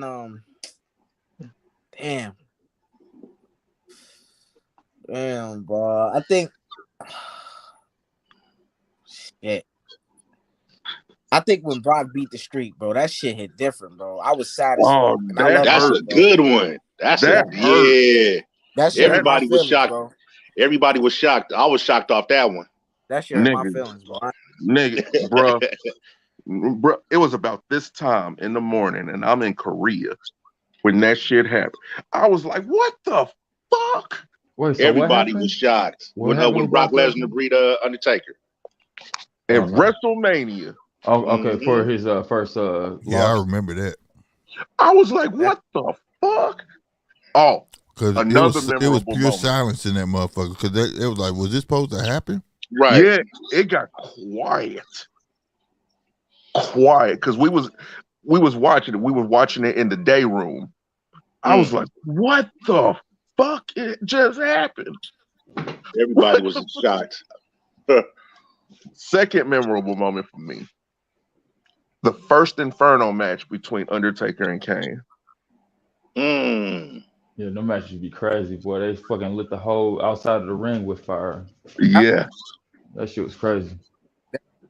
Yeah, WWF was doing some outlandish shit then, boy. It's easy to forget shit like Undertaker when he threw Mick Foley through that fucking gate. And I'm glad somebody said that too. My dude tooth was in his nose. Threw him off. Hey, he threw him off there, but before, didn't he also like powerbomb his ass or choke slam him through the gate too? Through it. Yeah, that's what I'm talking about. Choke slam through the gate. Right. But also he threw him off the gate too. His tooth was in his nose, bro. Oh, you talking about that one? But remember, he threw him off the gate onto the announcer table off the top. Yeah, he got fucked. Mankind got fucked up twice.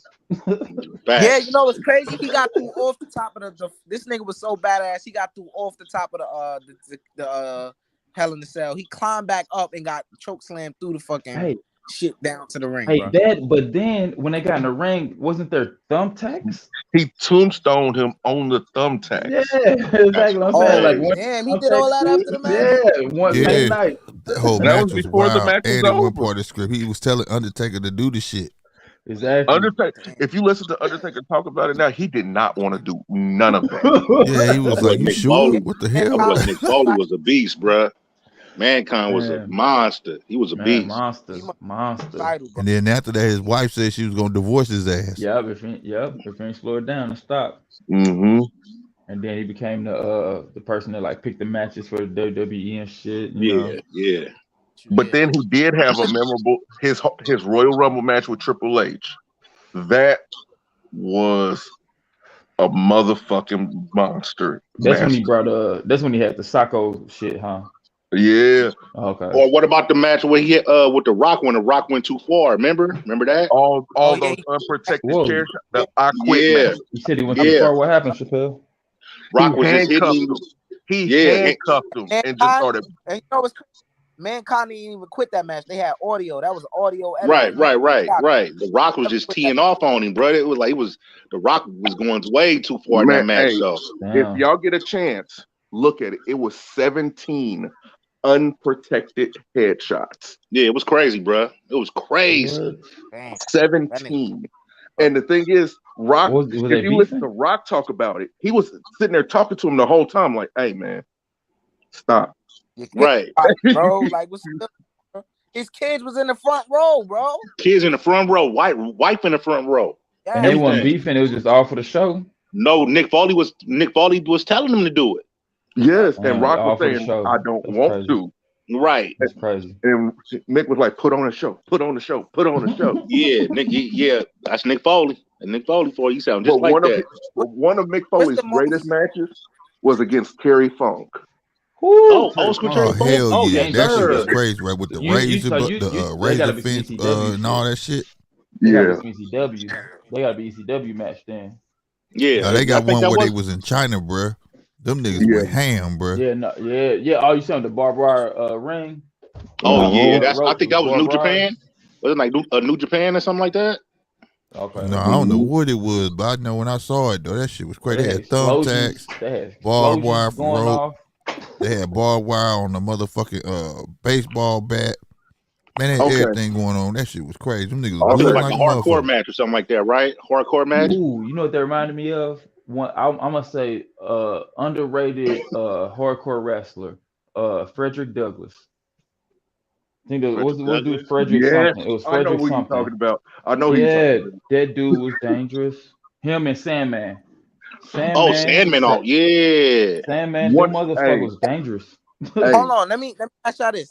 I gotta ask y'all this. Give me top 5 wrestlers that would never push, that could have been pushed to the moon. Oh, that's a good one. Yes, it is. A good one. Ahmed Johnson. Yep. Good one. I was Ahmed. Yep. Had that he just had a terrible attitude. Yeah, Ahmed was over, bro. Mark Henry, he was, if not Stone Cold, he got the second biggest pop in WWE, bro. Mm-hmm. Hey, if we say Ahmed, then you got to put Tony Atlas on the same thing. They were very similar. Very similar. Yep. I would say that's a hard one, bro. Damn, that's a good one. No, that's a good question. I would say Dean Malenko. Dean Malenko, he got out of wrestling. I got a good one. I hope none of y'all say it too. None of y'all can get it. Let me see. You got me thinking now. Shit. Dean Malenko, I want one of your technical wrestlers. When you say push, do you want to say a full push or a partial push? A full push, like the main guy type stuff. Okay, I got one. I got an old school one for you. And I never understood why they didn't push him. It's NWA Nikita Koloff, bro. Nikita Koloff was the first Goldberg. Yeah. Damn, I'm in the WCW. I'm young, man. I don't even know. Look it up, bro. Look it up. All that's on YouTube, bro. Look up Nikita Koloff. Had the same build of Goldberg and everything, but he used to like act like he was from Russia. He had that kind of like that rough. His voice was kind of Nikolai Koloff, man. Nikolai Koloff. No. Nikita Koloff was his nephew. That was Nikolai nephew. Oh, okay. I got you. You know who I was gonna say though? Who? Mr. Perfect. Kirk Hennig. Yeah, he died. Kirk Hennig, bro. He would have got it, but he died. I agree. He would have got it. I got one. He owned it. I think Rick Rude got the title in WCW at one point in time. Didn't Rick Rude was one of the most underrated wrestlers of all time. He did. Yeah. He won the title in WWF. I think he did one WWF because he was a manager for WCW. He also won. He won the title with WCW because he wrestled against Ric Flair. I think. Okay. I think he was one of the most underrated wrestlers of all time. Rick Rude. Rick Rude, underrated. And Kirk Hennig was. Yep, Kirk Hennig was. They both came. They both was from Minnesota. Kurt Hennig. I gotta give Kurt Hennig that personal respect because he trained my guy Brock Lesnar, so I gotta give him that too. But other than that, he did. I forgot about that. Other than that, the dude could go, bro. He could really go in the ring, bro. Facts, bro. Like I don't know why. I say because he died, but I think the push it was way overblown. It could have happened even before that. It was way over. Yeah, he should have been. He deserved more than just the Intercontinental Championship. Continental title, right? Yeah, bro. Yeah, that's real. That's true. He deserved more than that. I could have seen him in that same class with Bret Hart, Stone Cold. Just back and forth. You know the worst thing about it, like I don't know if it's the sins visited upon his children or something. You know how the saying go, but they did the same thing with his son, bro. And his son is talented, bro. I don't know if he didn't have the mic skills, but he had the in-ring skills for sure. But yeah, he did. They just consistently put him as a mid card. I never got that, bro. I don't know. They had him with Paul Heyman. There's somebody else too. There's somebody else too. Jeff Jarrett. Jeff Jarrett. Oh yeah, he had a bad. He got his push. He got his push because he ended up being the WCW champion when all that shit was. Yeah, he was the WCW champion at one point. But I'm talking about as far as his success where he started in WWF. Yeah, he deserved more than that. Him and Mark Merrow. I don't know. I think it's Mark Merrow. You think the way his relationship ended with Vince, I don't know. Maybe they had something going on between then, and then he got released or whatever. I don't know. I heard they had a lot of, and that's the thing is, you know, Vince ruined his marriage. Vince ruined his marriage. A lot of them went to WCW. Oh. Who was he married to? He was originally married to Deborah. You're right. Is that right? I didn't know that. Before Stone Cold married her. Yeah. But I thought Mongo McMichael of the Chicago Bears was married to Deborah too. At one point in time, wasn't he? She's been married 3 times, man. God damn. But she was moving around, wasn't she? Shit. Crazy. Brock stole Mark Merrow's wife. I think that's her, ain't it? Mark Merrow's. Deborah? Didn't that's Jacqueline. No, that's that's Jacqueline, that black chick. That's Rena Merrow. That's Fable who brought Mark Merrow. Yeah, Sable. Yeah, Sable. Yeah, you're right. And Brock Lesnar married her ass. You know, hey, I'm gonna start this. One of the greatest non-WCW WWE matches of all time is Taz versus Sabu. Oh, that's ECW. Yeah, that's ECW. Yeah. They got it on, bro. That shit was brutal, bro. I remember when Taz first came to WWF, they used to just show the little turn and the countdown, and everybody thought it was like Undertaker. Remember that? Hey, Taz got a son in ECW. I mean in AEW. Hook. My boy Hook is raw, bruh. Hook, he got it. He got it. Hook technical. Hook is a technical wrestler. That boy nice. He's a wrestler. You know, go ahead. No, I was about to say you notice whenever his opponents are in the ring, they chant at the opponent, "You can't wrestle." Yeah. Because that's what they thought Taz was gonna be. They thought Taz was gonna be that next deal. Did Taz get injured or something like that? Yeah, he fucked his body up. Yep. Okay. The best technical wrestler in the world to me. The best technical wrestler in the world to me right now. I gotta give him this respect. Is Daniel Bryan, bro. That nigga is different, bro. Yeah, Daniel Bryan. But you know, he remind me of though, like what you said, Paulo. I forgot about him though. Dean Malenko. That was nice. Wrestler. He's a dumb ass technical wrestler. Like those do type nothing of but technical wrestlers, wrestling. They don't get the love that they should get because they're able to beat you in several different ways. I think that is phenomenal. Bro, Kenny Omega is just like that. Okay. But Kenny Omega can't fuck with Daniel Bryan. Polo, that boy Kenny is on a whole nother level, bro. What? Nah. Kenny, I swear to God to you. Exclusive. Look up the match between him and Okada. New Japan. Now, hold on now. I seen a couple matches with Kenny, but which Okada match? Which Okada match? Because they didn't have. I'm talking about the one that he won. The one that Kenny won. Matter of fact, both of them. All of them. All of them was what you call that? 5-star. 5 to me. I'm saying to me. Oh, okay. It was all of them was like technical matches. See. Right. Hey, Polo, go back and look at the matches, bro. Technical. I'm talking about move for move. For real, bruh. That's why I like Kenny so much. He remind me. He remind me of a Chris Benoit. Let's pedal back because we talk about some of the best wrestlers. Let's talk about some of the most overrated motherfuckers in wrestling. Okay. Everybody y'all named y'all top 5. For real, bro. To me, I mean not everybody, but you know. But listen, to me, Goldberg is at the top of that motherfucking list, bro. Goldberg overrated. Oh, that nigga got what are you talking about? Chappelle, stop it. Goldberg overrated. He got to run because of his stop, physique. bro. He got to run because of his physique. Exactly, bro. That's He got damn. Hold on. He no sell moves. He's a terrible seller. He no sell every fucking thing, bro. He got 2 moves, bro. The nigga, bro. You know what though? You right, because I was hella mad though when he beat The Rock at WrestleMania. I think that was WrestleMania or nah, that was I think in your house or yeah, I was hella mad when he beat The Rock, bruh. I was hella mad.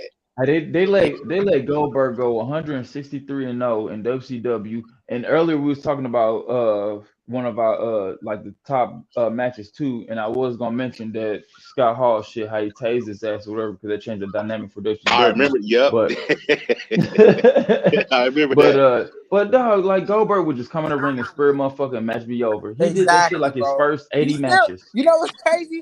Yo, bro, I don't know if you still watch, but he's still doing that shit to this day, bro. He's still watching. Yeah. I seen that Roman Reigns match that he had with him. I was like, he lost that. Yeah, I think Roman Reigns choked him out or something like that. Roman Reigns is overrated. Hey, I feel like WWF fucked up Goldberg's image though, because in WCW he had the draws on, then they put the shorts on him in WWF. Yeah, that's facts. And it just made his whole character look different. It looked weird. It wasn't. What about Scott Steiner though? What y'all feel about Scott Steiner? I was just about to say Scott Steiner is overrated. Beast. Scott Steiner overrated? Scott Steiner is overrated. Polo, have you seen the Steiner brothers wrestle, bro? Yes, I have. Frankensteiner, like early WCW. When Scott Steiner used to do the Frankensteiner move, bro. Come on. Yes, mullet Scott Steiner. Yes, I remember. He said mullet. Come on, Polo. Yeah. I don't think Scott Steiner overrated, though. I thought the Legion of Doom was overrated. You said who? I thought the Legion of Doom was overrated. Yeah, come out with all the gear. They came out with all that gear for real though. I don't know. I can't say Legion of Doom overrated. Nah. Hey, their entrance and what they were, they sold they shit, man. They image. It was all image with them. Yeah. Hold on now. They had a nasty ass finishing move though. Let's not knock that. Yeah, the Doomsday Device. Yeah, that shit was nasty, bro. They did. Come on, man. You can't say, come on. You can't say that about. Comparing them to the Four Horsemen, comparing them to DX, comparing them to the Dudleys, comparing them to the Hardy Boys, comparing them to the Hart Foundation. Incomparable. You get what I'm saying? Hey, we told all this shit. We got to mention and somewhere in there, we got to mention the New Day, bro. I ain't gonna lie. Them niggas is workers. Bro. Who? Say it again? The New Day, them niggas could work, bro. You got to put Doom in there too. Remember, Ron Simmons and Butch Reed, Doom. Well, if you're gonna do that, then you have to put in the APA. No, not over no Doom though. Doom. APA was wrecking shop though. Doom was too though, bro. Ron Simmons and Butch Reed. Come on, man. No, Ron Simmons and Bradshaw. They promos. Ron Simmons and Butch Reed, bro. When they had Teddy Long as their manager back in the day. I remember, but that ain't got nothing on Ron Simmons and Bradshaw. Bradshaw and Ron Simmons was good. Doom was nasty, bruh. Doom was nasty. We didn't mention some people, but who we forgot about, all that WCW, the Cruiserweight shit, the Psychosis, Juventud Guerrero. Rest in peace. Juventud. Juice and Thunder Liger. He just wrestled last year. Juventud? Yeah, he wrestled Chris Jericho last year. Damn, and what an AEW? Yeah. I missed that one. Hey, Polo.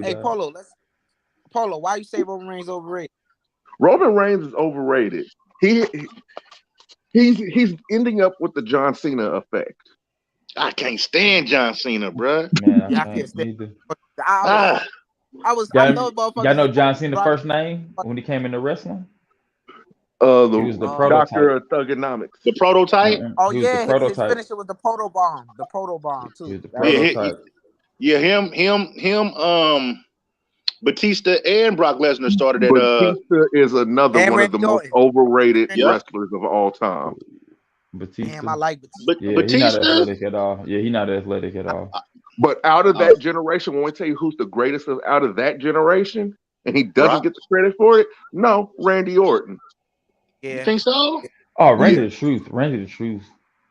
Yeah, Randy. I can chime in on that. Randy the Truth, Randy bro. nice. Randy nice. Yeah. I can Slick say don't like you're Randy. right. Slick don't like Hey, Randy. 10 years from now, that's probably gonna be the man carrying the WWF. I can see Randy going to now. AEW though. Huh? I can see Randy going to AEW. Nah, You hell think no. so? Hell.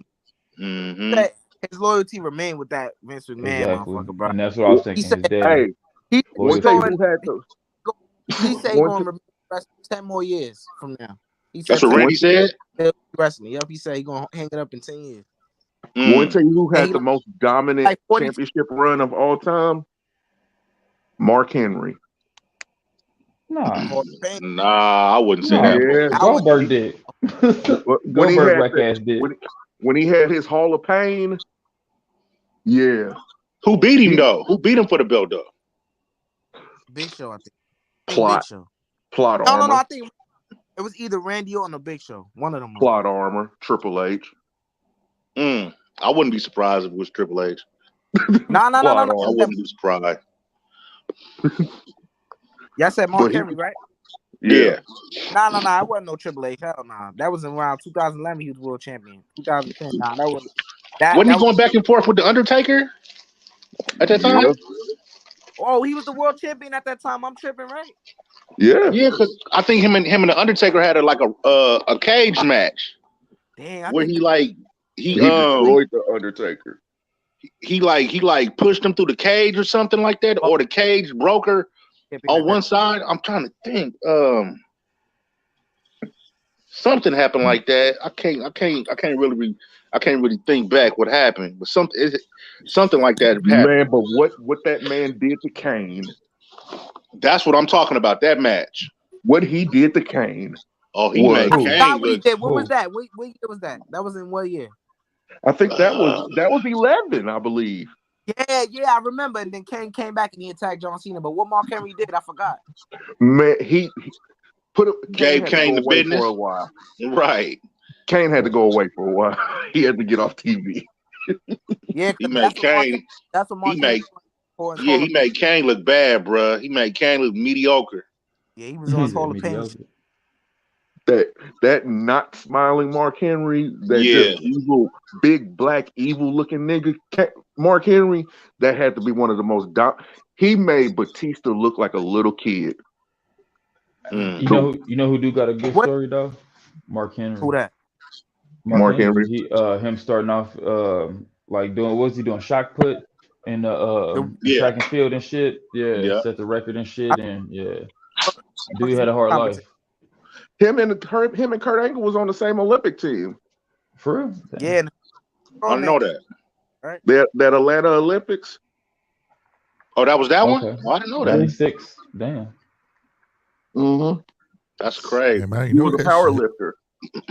What's the best promo package I see? I know what a promo package is. Like the little build up video for a match, like at WrestleMania, like say The Rock versus John Cena or CM Punk versus so and so. You know what I'm talking about? A promo. Yeah, I say I say Ric Flair and Sting. Like I'm talking about old school NWA Ric Flair and Sting. Yeah, it gotta be old school. Everything gotta be old school in this conversation. Best build up. I'm gonna go second. Mine. I'm gonna go ahead and say Halloween Havoc, Hulk Hogan versus Ultimate Warrior. Nah. No, that's WrestleMania. Okay. That's that. Okay, I do. WCW Halloween Havoc. Okay. Like a highlight. It's like a video.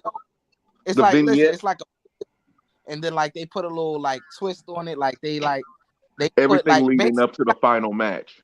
Yeah, they put it all in one video and show you what's been going on, and then they put the music behind it and shit, and then like the lead up to it, like a story build up, like a story build up, like a build up. Right. Like the lead up. I can tell you the best one. I can tell you the best one. Undertaker Mankind Buried Alive. I say Rock and Stone Cold, the last one, WrestleMania. I forget which one it was.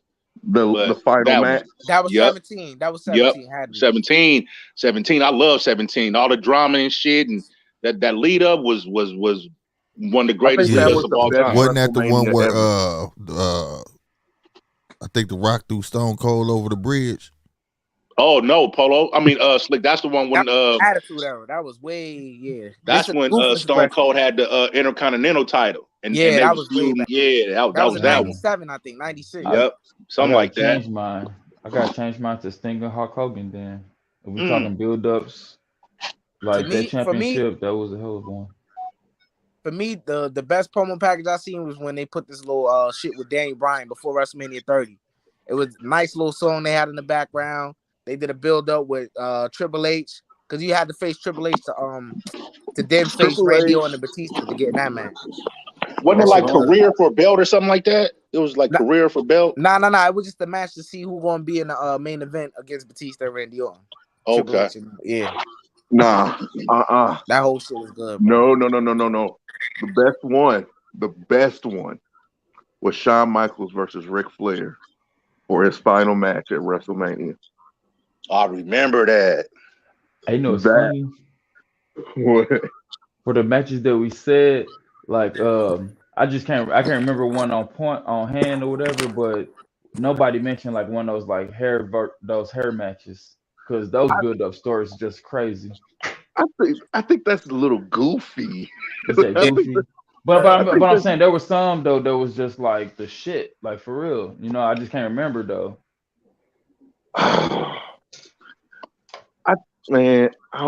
This is just me. I think that's the more side in the comedy. The entertainment shit. Yeah, man. Yeah. Okay. Like the very first Hell in a Cell match, Shawn Michaels versus Undertaker. The build up to that, classic. The vignettes that they would show, Shawn Michaels bleeding over, laying over the casket, all that different type. Oh my God, those was some of the most. You felt that shit. Then we gotta say when Macho Man and Hulk Hogan too. Yeah. Now that's when he came and hit that nigga in the crowbar, when he hit Hogan with over Elizabeth in the leg with the crowbar. All right, so y'all remember that old school match between Ricky the Dragon Steamboat and Macho Man, where Macho Man came off the top rope with the bell and hit Ricky the Dragon Steamboat in the throat? Oh, y'all remember that one? Damn, I think I seen that in the yeah, classic, bro. Like the acting job by Ricky Dragon Steamboat was superb, because you really thought he was really messed up. I was just gonna say you thought he had fucked up and really hit that man. And the backstory is his Ricky Dragon Steamboat wife wanted him to take some time off to spend with his family, and Ricky was kind of like torn. He is not a good person. Right? Who, the dragon? He is not a good person. Why you say that, bruh? Yeah, he do got a bad image. You're gonna have to watch Dark Side of the Ring. Oh, damn! I thought one with the dragon. I thought you was talking about Snooker. My fault. Snooker's not a good person either. Neither one of them. Is it a new one, Polo? I ain't never seen that one. They are. One of them got a rape charge, man. No, I don't think the Steamboat, dude. I think that was Snooker. Snooker had a lot of shit going on. Yeah, they said Snooker killed a female, didn't he? Yeah. He had a lot of shit going on. That's crazy. Yeah, they are not good people. But that's the thing about wrestling, though. Like I said, I want to be a wrestler, and one of the first things I realized that it's a lonely life. It's a lonely lifestyle. Yeah, it's just you. You know what I'm saying? I mean, yeah, you got family and shit, but at the end of the day, you're on the road 365. It's just you. Yeah, I could. But yeah, Polo, go back to Roman Reigns. You say he's a John Cena prototype? Yes, he has the machine behind him. Right. Yeah, They putting all their cards into him, basically. Yeah. They doing that. Cause they don't. I don't know what it is, but I think they scared to push other people, bro. Like they gotta get off that shit. And they don't have any other stars. Yeah, you're right. You're right, They're Paulo. not trying to make any. They're not trying to make any. They putting all their cards to this dude. Right. And like, you know what I'm saying? In the long run, what does that do? They got him squashing everybody. He's gonna be WrestleMania. Think about it, like you say, Paulo. They don't have nobody. Hell, fucking Brock Lesnar to pick the mic up. They don't have. But you know what I love to see, bro? I love a heel. I love a heel. Yeah, I love the heel. Doing great. I love to see John Cena go heel like Hogan did. But John Cena part-timer now. I would love to see that. I would love to see Cena turn heel, bro. Like that's the only thing. Like I was never a Cena fan, but if he do that, I just want to see him do it once. People have been calling but for then that again, for look, decades, you know what man. they done. Let me say this though, Polo, real quick. They done brutalized John Cena over the years so bad. Like he's been a top guy for so long. It's like at this point they letting everybody just diminish this dude. Like they got people no selling his moves. They got people kicking out of 5 attitude adjustments, bro. Like he's not believable anymore. Right. Like you're supposed to protect somebody's move. 1 AA okay to kick out, 2 AAs okay. Niggas is kicking out of. I see AJ Styles get AA'd off the top rope to kick out. Like that's not supposed to happen. You're only supposed to kick out of a finisher on an anticipated pay-per-view match. That's when. Right. That's the only time. And they're doing it on SmackDown. Right. That's right. crazy, And then in John Cena's last match against Roman Reigns, which he was already beat by Roman Reigns before, they just had to like throw this match back up in our face. Exclusive, you right though, bro, because I never seen nobody kick out of a Hulk Hogan leg drop before. You are right. Right. Bro. You see how much they protected. Look. You see how much they protected that move? This overrated motherfucker. John Cena is better than Hulk Hogan. I don't even think much of John Cena wrestling skills, but he's better than him for sure. And look how they got this dude Roman Reigns just kicking out of 5 and 6 AAs, bro. He said 5 crazy, bro. That was crazy. That's crazy, bro. Yeah, that's crazy. And what they did, what I can't stand now, is what they did to the Sweet Chin music. Oh, because everybody doing it these days. Yeah. Yep. And that's Dolph finisher. Dolph do Dolph the kick? Ziggler. Yep. He do the Sweet Chin music now. Yep. He do the tune up and everything. But Sean the one that man, that what's the word I'm looking for? Sean the one that just pioneer. He the pioneer. But that's the thing though. Like nobody finishers of the 90s wrestling was the same. Like nobody's. No, but nobody can do that Sweet Chin like Sean, though, bro. Sean. Yeah, he's the only one doing it though. But think about it though. Think about it. Shit sounded DDP was the only one doing a diamond cutter. Stone Cold's only doing a stunner. You know what I'm saying? Everybody had their significant shit that they did, and it was similar to anybody else shit. Hey, they said Stone Cold coming. Yeah, what's up, bro? What you think about Kevin Owens' finisher? You think it was creative before the stunner? The pop-up. What was this? What like the pop-up power, like he throw you in the air, he power bomb you. That shit is man. When I first that shit was dope to me, bro. I like that move because like it was like kind of original, and it was kind of like he wasn't taking it from nobody, and it was new, it was fresh. Yeah. But now he using the stunner. It's kind of like damn, bro. It's kind of recycled. Bro. It's kind of like damn, you doing a Stone Cold move. That's a Stone Cold finisher right there. But didn't Adam Bomb used to do that same thing though? The pop-up power, Adam Bomb did do that. He did do that, Slick. But that's the thing, though. How many people are going to remember Adam Bomb? Nope. Not many. I gotta see that shit. Wait, what's his name? Let me see if he Adam Bomb. I think it was in WCW. He was in WWF. You talking about Wrath? Was he Wrath? What'd you say? He kind of put you in the mind like he kind of was tall, had the long hair, had the was little he Wrath or Adam Clark? Something like that. Switched up names so much. His name was Adam Bomb. He was another character too. Yeah, that's what I'm saying. Like, was he Adam Clark? Did he join NWO? I don't know. I used to think he was Kevin Nash. That's what I used to think he was. Remember when he was tall? He was tall like Kevin Nash. Yeah, remember when he wore green and black. Remember they was doing the fake Kevin Nash and remember they was doing the fake Kevin Nash and the fake Scott Hall. I think that was the fake Scott Hall, Slick. Okay. You talking about Wrath? That's Wrath. Yeah, probably so. Yeah. No, it is Wrath. Purple and black. He wore the spandex like with like the collegiate wrestling like spandex shit. Yeah, but it wasn't purple and black. It was green, and he had the green. Yeah. It was lime green and black, and he had his symbol was the radioactive symbol. Hey, remember Glacier? Right. Adam Bomb. I remember Glacier had the Sub-Zero shit in WCW, whack ass gimmick. You doing the fake ass karate and shit. What y'all think of RVD? I think he was raw as hell. Oh, Rob Van Dam? Oh, hell yeah. He was raw as hell. Versatile. Hey, y'all remember the old school Varsity Club? Kevin Sullivan, the Games Master? Oh, nah. Oh no, the Varsity Club was Mike Rotundo, It was I know that name. It was Mike Rotundo. I mean, I think y'all know him as IRS. That's Bray Wyatt's father. Oh yeah, okay, yeah, I know IRS. It was Mike Rotundo. Damn, what's his name? Steve, Oklahoma. That Jim Ross used to push. Dr. Death Steve Williams. Okay, Dr. Death. It was I think it was Scott Steiner, because they all went to, like, you know what I'm saying, colleges, and they all used to like wrestle when they with the spandex, with the they come to the ring with the varsity coats on. It was called the Varsity Club. They was smashing. Because Steiner came out in his Michigan stuff, because he used to brag about being went to go to Michigan University. Yeah, I remember that. The Varsity Club. That sound like Spirit Squad ripped that shit. But them dudes was nasty. Oh, the Varsity Club was raw, bro. Real. They were really wrestling. Oh, back then they was. Dr. Death Steve Williams was very technical, bro. Right. Dr. Death. Oh yeah, Chappelle, you were saying he had some weight on. He was saying Stone Cold coming back. Yeah, that's. Yeah, he come back Mania, right? To wrestle. I think he gonna wrestle Kevin Owens. Yep. I don't want to see that shit. If anything, either, bro. They should have brought him back. They should have brought him back 10 years ago to face CM Punk, bro.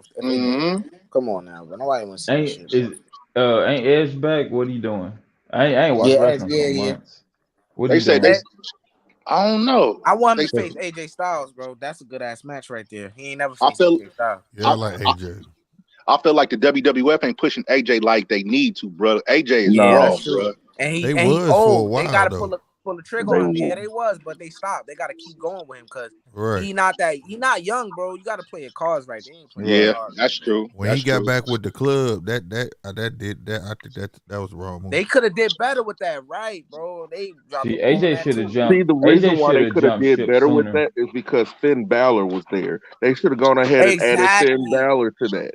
Yes, bro. And then somehow, you know what I was thinking of? I always was thinking about this shit. Like, they get all of them together, Finn Balor, Luke Gallows, all of them, AJ Styles, right? And then at some point, Finn Balor and AJ Styles start clashing heads over the club. Then they have a WrestleMania match. You know what I'm saying? The shit makes sense. Because they should have did that. Exactly. And they running a team. That shit would have made sense. But no, they ain't do it. That's just like what's his name? Switchblade? What's his name? Switchblade. What is his name? White. What is his first name? Well, he's back. He's in AEW now. Because when Kenny and them left, he took over the Bullet Club. So he's now in AEW. Yeah, I know who you're talking about. Jay White, something like that. Jay White. Yeah, that team, that faction right there is a wrestling renowned team right there. Like, it's known amongst all wrestling, bro. Like, yep. And see, WWE and AEW could have did it so cold. It would have forced them to work together because you have two different sets of the Bullet Club. Exactly. Two separate sets. Because Kenny Omega was, because at one point, wasn't Kenny Omega the leader of the Bullet Club? Yeah, he was in New Japan. And wasn't Cody the leader of the Bullet Club? New Japan. Exactly. And where's Kenny Omega, Cody, and Cody quit. Yo, Cody went back to WWE. Yeah, he in WWE. Damn, you keeping up, Chappelle. You really keeping up. I love it. Up, man. I fucks with it, bro. Yeah, you gotta chop it up with me on my other channel, man. I fucks with it, bro. Yeah, Cody coming back. I've been a wrestling fan since 5 years old, bro. For real. Longer than me. I started becoming a fan around 8 years old, 9 years old. Can't say it's fake, you know what I'm saying? I know, but I still be like, you know what I'm saying? When I get like invested, I get invested. Like when CM Punk started getting this run. That pipe bomb, yup. That shit was that's when I started like getting back into it. I get invested like when CM Punk. That turned him into a megastar, bro. That promo right there, bro, man. Bro, still give me chills. And the shit, and a lot of the shit he was saying still rings true to this day. That's what's so scary. Exactly. That's so scary, bro. Nothing is changing. Nothing has changed. Vince McMahon here, all things, these realistic things that's going on promos that he allowed these people to say, he don't do nothing about it. He don't try to change nothing. And Vince, I can't stand Vince though, bro, because you know why? He messed up wrestling, bro. Like we still could have had all these different like companies, Right. And still could have been had WWE, but he wanted to buy up everything. Yep. He messed it up. This one person just messed up the whole far game. As a person, I hate that he did it, but I gotta respect it as a business. Yeah. I respect him, but I just didn't like that he messed it up like that, though. Right. Like, because I remember back in the day, I remember like, man, I was a little kid. I was like 5 years old. I was spending the night at my grandparents' house. I first fell in love watching AWA. You know what I'm saying? I mean, what's that? AWA? Is that AWA? Yeah, I think that's what Tony Atlas AWA, NWA. AWA was like had Jerry King Lawler on there. Right. Yeah, that was out of Tennessee. Tony Atlas and Rocky Johnson, the tag team over there. Yeah, but that was the first time I ever saw like the Rockers, Shawn Michaels and Marty Jannetty, when they were still over there. AWA. You know what I'm saying? So yeah, man, like just imagine if Vince wouldn't have bought up all the territories, it would have still been, you know what I'm saying? We would have still like they would have folded though, but other companies would have came up and took their spot. But Vince wanted to take everything and put it all in the WWE. So kind of like messed it up for me. Yeah, I could definitely. WCW could probably still be in existence. Exactly. Then. Yeah. Every chance they get, they still shit on WCW. Having Sting lose to Triple H at WrestleMania. Bro, that was so trash, bro. That was so stupid, bro. Right. The only guy that they pushed coming out of WCW was Goldberg. The only guy they pushed, and probably Booker T. He had a couple world title runs, but man, when it came to his height, WCW like WWF couldn't fuck with them. They had too many power hitters. Yeah. WCW had too many power hitters. But like I say, I believe it all started falling apart when they did that little stunt gun move and fucking Goldberg lost that damn belt. Once Goldberg lost that belt, shit, WCW, you know what I'm saying? Hogan had that motherfucking. Oh shit, hold on. No, fuck that. Well, fuck that WCW. Do y'all do you remember when what was it? It was Kevin Nash and Hulk Hogan, and Kevin Nash took his two fingers and he hit Hulk Hogan. And Hulk Hogan fell. He took the belt from him. I remember that. That shit was so disappointing. I remember when Scott Steiner came to WWE. Oh yeah, Remember he had that run with Triple H? I was like, how the hell Triple H gonna be Scott Steiner? Bro, that was Triple H's most selfish era, bro. That's what he was the most Wasn't it though? Selfish, bro. That shit. I was like, bro, how you gonna be Scott Steiner? Big Papa Pump. Come on, man. Like, it makes sense of it though. Look at what he got. I could think of numerous times this dude Triple H could have put somebody over. He never did. CM Punk at Night of Champions 2011. That's what CM Punk. That's fresh off the pipe bomb, bro. That's when he was at his height, bro. Remember? Yes, bro. And they buried him. Buried him, bro. How you gonna? Crazy, bro. Bro, Triple H was being selfish though, bro. See, and that's why I think wrestling went wrong. Triple H, well, especially WWE, him getting the control of it. It's so cartoonish to me now. Like once Triple H got up under Stephanie, bro, he had it like Burger King. He had it his way. Yep, for real. Yeah, like you dating the boss's daughter? Come on, man. This nigga was the oldest nigga in all time in 2016. They had him. It was this thing where it had Roman Reigns defending his WWE title at the Royal Rumble in the Royal Rumble match. Roman Reigns was number one. I think in the middle of the match he got beat up or something, and then he got taken out the match. He came back like at number 26. Somebody came back out. I mean, around the number 26 number is when he came back out. And then Triple H came in number 30. He eliminates Roman Reigns, becomes the WWE champion, bro. At like 50-something years old, bro. They made him in WrestleMania, bro. I can't stand Triple H, bro. I just don't like him, bro. I just don't like Triple H, bro. He buried too many. Like he never gave them their shot. Like he got his shot. Right. It's not. You know what I'm saying? And he got fired. He got fired because this is what I believe personally from Vince McMahon. I think, and I heard this from somebody else. I think Vince McMahon, he knows he's not gonna live too many more years. You know, God fearing, God willing, he's not gonna live too many more years. But he knows in the end game, he wants somebody to run the company the way he would if he was still alive. And he got somebody, I forget his name. So, case in point, he don't want his family running it because he know they wouldn't run it the way he would want it to be run if he was alive. So he got he got this guy up under him that's gonna run it the way he want to run it. You know what I'm saying? And it's just selfish, bro.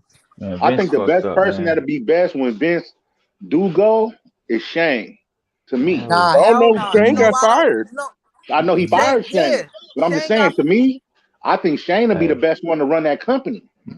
Hey, Why? you know, I disagree because the reason why he got fired is because he booked himself in the Royal Rumble quite selfishly, worse than Triple H. He booked himself to look so strong that Kevin Owens. I think his last rivalry was with Kevin Owens. He comes back in this Royal Rumble. He eliminates Kevin Owens, and he was one of the last 4 remaining guys in the Rumble. How strong do you gotta look, bro? You're not really a wrestler like that, bro. You can wrestle. Right. You had your little spots, but you're not a wrestler, bro. Why are you like? And I think Brock was one of the 4 remaining guys. He trying to literally fight back Brock, bro. You can't do that. This is the top guy. You cannot look that strong against him, bro. You got to get out, bro. He should have been eliminated. So that's why he was fired, because he changed all Vince McMahon plans in the Royal Rumble. He was telling, I don't know if you know who Joey Mercury is. He one of the guys in the backstage now. Yeah, he was arguing with him like, no, I want it this way. I don't care what my father say. I want it this way. And that's what Shane said? Yeah, that's why his ass got tore. So I don't think he's good at all. Definitely. Oh, wow. I didn't know that. Yeah. You know that's why he got fired. You know what I also think fuck WWE over is the original ring, the original like the broadcast, like Jim Ross, having them at that desk. Right, talking. That was important. Important. Oh yeah, Jim Ross is like one of the greatest announcers ever, bro. Yeah, like, he's the greatest. They let him go. That man is the greatest, bro. Yeah, Jim Ross is the GOAT. And then because right now don't ACW, don't they got what's that, Ty Sweeney or whatever his name is? What's his name? Tony Schiavone. Tony Schiavone. Yeah, Tony Schiavone. Another great person. Another great Tony person. Schiavone and Jim Ross. Exactly. Exactly. That's old school AWA announcer right there, Tony Schiavone. Tony Schiavone been in the game for forever, bro. Exactly. This is something and this right here is something else that WWE messed up that always bothers me, bro. I don't know if it was injuries or the wrong timing, but Samoa Joe could have been that guy for them, bro. Facts. Samoa Joe is great, bro. Bro, I don't know.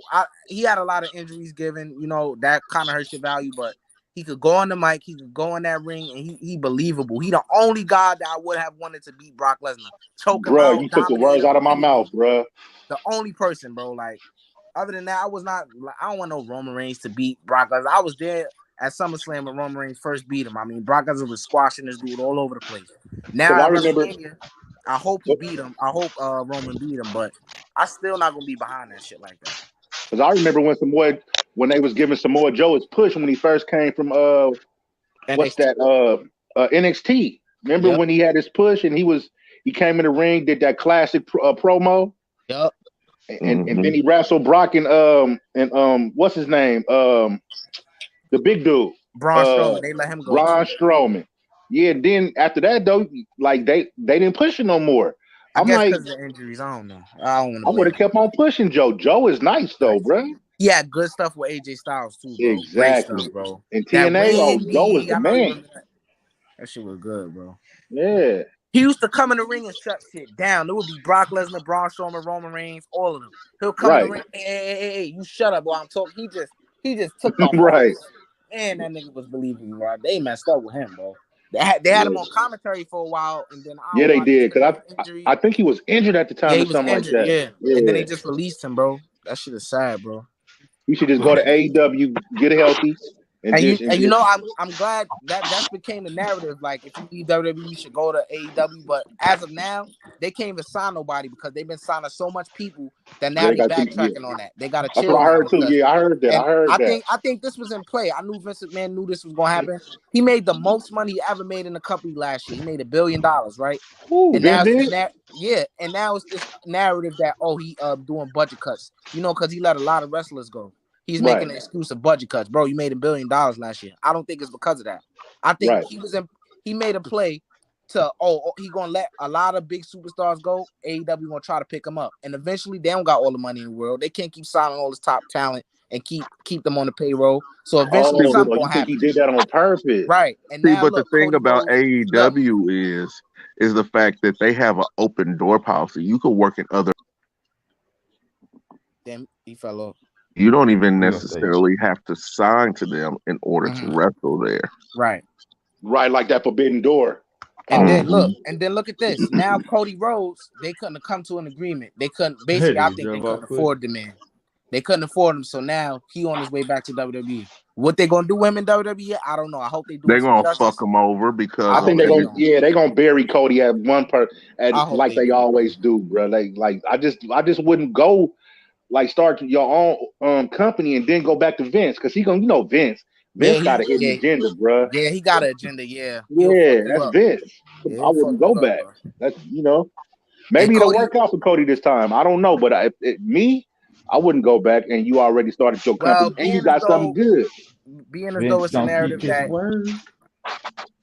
and I think being as though Cody, I don't know, I can't really say he became a big star after leaving WWE. I can't really say that. I mean, how many big matches he been in AEW? I mean, I don't know. He was one of the founders of AEW. I mean, maybe that's worth something, but what is he gonna be in the WWE? I know he's gonna be the hottest free agent right now. It's no question. He's like Roman Reigns. He overrated. He's overrated. You think Cody overrated? He got his family name behind him.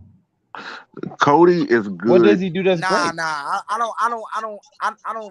know. You got I don't know. Maybe you got a thing against third generation wrestlers. I don't know, but I like Cody though. I like Cody though, bro. Like Cody could go. I think he's talented. Cody is good, but Cody is good behind the scenes, far as his writing, far as his storytelling when it comes to the wrestlers, far as his in-ring performance, he's average at best. I say Cody got better through the years because his last match in AEW, I forget what old boy name. Him and old boy had a nice match. Who that? Sammy Guevara. Sammy Guevara. Yeah, for the TNT titles. Like that was a dope match to me though. It was a dope match, but it was mainly Sammy carrying the match. I don't know about that, Polo. I don't know. Cody nice to me, bro. I mean, you may be right though, but I mess with Cody. I hope they don't fuck him over, bro. They need to put the title on him, bro, or something, bro. They gonna fuck him over. Vince always do, bro. That's Vince. That's what Vince is going to do. Anybody who has left Vince or hurt Vince's feelings and comes back, he fucks him over. The only reason why he can't do that to Brock is I was just about to say that. Because Brock will really hurt him, and he knows Brock will Brock leave and don't give a fuck. Yeah, I know y'all seen that footage of Brock throwing the Universal title in his face. Oh, throwing the belt on him? Oh, that was classic, bro. I loved it. I loved it. Yep, that shit was real as fuck. Yeah, I loved it. There's very few people that Vince he can't fuck them over. Yeah. You seen how Vince be like pushing, and I love him. That's one of my top two. But you see how he be pushing the Rock every time the Rock come back. Yeah, yep. But I think when he look, this I don't know how this shit's supposed to work. I don't know if Roman Reigns supposed to hold the title all the way up until next year's WrestleMania. But the play is for him to face the Rock. Once he beat the Rock, it's like he beat Goldberg, he beat Brock Lesnar, he beat all these legends. So what now? What y'all gonna do with him? Y'all gonna build this man up. Y'all gonna build this man all the way up to the top, right? Who gonna beat him? Because whoever beats him is the next guy after that. Oh, so he supposed to beat Brock at Mania? Yeah, that shit it has to happen. Look, listen. He's never beat Brock clean, and this is a whole different twist on the match. Now Roman Reigns is the heel, Brock is the face, and now it's both titles on the line. So they putting all the sweepstakes in it, right? Right. So I think it makes sense for Roman to beat Brock because he never beat him clean. He never beat him with a clean finish, like me and you 1-on-1, no cheating, no controversy, nothing. He never did. So I just don't like Roman like that, bro. I just don't like Roman like that. To beat Brock though, but that's gonna put him on a whole nother level. Brock is my guy, but it gotta happen. I cannot see Brock go over him. Brock has been too dominant for too long. It gotta happen, bro. So Roman Reigns goes over him, and then after that, is he gonna hold the belt for another year, bro? He held the shit for like a year and a couple months now. All the way up until he faced The Rock again. I don't know what the play is, but I know he definitely supposed to face The Rock next year in Hollywood. So maybe that's gonna be something. But he's supposed to beat The Rock. But after that, because he was supposed to be fought The Rock, right? But something happened. They couldn't. Yeah, it was supposed to be this year, but The Rock, he's busy. You know, he's the biggest movie star in the world. Right. So it's like, I don't know. So if he beat The Rock, I'll just hope whoever beat Roman Reigns after that, they get shot to the moon because they just gonna have Roman Reigns. That's all they got, bro. I mean, they're not pushing nobody else. They not. Right. So, I don't know, bro. Movie star and also the XFL. Y'all know what's going on with that? Right. I'm clueless, but I know some moves been happening though. I thought it went bankrupt. No. Rock bought it. And they posted. Yeah, he brought it. Yeah, he brought it. Yeah, but I just recently heard some stuff about some interactions going on and shit. But some shit happening right now. I just don't know about it. Yeah, because I was even surprised that The Rock really hosted the Super Bowl, and I'm thinking like that's what it was. Damn, that's crazy you said that. Yeah, because The Rock supposedly he put a deal with the NFL. With the XFL. Is that right? Yes. Oh. When you said NFL, that's hella funny you said that. Yeah. I don't know what the terms are. I don't know what the terms are. If they're doing like if it's like a smaller league, you know what I'm saying, to prepare people for the league. Right. I don't know. It was definitely a deal with the NFL that happened like last week. And Chappelle. Yeah. I'm glad you said that about Vince. That kind of rings true. I was trying to think about if he really like that because he oftentimes, more times than not, he do put business first. But I'm looking at it with CM Punk. I seen an interview with him and Stone Cold. He was like, when he publicly apologized to CM Punk, he like, oh, he's sorry and he's willing to work with CM Punk again. But I don't get that energy from him because when Fox decided to go get CM Punk and put him on this WWE show, talking about the Vince McMahon ain't trying to reach out to him. That wasn't Vince McMahon and WWE idea. That was Fox idea. That was Fox. Yeah, but I didn't see CM Punk say he was open to working with WWE. They just needed to call him. He was open to working with them again, but he never got the call. So Vince McMahon saying he was willing to work with CM Punk, I didn't get that sense. But at that time, bro, I think that was Triple H, bro. Like, I really don't think that was Vince. Because CM Punk had made a comment that they fired him on his wedding day. Did you hear something like that? Yeah. Vince McMahon commented on that too. He said it's a complete coincidence that his termination papers got sent on his wedding. I don't know why that is, but that's a big ass coincidence. I don't know. He said that was a coincidence, but yeah, that's fucked up. But the thing is, CM Punk was just supposed to take some time off and then come back. Bro, they fired him and his wife at the same time. Right. And the thing with that is CM Punk said Vince McMahon said he could take the time off that he needed, but he said Vince kept calling him like, you ready now? Like a week later, he said, bro, like I'm injured. I need like, you know what I'm saying? Like, and Vince would be like, oh, well, this guy took this much time. He had a worse injury. He would say shit like this. So Vince ultimately like, all right, you can have the time off. And then after a while, CM Punk was like, he ain't getting no call. Like, you supposed to call me back. You know what I'm saying? No, I think he said Vince had suspended him or something. Oh, yeah, Vince suspended him. Something like that. Didn't CM Punk have a hernia or something like that? Yeah, he had a whole lot of bullshit going on. But Vince had suspended him. And then after a while, CM Punk was like, they wouldn't call him to come back because after a while, because they gave him a certain day. And after days went past after that, he's like, what the like, it's way past the days. They ain't calling me. So that's we got termination papers in the mail. Shit. And they gave me like a deadline or something like that? Yup. Okay. And then he sued them. So I know Vince ain't like that shit. I think he won a lawsuit too. So that shit definitely ain't run over well with Vince. So, damn, I don't want to see him. I'm sorry. This is just me, bro. Like, I want to see him in WWE, bro. This is home, bro. That's where he was. Not where he was made, but where he was born, per se. Like, that's you talking about Punk? Really, you talking about CM Punk? Yeah, like that's not. I don't think that'll never happen, bro. I don't think that'll ever happen again. Just to be honest. Yeah, that's I don't know. It's like the bridges is burned.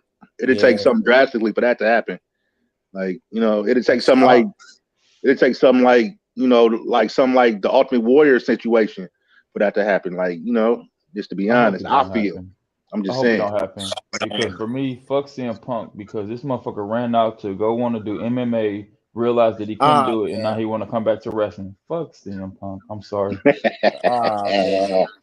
Punk the man. Come on, little bruh. Punk the man, man. He never even had a professional fight. Man, he showed how unathletic he is in the UFC. He looks slow. Exactly. I don't know if it was a product of his age. I feel like he just thought he could do something. He thought that he could just jump ship. You know, he looked at Brock Lesnar's like shit. He cannot. Why can't I? And Bobby Lashley. With that one though, with CM Punk, that in the MMA, I give him a pass on that. I give him respect on that. But I give him an A for effort, but for trying, it didn't work out. That ain't no shit. That ain't no shit that motherfucker just so. Oh yeah, I'm a right. Most niggas, most boxing niggas is like, most people in boxing is like, oh hell no, I ain't trying that shit. Hell no. That's what most, right? Yeah. Shit, even me, I ain't gonna do that crazy shit. That just shows how much balls that nigga got. I give him respect on that. But I respect him, but I feel like he should have just took time off to heal. Yeah, and then he could have went to another organization, and then let cooler heads prevail. Then he could have ended back in the WWE because wrestlers do it all the time. Remember, Vince had a problem with Hogan. Vince had a problem with Brock, the Warrior. I mean, it could have happened. He had a problem with a lot of dudes, bro. Yeah. He even signed a lot of WCW dudes. He had a rivalry with these motherfuckers. Business comes first. Yeah, he let them all. He let them all come back. They all. Yeah, but he treated them all like shit, though. Yeah, he do. He tried to bury every WCW. That came to the WWE. Yeah, he buried Vince, Sting for sure. He buried Sting for sure, bro. Because Sting Kevin had one match and lost it. Because Kevin Nash and Scott Hall had an alcoholic problem, but some of those people should have been able to come back and they should be the top tier wrestlers right now, and they're not. Shit, they even buried the NWO when they came back. Yeah, they watered that shit all the way down. They put Shawn Michaels in it and shit. Yeah, they put Booker T in the NWO, bro. I'm like, what the hell? Yes. And he was never part of the NWO. So that his brother was, but Stevie Ray. Yep, Stevie Ray joined the NWO and WCW, but Booker didn't do that shit. Hey, Chappelle, what you think of Bobby Lashley right now? I was kind of like I thought he was kind of just like I don't know, something needed to change. Hurt business was the best thing for him. I feel like they shouldn't have got rid of the Hurt business, bro. Yeah, that was good too. But for me, he wasn't like, all right, so they put the WWE title on him, right? But to me, it was just something missing from this dude, right? And then I started really like looking in, like even when he came back, I was like, okay, he back. I was excited. I popped for it. I was like, okay, that's cool. Then I didn't know what they was doing with him, what direction he was going when he first came back. Right. And it's like, okay, now he's the WWE champion. So what now? Like I didn't get that feeling like, oh, he's that guy. Like, but now I kind of got the sense of it. They changed his entrance music, the shit matching. Like it's just something about him that wasn't interesting to me, bro. Like, but I like? You know what I like that they did? Like he needs to work on his in-ring promos, because in-ring promos is not that good. Bro. His last promo he cut on Raw before the Royal Rumble. I mean, before Elimination Chamber, terrible. He was stuttering, and I don't know if he got like I don't know. It was bad. bad. And did you see the one when Brock buried him talking about Bobby? Bobby who? Exactly. Yeah, he made him look bad, bro. I was like that savvy on the mic, bro. That just shows exactly. You, Brock killed him, bro, and Brock ain't even that good on the mic. Yes, bro. That's what's crazy. Yeah, I was like, wow. Yeah, and I don't know, bro. I think they've been real hard on black fighters. I said black fighters. Oh my god, black wrestler. Yeah, because look, Kofi Kingston. I almost shed a tear when he won the title, because it's like he the first guy that's dark skinned like me. You feel me? Like right. I feel like they were scared to put a title on a dark skinned dude, bro. I don't know why. I just had that type of thing in my head. I don't know why, but I just felt that way. Because Mark Henry had the world title, Booker T had the world title, but that's not the main WWE title, the main attraction. You know what I'm saying? Right. That's more of a WCW thing that came over to WWE. But more of the story is, I just felt like they were scared to put the title on a guy my skin color, whatever the case. It's ridiculous, but it was true. You know what I'm saying? When they put it on Kofi, I was like, damn, that shit really happened. Like the shit changed the game. He the first black WWE champion to me. Forget The Rock. This guy's a full-blown African who was born like this shit just took it to another level, bro. Like, but I don't know. Like, I was that. I don't know, bro, because I'm kind of biased, right? Because The Rock was born and raised like 15 minutes from where, like I say 15 20 minutes, because The Rock was born and raised in Hayward, California. His daddy is Soul Man Rocky Johnson. So to me, in my eyes, The Rock is black. Right. You know what I'm saying? So I understand what you're saying. He definitely is one of the black champions. Yeah. But I'm just saying, as far as I get what you're saying, though. I get what you're saying. Yeah. Because you understand the respect that they have for his other side of the family. I'm talking about like his granddaddy. Side. So that's why like his granddaddy is High Chief Mavi. I'm talking about like a guy that's just like Ahmed Johnson. They was going to go all the way with him, but he messed that up. He was going to be that guy before Kofi and Bobby and shit like that. Right. When Kofi won it, it's like, okay, he won it. He had his little run, but then they had Brock beat this nigga in like 5 seconds on SmackDown, bro. Yeah, that shit was like disrespectful. Yeah, my thing with Kofi, like, man, give Kofi a little run like you give everybody else. Like, you know what I'm saying? Have him have a match with Brock. Right. Don't squash him. They squashed him. Squashed him like they did Big E the same way. Yeah, I was like, Big E damn, for way. real? Even though At he the didn't get last squashed, minute. Bro, that was some bullshit. Yeah, he had a fairly good match with I think it was at Day One, some new pay-per-view called Day One. It was with Big E, I think Kevin Owens and yeah. Whoever else yeah. Brock, yeah. But they had Big E get pinned to make it seem like he the weakest out of all of them. You know I what was I'm saying? like, come on, man. Like, and then after that, Bobby Lashley and Brock had their match, and then it's like I feel like Brock was gonna win it because the way the match started to go, I'm like, oh yeah. But then they never gave Big E the shit. Did they give Big E another chance at the title? Nah, no. this is what happened. They had Roman Reigns save this man to help him win the title from Brock, making him look weak. You know what I'm saying? They didn't even have him win the title beating Brock fair and square. They had Roman Reigns interfere and had Bobby beating for the title. About Bobby Lashley. Bobby Lashley, right? So they just making us look weak and shit. I don't like that shit, bro. My thing is though, brother, at least give Big E another shot at the title. You know what I'm saying? Man, even if he don't I can't win, get behind him. The reason why I can't get behind him, bro, and it's like it's kind of like I'm being biased, but like Kofi, like, I don't know, like they both on that goofy shit right now. I feel like they need to get more serious to be the top guy. Right. I feel like Kofi at the time was like, okay, this is one of the first guys in a long time to you know what I'm saying? So it's like, okay, go with him. He's over right now. The crowd fuck with him, so do it. But now it's like now y'all putting it on Big E. Now y'all just doing the shit to do it. Cause like I don't particularly think he's a serious dude. I like the title to be on serious dudes, bro. And I don't get that sense from him. I don't think he's ready to be the top guy. I think he needs a lot more work, like in terms of changing his character, do something different. Cause that whole goofy shit and being the I can't get behind. Right, because the crowd only accept that for so long, and then they'll be like, and I'm surprised it's still. Yeah, that's real. I'm surprised it's still riding right now. I'm surprised it's still able to ride the same wave this many years later. That shit's crazy. Yeah, they should be considered one of the greatest. I know they on that goofy, but they want to be serious. And that's the thing too. Like you say, like exclusive, like how come like we ain't had pushes or whatever, you know what I'm saying, like people that similar skin tone or whatever, and it's like who can talk more, who can talk better shit than the skin color? Like you know, like for real, who can? And then you look at it and it's like, but that's not what's portrayed in wrestling. That's that Vince machine, man. Whatever, whoever Vince push is that's gonna be that man. It's like Roman Reigns. Like but he's like he forcing you to like this cat though. That's what it seemed like to me. You know what I'm saying? So and I like it now. The heel stuff, he should have been here when he was in the Shield. He should have I think you know what's crazy? I think he should have been the one to break up the Shield, but obvious because he was that guy that looked like he was gonna be the one to break up the Shield.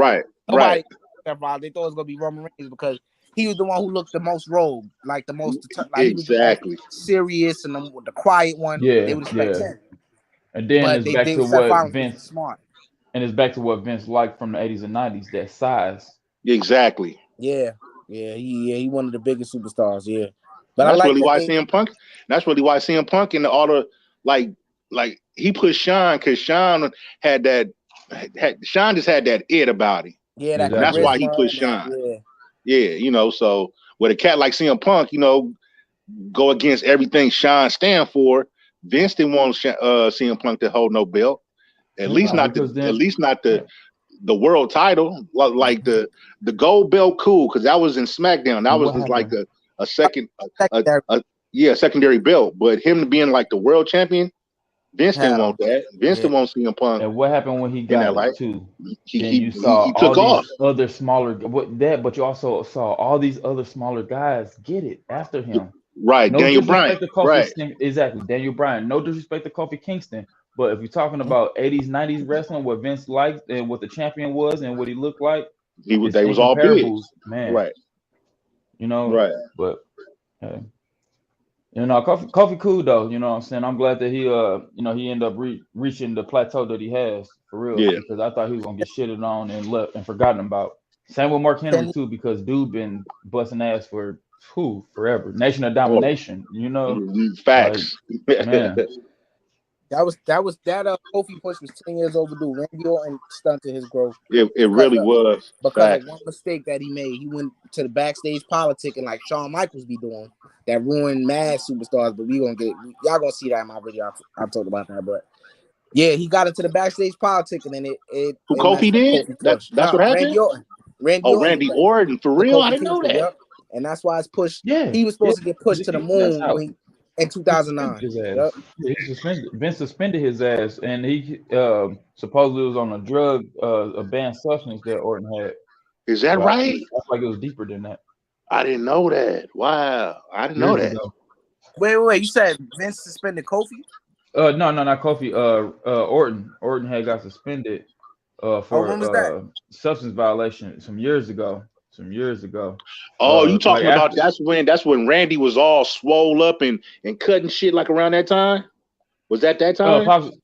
Possibly. I mean, I ain't been following wrestling like that since like okay. 2006. But what I was talking about is when Kofi, in 2009, Randy messed up his course, and he did that backstage politics and got it messed up. Yep, and they didn't go with him in 2009. It took him years to recover from that. Kofi got to realize though he don't hold that complexion backstage like, you know what I'm saying, right. Sean and them. You know what I'm saying? You know what I mean? He ain't got that good old boy network. Yep. You feel me? That's all what that is. Yeah, that shit was different. Exactly. But shit. You got to look at it like this too. Sean's best friend is who? Triple H. Exactly. Yeah, so he was doing a lot of that shit. Man, this shit is crazy. It is, bro. He was battling. And that goes back into the heydays of WWF when they was originally calling the shots. You know, them two, Scott Hall. And they've been calling shots for hella long. That's before they even went. Hall and Nash even went to WCW. Exactly. You know what I'm saying? So, and that's why Triple H had to take that backseat for like 2 years that he did before DX even was, that shit. He took a backseat. Hunter Hearst Helmsley's coming out in the ring and shit, abnormal. Like average ass ring shit, wrestling shit. Yeah, because I think Vince was mad at Triple H more than Shawn Michaels because because at that time I think Shawn was the champ. Yep. And Shawn had already had his stardom too, though. You know what I'm saying? Shawn had already built that name and reputation. So so Triple H took the blunt of that. Yeah. Triple H took the blunt of that heat right there. I think I seen it in a documentary. Was it it's probably the rise and fall of WCW. It's in that. It's in a lot of documentaries. What was that? What's that show? Beyond the Ring that come on? What's that show? Yeah, it was on there too. Yeah, they did a special on it too. There. Yeah, I said that shit in many different documentaries. Well, have y'all seen the rise and fall of WCW? I think check it out, seen y'all. it. It's nice. Check it out. It's nice. I think I've seen it. It's real nice. Like it tell you, like because I always like WCW more than WWF because WWF was always like always darker. You know what I'm saying? That whole raw attitude shit, it was dark or whatever. But WCW, man, when they made Ernest Cat, y'all remember him? Cat. What's that? When he became the champion, I said Ernest Miller. Done. Yeah, Ernest Miller. When he became champion, I said WCW's done. I said, what the fuck is he doing being the champion? I'm telling you, bro. Had Jeff Jarrett be champion. Yeah. Ring getting smaller, entrance getting smaller. It's like, oh shit. I'm telling you, bro. Like the best era to me in wrestling, the best organization was Crockett Promotions, bro. Crockett talking about NWA, bro. NWA was the best. Talking about like Ric Flair was the king. The people that made WWF what it is and made WCW came from there. Yeah. All of them. I remember when Triple H started WCW. This was at this was recently too. He said that he said that WCW had too many celebrities as their world champion. He said somebody named specifically, but he definitely touched on that. Like they had mad celebrities as a champion and shit. But also TV deals, they was overpaying people. That was one of the things that fucked them. That they were overpaying people. Like people was getting paid unheard amounts in the wrestling business with WCW in comparison to WWF, which was the second competitor, first competitor, however you want to put it. But plus, like the higher ups of WCW, they really didn't care about the content no more. They didn't understand. They didn't even understand wrestling. Right. I think Ric Flair, he was talking about what's his cat? His name, he was a lawyer at the time, but WCW had made him the president. I think his name was Jim Hurd or something like that. And Jim Hurd was kind of like a celebrity lawyer. Didn't know nothing about wrestling.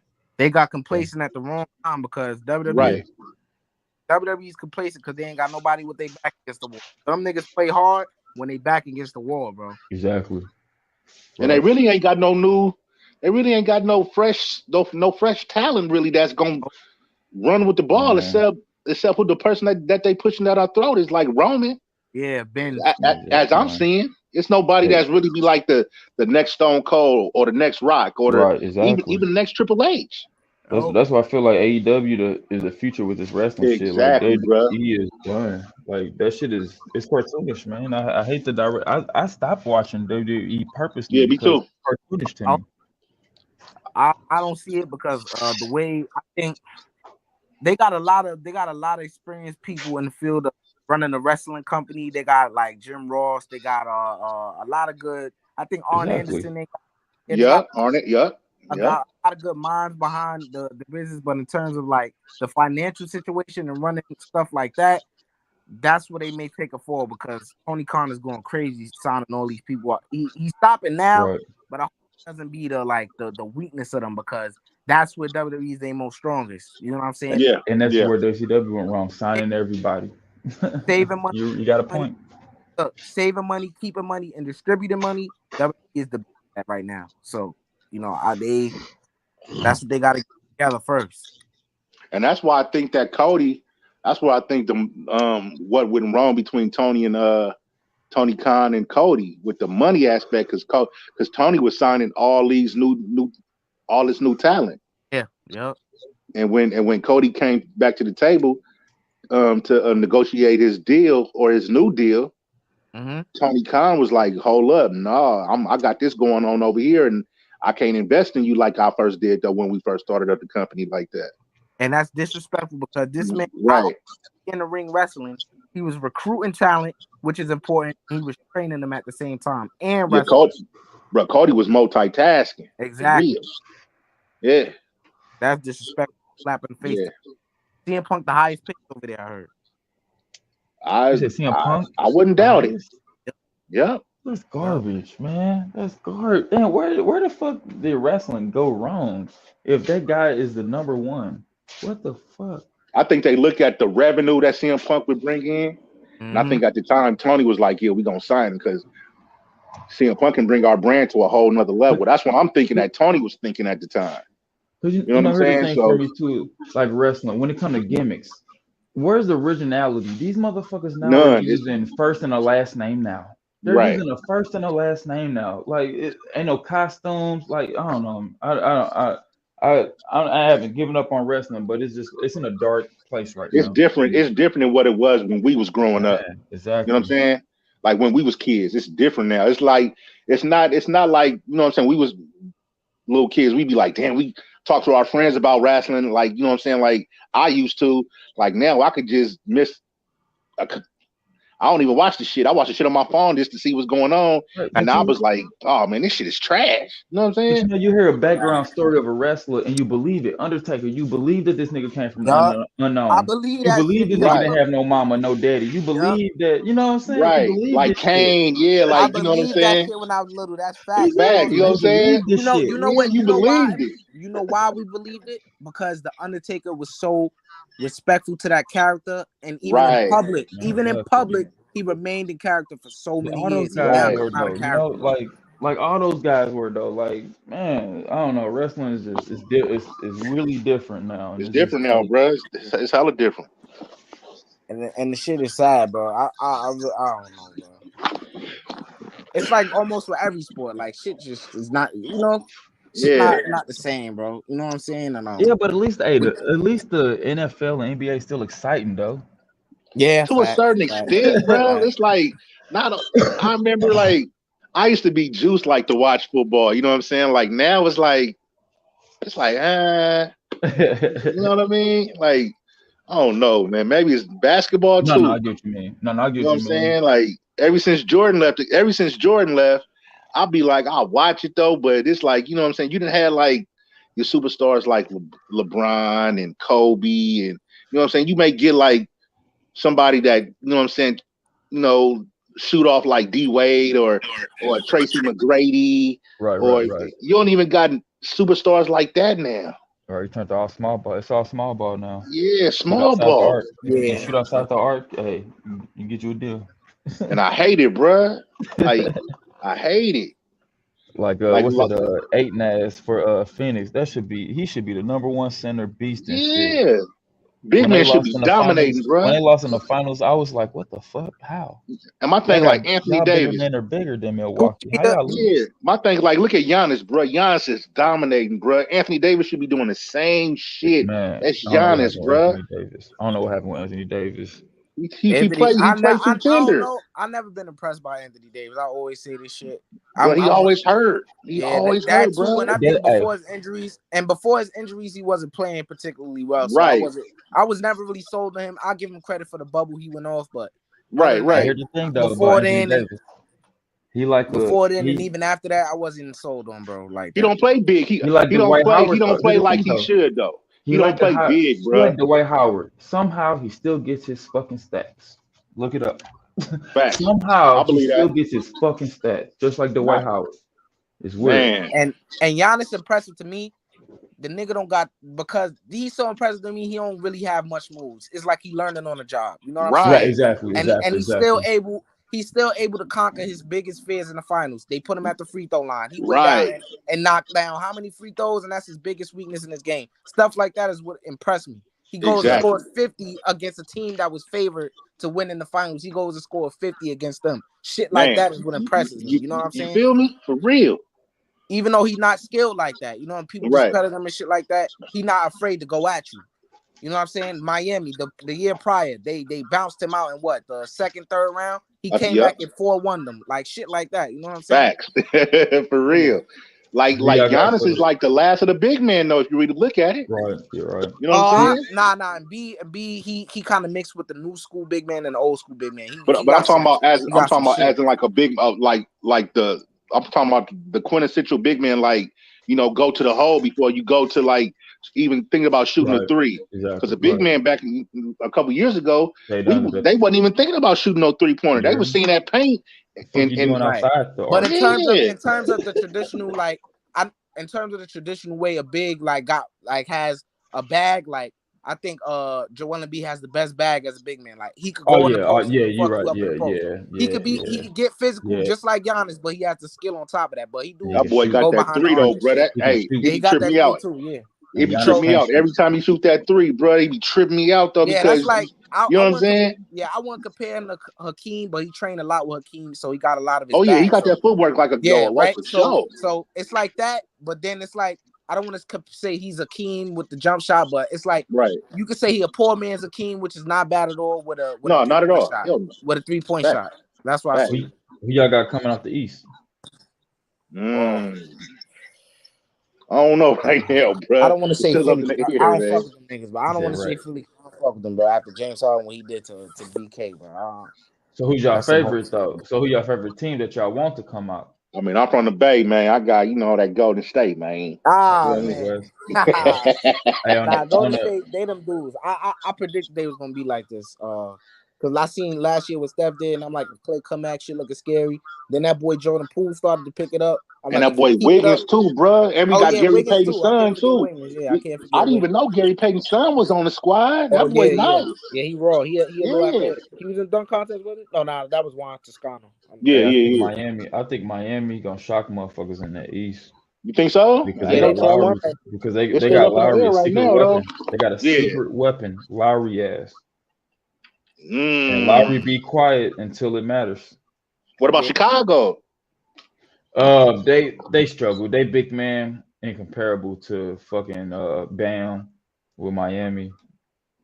So I root them out easily because of that. Him and Bam not far from each other. Bam ain't all that, bro. He good as defender, don't get me wrong, but he ain't all that, man.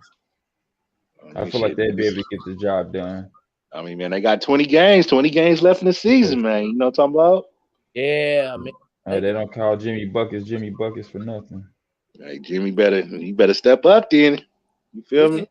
like Oh no, he been dealing with some little injuries and shit. You know what I'm saying?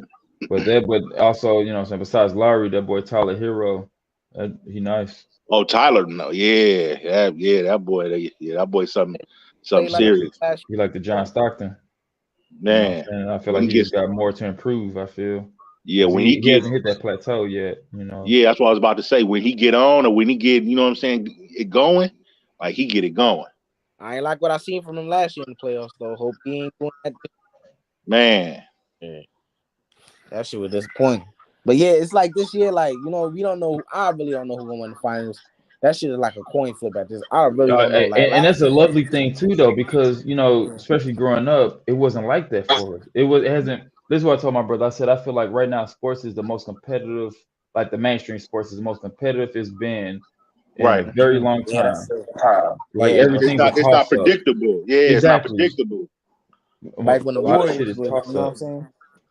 Yeah, like the Warriors, we knew they was going to the finals. Like, who the fuck, you know what I'm saying? Who the fuck in their right mind with these niggas? You know what I'm saying? But other than that, but now it's a lot of, especially like the East. The East is so competitive now. Like it's crazy. Remember the East used to be like the easy spot. You know what I'm saying? The person that's in the 1 seed. LeBron. You knew LeBron was coming out the East every year, man. It didn't matter. It didn't matter if he had JR, right. Hey, but look though. Even before then, just think about it though. When you had Allen Iverson, like these like in the East, East was fucking whack. It was terrible. The first seed always had like 10 plus more wins than the second. Yeah. Like, think about that team that AI went to the finals with. Jesus. I mean, I know they had the defensive player of the year. Defensive player. He had a lot of defensive. We had Ben Horn. He had Ben Horn on that squad, didn't he? Yeah, he had that team was a defensive team outside of Allen Iverson. They had a lot of defensive pieces. So it kind of complimented him because he wasn't playing no motherfucking defense. That motherfucker was going. He was trying to kill you. He was going for 60 and shit like that. Exactly. But that team was so underwhelming offensively in the finals, bro, against Shaq and Kobe. Oh my god. Man, listen, bro. Them after that first game they beat, I think it was game 1, they beat the Lakers. After that, they got fucked up. You talking about Detroit? You talking about when Detroit went on one on him? Nah, I'm talking about when Philly. Okay. Yeah, when Philly won one game on the Lakers, man. After that, that first game, right? That first game. Okay. After that, the Lakers beat them. They smoked them, man. Cause they team was so like on defense, they was on par. They was great on defense. Right. But offensively, so underwhelming because it's Shaq and Kobe, bro. And then they couldn't go score for score with him. They couldn't go score for score with him. You know what I'm saying? Yeah. They just had AI, bro. So it's like I give him a lot of credit just for that win alone, bro. Not by himself, but the Kemba, what he gonna give you 14 points, bro, 12. He gonna give you about 9 blocks, but he gonna give you a couple blocks. He gonna get stopped. Jerry Stackhouse wasn't on that squad, was he? Hell no. Jerry, I remember probably around Dan. Eric Snow, Aaron McKee, the Kemba. Yeah, okay. Who else? Fuck. Damn, I forgot. Shit. Yeah, I mean that still was a nice little squad, though. Yeah, decent little squad. They had too many small men though compared to LA. You know what I'm saying? Allen, McKee, and Snow. You know, them small guys compared to what the Lakers had. But McKee, he could defend a lot of different positions. So he is a versatile defender too. So it's like Eric Snow, playmaker. So you know, he was dishing out the ball, but AI, he was just he had to do everything except fucking defend because he wasn't doing that. Facts. He couldn't do it all. Plus, you had Shaq and Kobe. Yeah, you know, man. That's a hard task right there, man. About Rick Foster's gonna bust that 3 on your ass. Oh, for sure. Shit, didn't they have Robert Horry too? Yeah, they had Horry. And they had the squad. They had Devin George, didn't they too? Devin George came off the bench, didn't he? Yeah, they had him. Yeah. The Lakers had a squad too. Plus, they had Phil Jackson coaching and shit. Squad. Squad. You know, no brainer wise. Shit, Horace Grant too? One Horace Grant on that squad? I don't know. I don't think so. Let me see. If he was coming off the bench. Right. Yeah, but that bench was deep, bro. Like, for real. Don't forget don't forget in 04, bro. They had a nasty ass team. They supposed to win that shit, bro. You talking about the Lakers? Yeah, bro. 04. Who they playing in the finals? Lost that shit. They lost Detroit? that shit to Detroit. They lost the last year. Yep. They lost that Yep. last year when they had Kobe and Shaq together. Yep. That's supposed to be a 4P right there because they had Karl Malone, Gary Payton, Kobe Bryant, Shaq. Oh, bro, they had an all-star squad. Oh, man, who else? I think they still had Rick Fox. Man, they was man, that shit was nasty. Fucking what's his name? He always been on the Lakers, Derek Fisher. Oh man. But that's when you know though you're trying to chase a championship when you sit there and put all them veterans on one fucking squad. That's for real. That's crazy. That's a lot of shit right there. That's chase, because all them people didn't have rings. Peyton. That's just like LeBron, bro. Remember LeBron changed up that whole he got rid of that like shit half the goddamn team before the season was out. Oh yeah, that was in 2018. I remember that was in the trade deadline. He got rid of that shit was D Wade. Didn't he get rid of D Wade? He got rid of D Wade, D Rose, Jay Crowder. D Rose was on there. I forgot about that. Yeah. I would have kept D Wade though. If I was him, I would have kept D Wade. I would have kept D Rose. I would have kept D Wade, and D Rose would have let the rest of them go.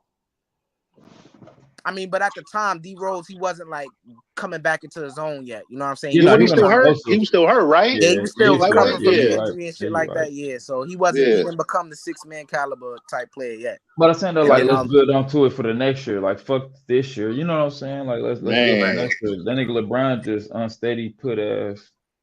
That boy took apart the team and brought hella new motherfuckers in there and still went for the ring. I was like, how the hell you do this? I give LeBron credit, bro. I ain't gonna lie, I give LeBron credit, bro. Oh yeah, I can't stand LeBron, but I respect him as a player. Let me say this though. I give that motherfucker credit because no motherfucker came as close to Michael Jordan besides Kobe as LeBron, bro. Nobody. Facts. Nobody, bro. All right, so you put Michael Jordan.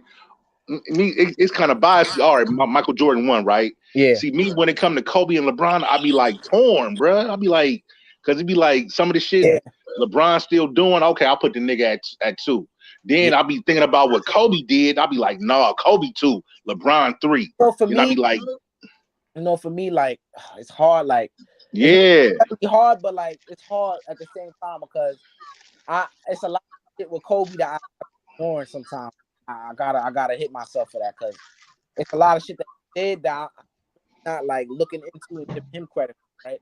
But the shit that I'm doing right now is sticking close is like most recent in my mind. Right.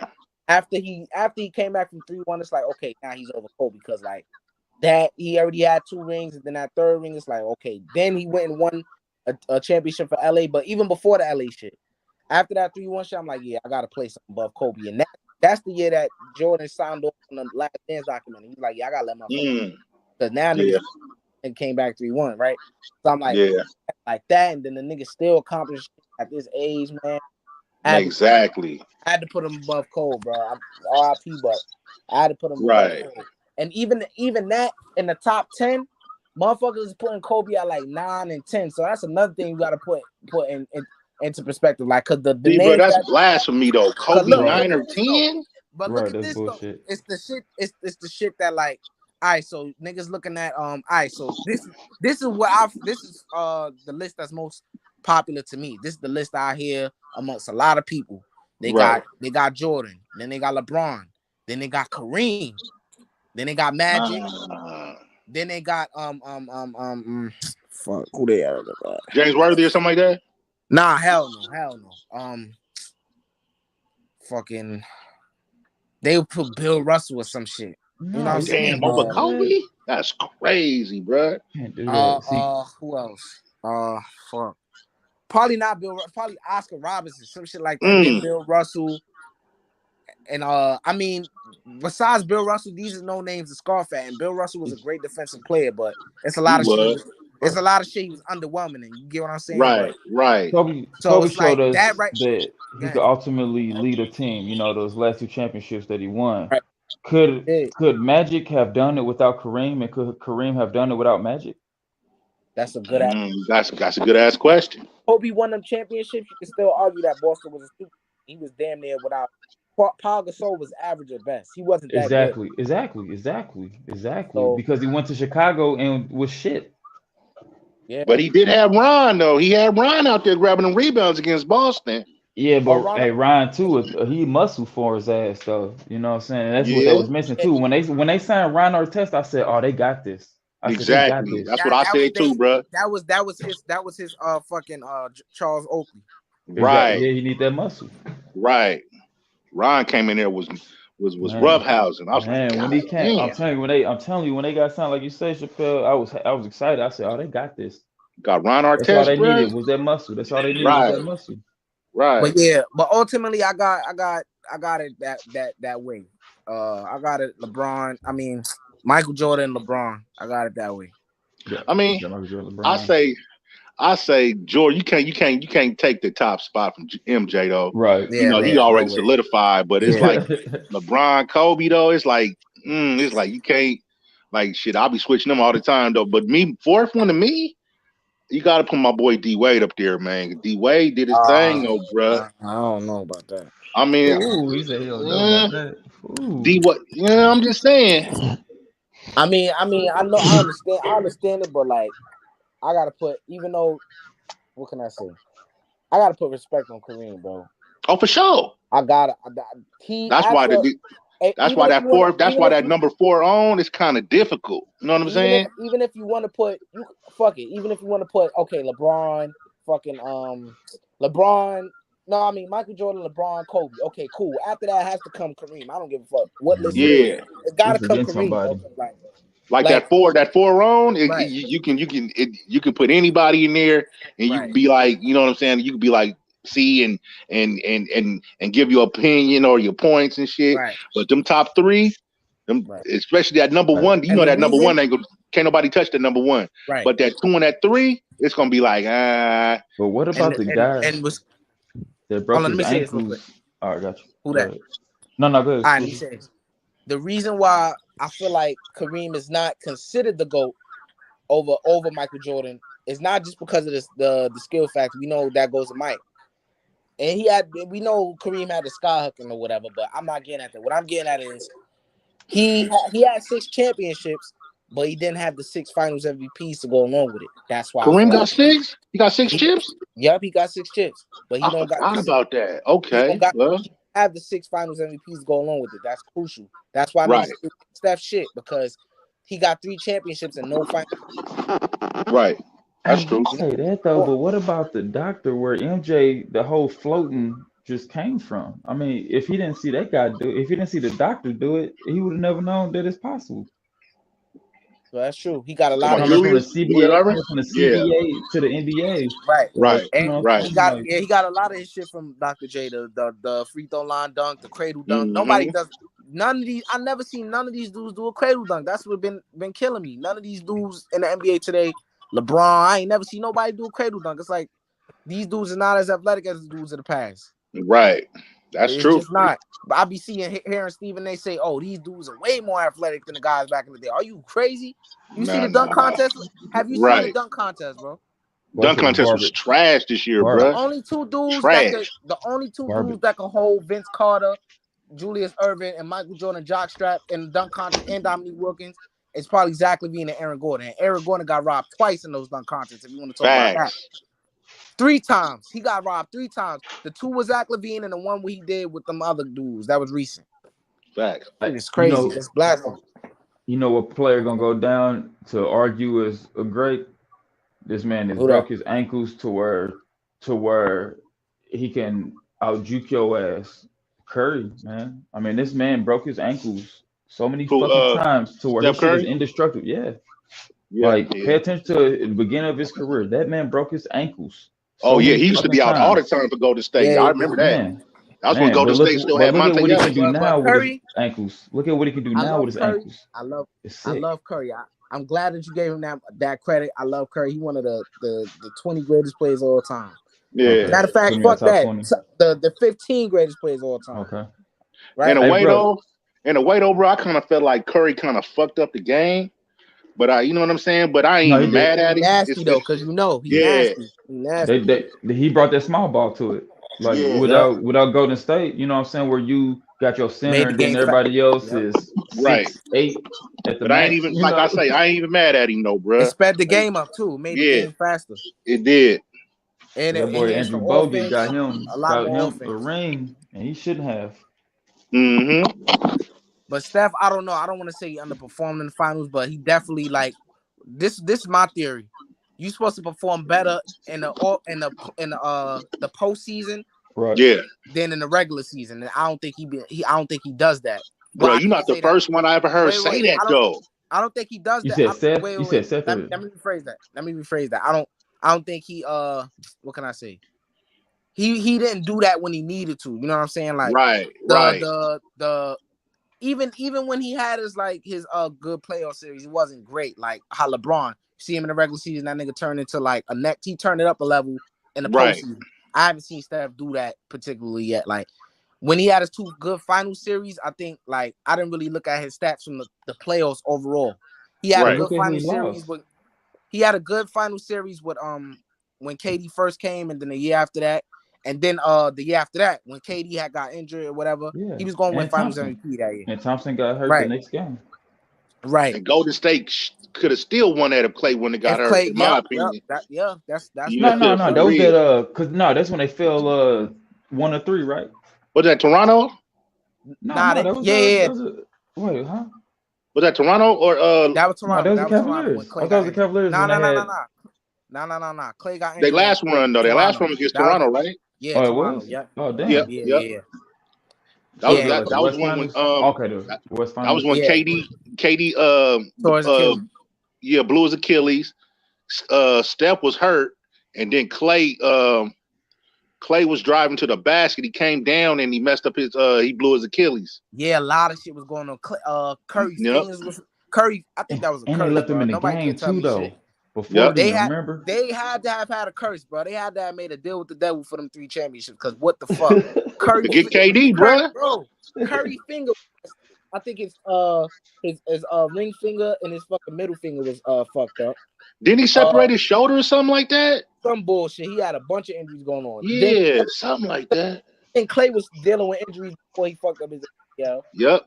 KD tore his Achilles. Then the next year, Clay's out the whole year. KD left. He injured. Fucking Draymond has an injury. He out basically the whole season. Yep. Had an injury. He out for damn near the whole season. And then they had the worst record in the NBA the year after that. You know what I'm saying? And then they get Wiseman. And then they get a Wiseman. Got fucked most on the injury. Fucking RG3. When they made it to the playoffs, it was like Shanahan, he knew his job was on the line. Dude got hurt. You could see it. And he put him back in the game. In my mind, I said, why the fuck did you do that? He should have never put him back in the game. He blew his shit. I was like, wow, you fucked that man career up. I swear to God, I put that on Mike Shanahan. Facts. I put it on Mike Shanahan. No, my fault though. Continue though. Because y'all was talking about just like some it's good or whatever. Yeah, but Curry's first finals. I mean, LeBron was by himself. I mean, it wasn't that good of a performance. Even though I think he still should have won Finals MVP. It's like he didn't play like he played in the regular season, so that's what cost him that shit. And they wasn't that first finals. Didn't Kevin Love get hurt and Kyrie got hurt at the same time? Yep. I remember that. That shit was crazy because I think Kyrie. Go ahead. I think Kyrie had something with his leg and Kevin Love had separated his shoulder or something like that. Yeah. Okay. Kelly Olynyk had did some dirty shit, fucked up his shoulder. He had came back. Yeah. Wait. No. I'm tripping. I think Kelly Olynyk had fucked it up the round before he was out for the finals. Before the finals started. Kyrie started game. Kyrie played game 1, but he got injured in game 1. They took him out the game. Yeah, that's what happened. That's when his the little middle piece in his bone and his leg. What you call that little piece where damn. I forget what you call that piece. That piece where it's by that little middle piece in the leg. The tendon. Yeah. Yeah. I think he had broke it or separated it or something like that. Yeah, something like that though, because it was like because you could see it. It was crazy, bro. Like, man. And then I think LeBron and somebody had to carry him off the court or something like that. Yeah. But LeBron, they gave Andre Iguodala the shit because I guess the way he defended LeBron, shit like that. I didn't think he was deserving of that shit. But yeah, that even then, Curry was supposed to be so dominant in that finals against a LeBron by himself, bro. That is not even it's not even funny, bro. This nigga LeBron was by himself. He's supposed to average at least 35, bro, in that final. Facts. But you got to look at it though. They still had Clay. Yeah, but still, Curry is by far the best player on that team. And that's that's not discrediting Clay because we know what not at all. We're fully healthy. But Curry by far is supposed to dominate that final. I don't give a fuck, bro. He's supposed to have like 35 and 8 in that final easily. Right. It's not supposed to be no conversation on who gonna win Finals MVP. I feel you. Then the next year I could quite understand because KD and Curry in their prime. I mean, you could choose either or, but I'm going with KD. That's my favorite player right there. You know that question? Look, Steve Kerr just be asking them just to throw that fucking ball up because how Golden State just be shooting that motherfucker. It's just like, look, I got Curry right here. Look, I got Curry. Y'all see it?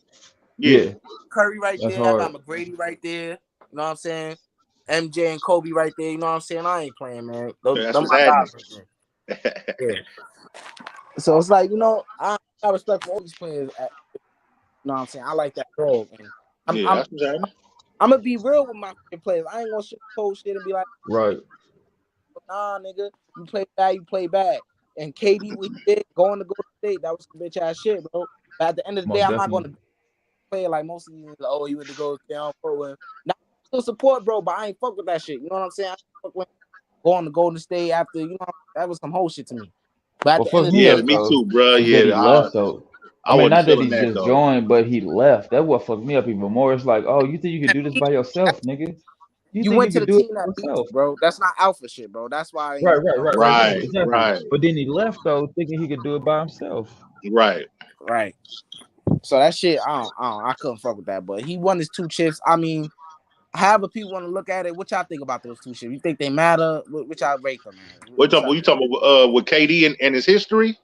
Which I rate his 2 championships as like. Oh shit, with us, I feel like with us, our generation, the understanding that what he did, he don't get a pass on it. But the generation to come, he gonna get a pass on it because they're not gonna understand. I mean, I ain't mad at him, but I wouldn't went to a team that beat me the following year. Yeah. I just wouldn't have did that. But to teach his own. That's what he did. I mean, I just wouldn't have did it. And then this motherfucker tried to compare that to LeBron going to Miami, bro. Yeah. What you did is just a level above that, bro. Like, you with a nigga that's doing shit like with the pace that Curry was on. This man already won 2 Finals MVP. Exactly. I mean, already. Motherfuckers thought he was going to surpass LeBron. You went to join the team when they just won 7 games. Man, that's some different shit. That's like if LeBron joined Kobe, bro.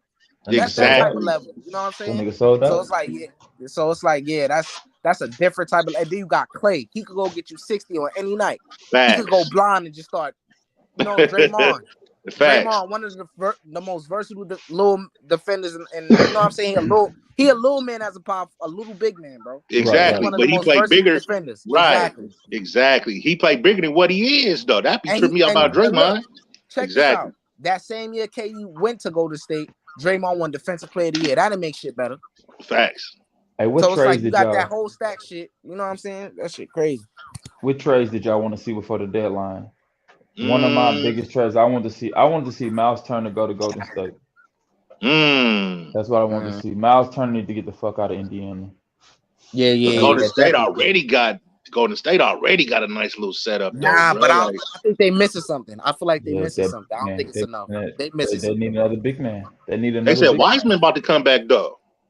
Yeah, but he not ready yet. He young. You don't think he ready? I know he ain't ready yet. Okay. I know he soon come back on the court, but in terms of like what they need, he not. At that level yet. Right. He said he ain't ready to step into that role yet. Yeah. Okay, nope. I got you. Draymond still showing him the ropes and shit like that. He not right. Ready. So I think they need something. What trade you want to see happen that didn't happen? I was looking at the Lakers. I'm not particularly. I ain't no biggest of them and shit. Like one of them to be on top like that. Even though I like LeBron now. I was a big LeBron hater because of Michael Jordan, but I'm off that shit. You know what I'm saying? I get him in his credit. It's like I gotta respect it. I like dude. Right. But now I wanted to see them go get Buddy Hield. I think they should have never signed Westbrook, bro. Like they need a shooter, bro. Like they so underwhelming from the 3-point line. They don't have nobody. They have Malik Monk. He's decent. They got Taylor Horton Tucker, he's overrated as fuck. Now they trying to trade him. They would say, oh, he's the future of the organization. Now they trying to trade, bro. Like, make up your mind. Russell Westbrook is one of the most overrated MVPs of all time. The nigga didn't even make the All-Star team. His turnover rate is ridiculous. Never lie, bro. He did not make the All-Star team this year, which is atrocious. He had a huge drop off from this year to last year. Last year, I think he made the All-Star team. He averaged about 20 points. Maybe it's the system he in. I don't know, but no, I think it's a system. I think it's a system. I don't think it's that shit. This nigga, you don't think it's a system? Bro. This nigga weak, bro. He missing wide open layups. Man, this shit is funny. It's showing it. They clowning him every day on Undisputed and shit like that. They do, bro. Skippy and his ass. That shit is crazy. Man. Yes, man. The shit, he overrated, bro. I gave him his credit for that MVP. What he did was, I respect it. I love it. It was right. It was a beautiful story. Kevin Durant left him. He still overcame. He got his team to the playoffs, MVP, all that good shit. But after that, what did it count for? The next year, he did the following thing. The reason why he won MVP is because he averaged a triple-double. A year later, he had an identical season. It was nowhere in the MVP conversation. That goes to tell you and show you where what type of player he really is. Right. You know what I'm saying? Hey, bro, I'm gonna tap in with y'all though. My phone at 3%. I just looked at my phone. Shit, I'm gonna tap in with y'all though. All right, Chappelle. Yes. All right, bro. All right, for sure. Y'all be safe, man. All right, man. Yep. Shit, bro, probably passed out, bro. Yeah, bro, passed out.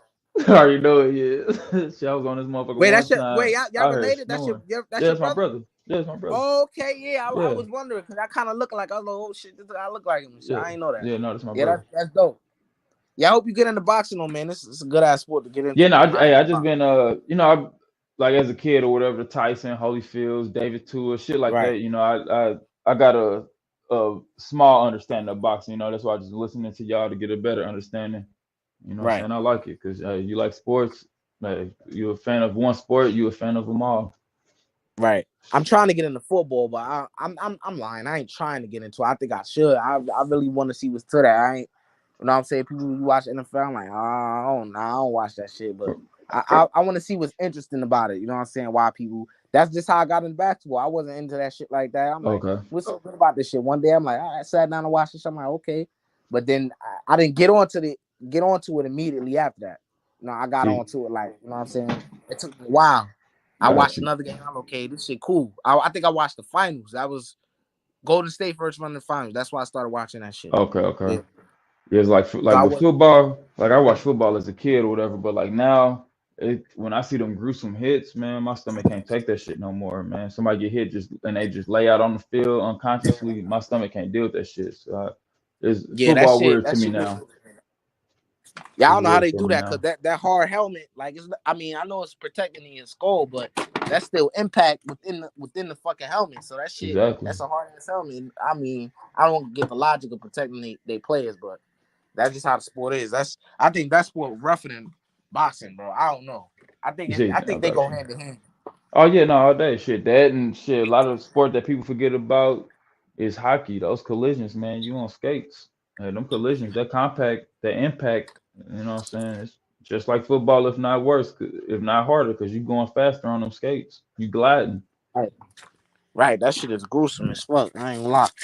But yeah, man, make sure you tap into me on my Oh no, most definitely, because you said you about to put the wrestling video out. I definitely want to catch that motherfucker for sure. Yeah, for sure. Matter of fact, I might drop that shit right now, bro. Ain't nobody gonna do this shit. I'm drop it in the fucking the chat on the live and shit right here, so you see it. Hold on, let me get it real quick. I'm gonna drop that shit right now so you can watch it. Cause I'm about to hop off real quick. Right. My bro passed out. He probably at the desk. I was on live one time. It was like some months ago, and I'm sitting up there talking to bro, and like this is the kind of shit that he do to me too. I'm talking, and then all of a sudden I just heard snoring. And they passed out on me. I was like, what the fuck? How you fall asleep that fast? Like how you fall asleep that fast? I can't do that shit. Yeah, let me drop this real quick. I'm hold on. Damn. You put on the YouTube or the StreamYard comment. Nah, so I'm gonna put in the StreamYard comment. Yeah. Okay. All right, so it's public now. Hold on, let me shit. Let me go back to YouTube.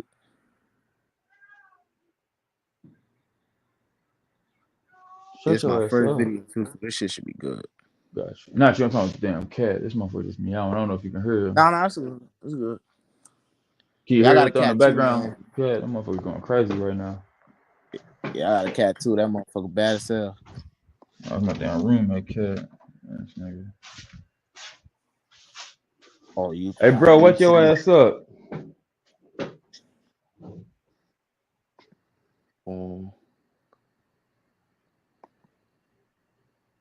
Damn, what a live at? Shit. Shit's still going. Jay. Well, I can't find the damn live, bro. Oh, shit's all good. Shit, I can find your page from my brother page on YouTube. Cause this video gonna go straight to his page once it ends.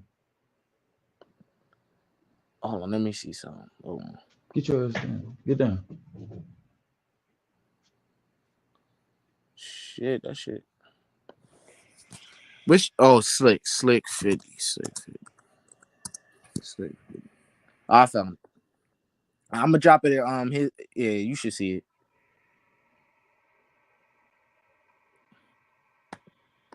Oh, that's why I wasn't seeing the shit.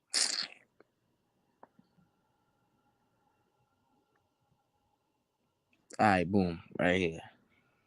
Which I'm about to drop it right now. Let me know when you see it. Cause I'm on the GMT boxing on the YouTube one. Oh, you on GMT boxing? Yeah, I got to the other one though. You put it on the Slick 51? Yeah, Slick 51, yeah. Gotcha. All right, let me know we got it. I'm gonna jump over. Gotcha. Hold on, give me 1 second. That's okay. 50. That's function tripping. What?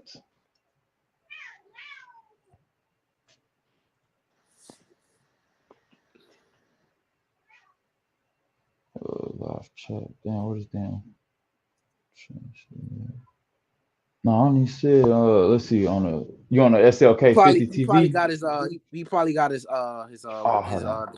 decliners off. Where it decline the link, cause you know motherfuckers be controlling and shit. Yeah. Right. Got you. Well, shit. Nah, if you put it up on your page though, whatever, I visit your page from his profile and shit. I'll be able to find it. All right, bet. All right, stay safe out here, bro. All right, you too. Wait. Matter of fact, what's up? Let me see. Nah, I can't drop it there because my channel might not pop up because it's fairly new and shit like that. I really want you to see this video, bro. Is it you got IG? I'm gonna just send it to you on IG or whatever. No, I don't. I got one, but I don't even remember the damn name of it. It's I'm trying to manage this damn artist right now, St. Louis, this rapper. I got one, but I don't be on it like that. Yeah, no, I had got a green screen and shit, trying to get his album work up and shit or whatever. But he got some nice hitters out there right now. So trying to get that shit and learning shit of the shit, how to do the shit. Damn, I can get this shit too, bro. Well, that's the name of your page, Exclusive News Insider.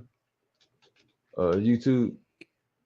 That's the name of your channel. No. The other channel is called Best in the World. Best for Business. See if it pop up. Best of Business. Okay. I just subscribed to your other one. Oh, good looks, fam. That shit might not pop up, bro. Yeah, yeah. Best of Business. It's a Best of Business show. Let's see. Damn it, I want a damn computer. Okay, there it is. The filters channel.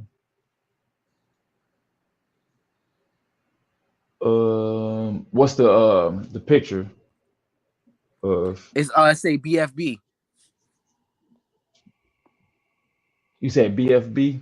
Matter of fact, I know what I could do. I'm gonna share it on my channel. Just go on my channel. You're gonna see it. You're gonna go press my channel and then go to community. You're gonna see it like that. You said go to your what? My fault. Oh, your channel, got you.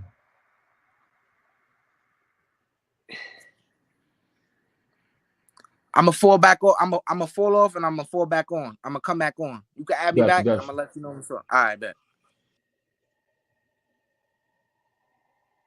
Oh damn, my brother the damn. I can't add you back in because my brother the what's the name? Damn. Damn.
Can you hear me?